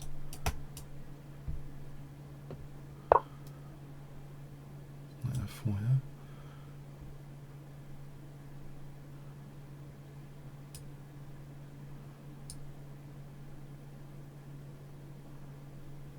My friend has checked. Does it do B5? Does it do anything?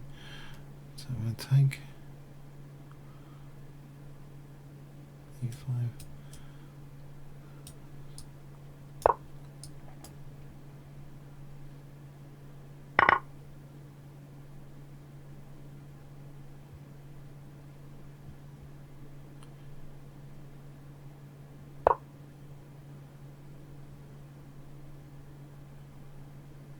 Light squares away from the bishop. So we'll double on D6.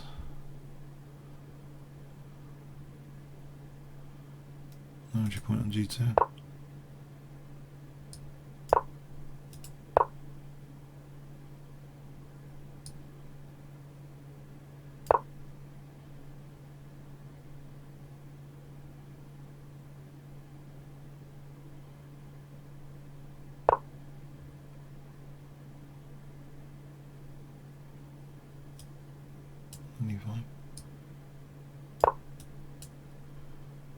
We got on f6, takes all in the rook.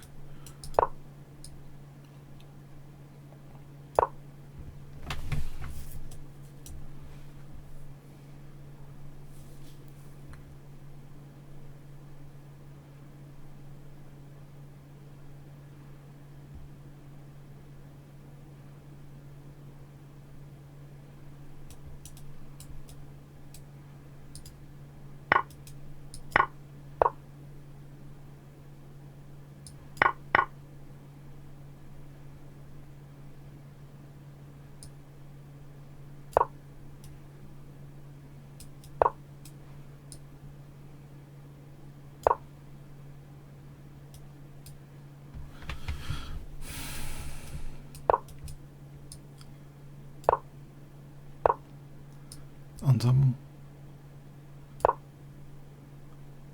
Entry point. Weak one.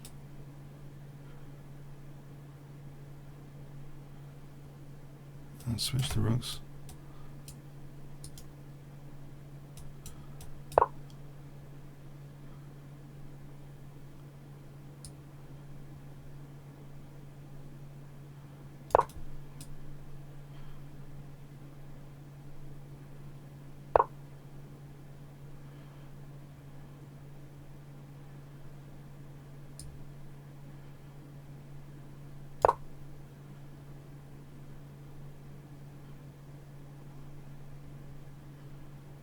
He's got to clear out quite a lot.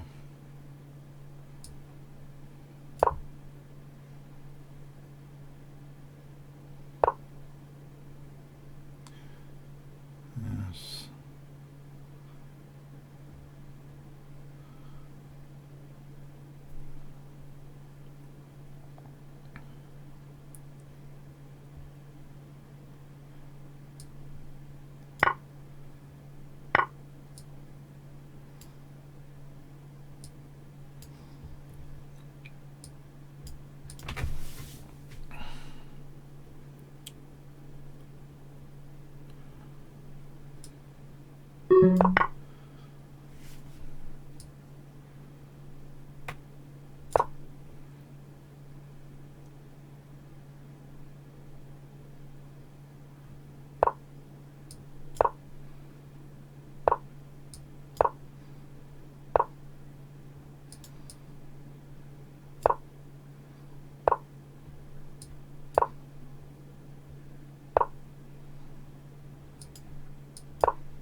Jeez.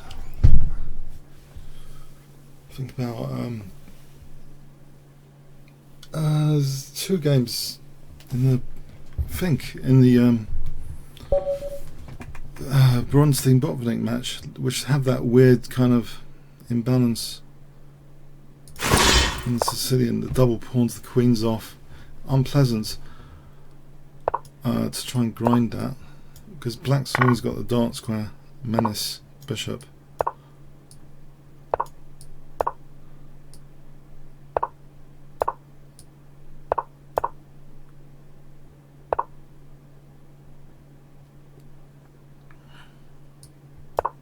Maybe G4, G5.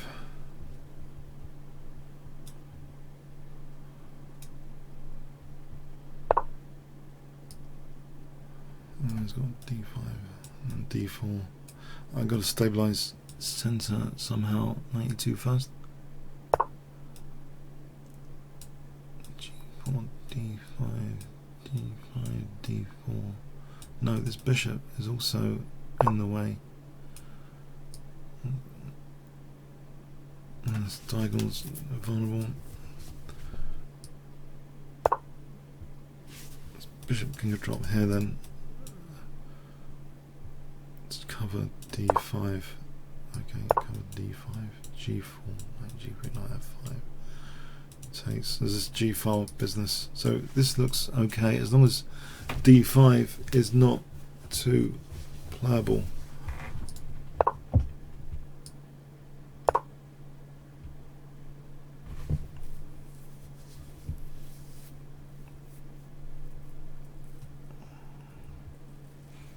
Doesn't seem that great here. Okay, can I kick this before D5 happens? Oh, he just leaves that. He probably plays D5 and just leaves it as a fishing pole. In which case, I need time for my attack. So in which case, this or this. That's tempting as well.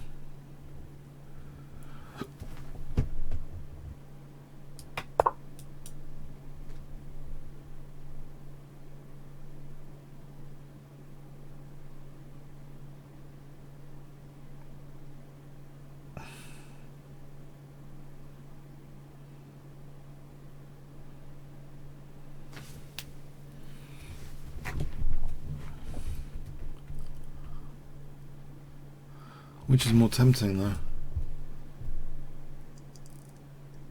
That looks fairly tempting, but this one looks tempting.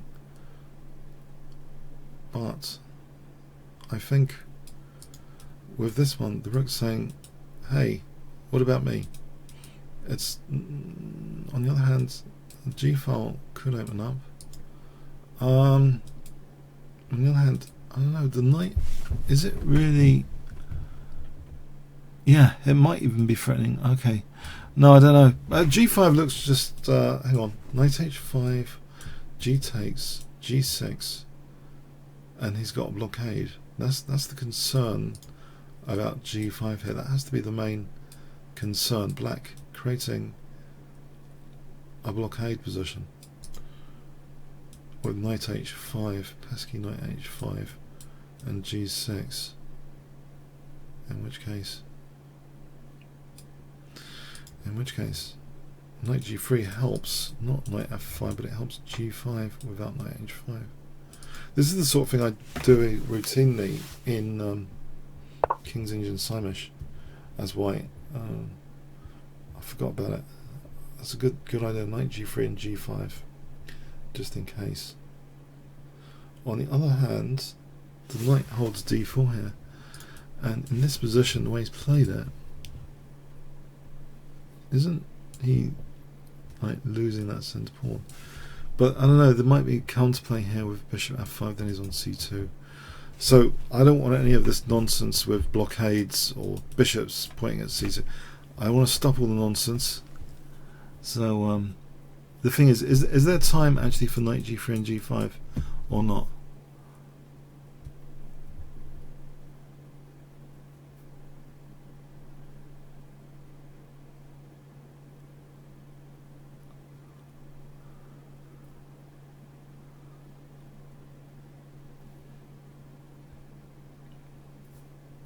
You can always blockade over here with g6. So in that case, okay, I'm going to try this.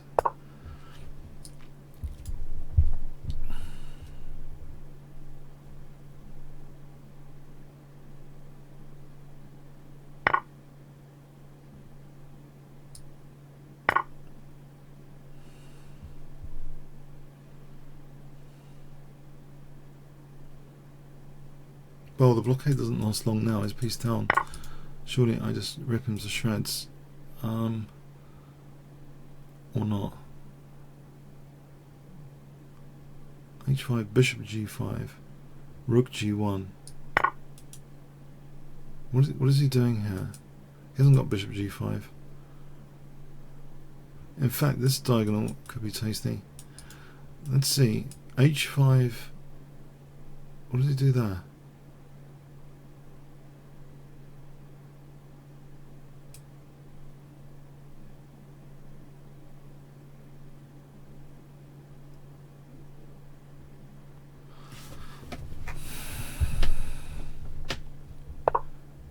Yeah.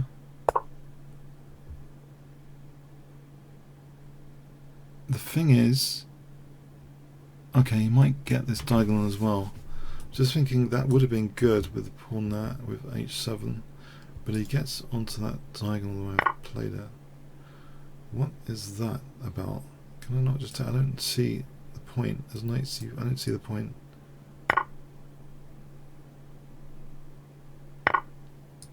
Nope, still don't see the point.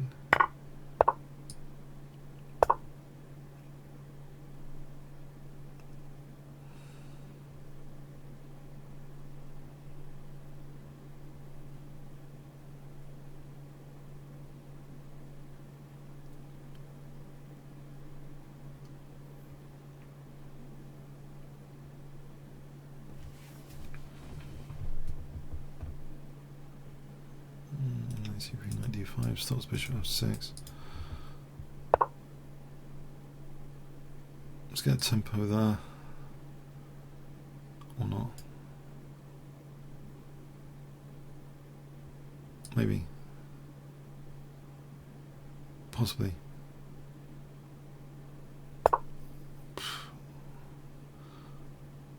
Okay. If I take... My d1's held by the knight now. I could take, takes, hg. If he leaves c4, I might even play the check if he leaves c4. Okay, he doesn't. Okay, I'll take. He's got bishop f6 coming. Not threatening anything. Okay, I'll take hg.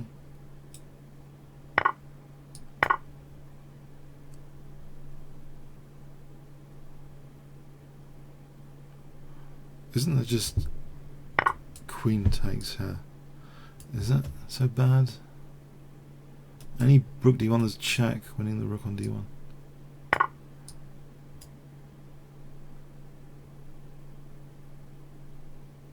And then bishop c4.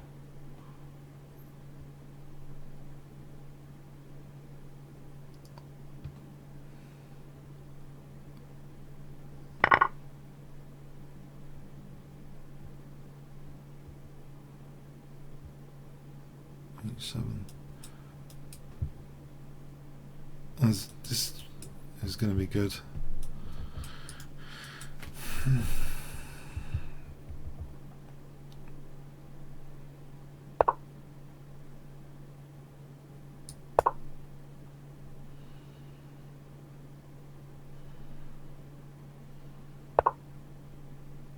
fact,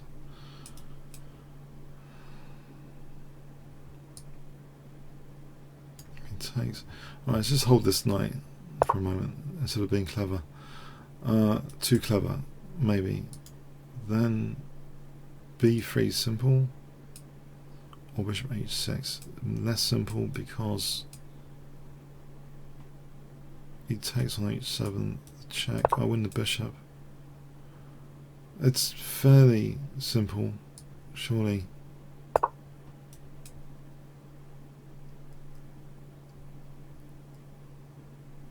I can just win the rook.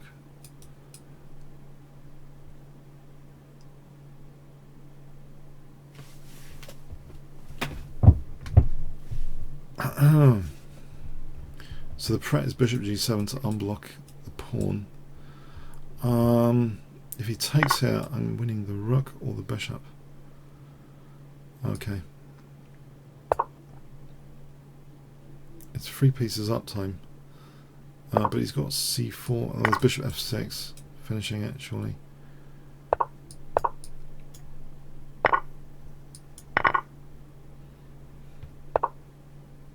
Okay, and the game goes on.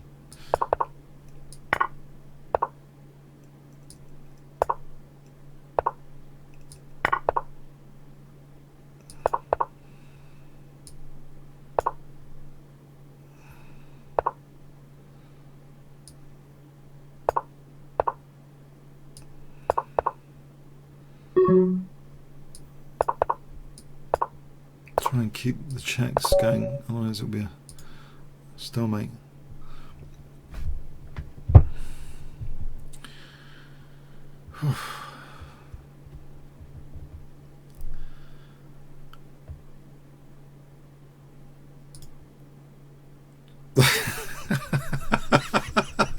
Oh dear, Papa Chess lost, did he? Oh, that's a shame. It was almost the perfect score. What a shame. Oh, perfection ruined. Oh, we all want perfection, don't we? Oh dear. Life is cruel, isn't it? Oh. Oh,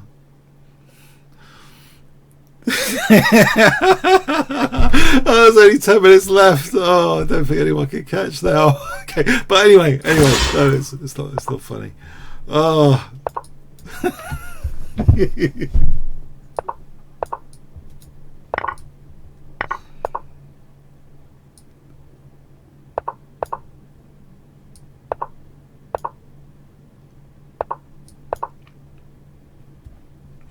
I haven't entered the Polgiavsky variation there. He could have played e5 and would have gone into Polgiavsky territory, which I couldn't follow his analysis. It was too much for me.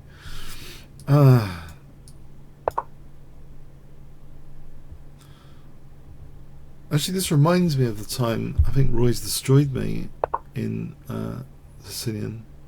We were saying like Bishop d3 and I was wrecked. I think I lost in very, very quickly. This somehow reminds me of that time. Now, I'm wondering why I've got this position, actually. It's unfortunate. Oh well. I think White has a simple plan. I think he's actually played it against me before. Why is a simple plan of Bishop d3, e5 and Queen h3? It's just a simple winning plan, basically. Try and do something about that somehow.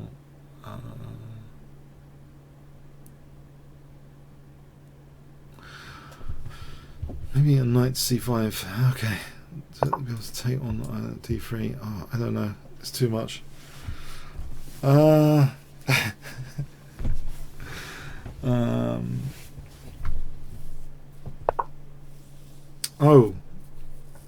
okay. That makes a big difference, surely, to my intentions of fighting the e4 square here. If that's a tempo lost, it could be critical, you know. Can I take with this when we're getting mated?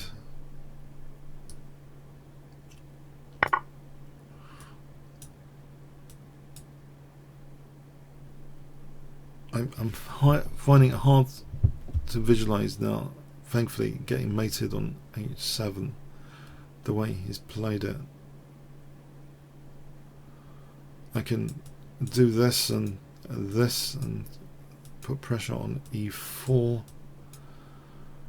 If I'm not getting mated on h7, that's good news for my central control plan here.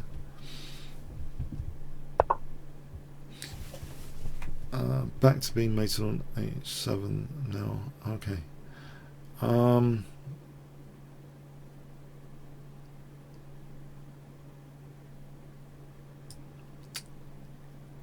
Okay, try and do this emergency plan.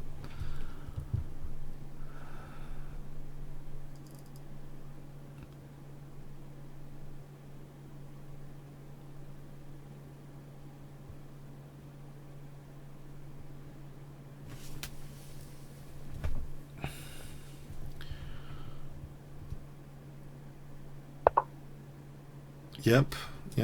Okay, I get it. Okay, can I try and get rid of that bishop? That's what I mentioned earlier.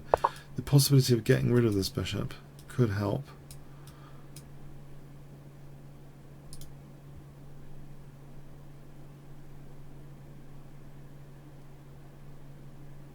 Anytime he wants to do this and this, eliminating the Mance's bishop e7. Right, that's good. That's with check. That's handy to know. Bishop e7.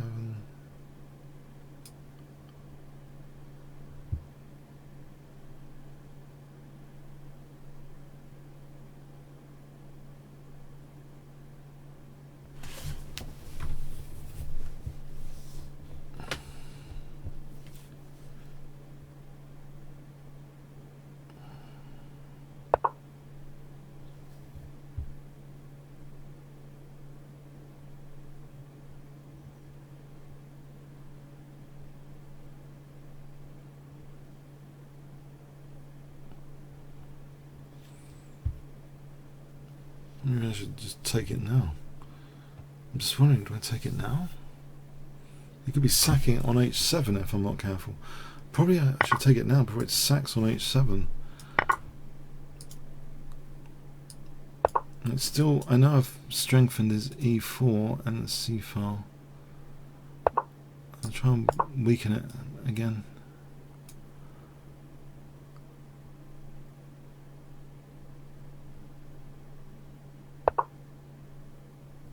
What is he threatening with this? Is it knight e6 and g6?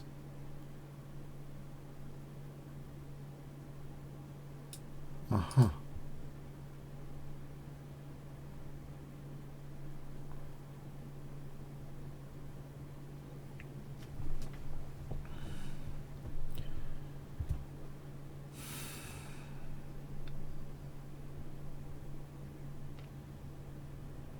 That's a nasty idea, actually.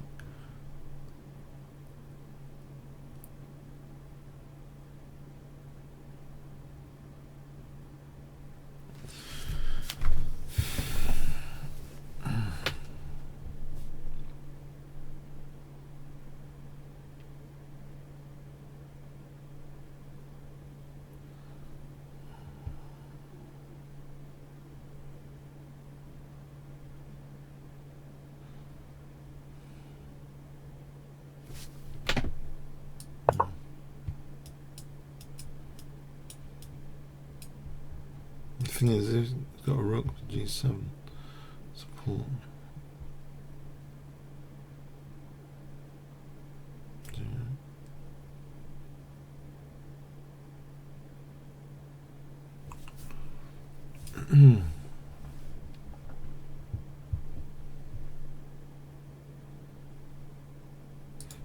This. No. Right.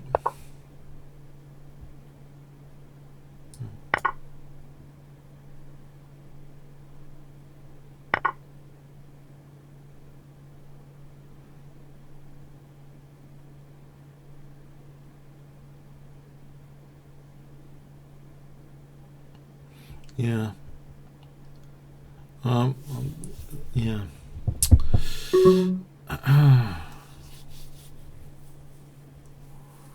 Yep.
These Sicilians are really hard to play, I've got to say.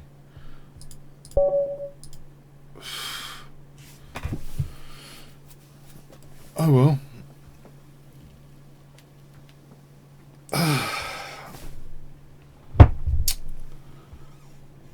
Okay, yeah. 1 fun, 10 boring. I gotta go and watch TV now. I'm not playing on. I'm actually a bit knackered. Yeah. So 1 fun, 10 boring. If you want to vote before I go and watch TV. That was cool. Anyway.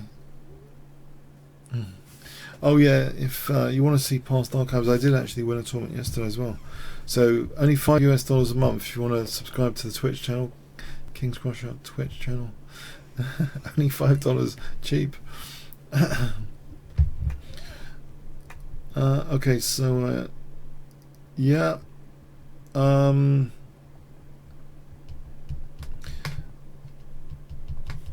think there were some pretty good games in there. There were some pretty good games. Would you say?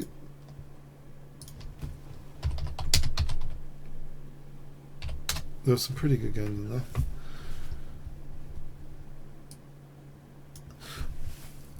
Okay, I've had enough of chess. I don't want to play until tomorrow. Okay, until tomorrow. Yeah, thanks. And blimey, that was 5 hours. Okay, it's like going to a club match, really. If you play for an over the board club and you go to an away match, it's like an hour to get an hour back, so that's 2 hours. It's at least 3 hours for the game. So it's like playing in an over the board club match. 5 hours. It's not as bad as it seems. 5 hours. You know, if you're an over the board player, you're used to like 5 hours. Yeah. Okay. Thanks. Cheers then.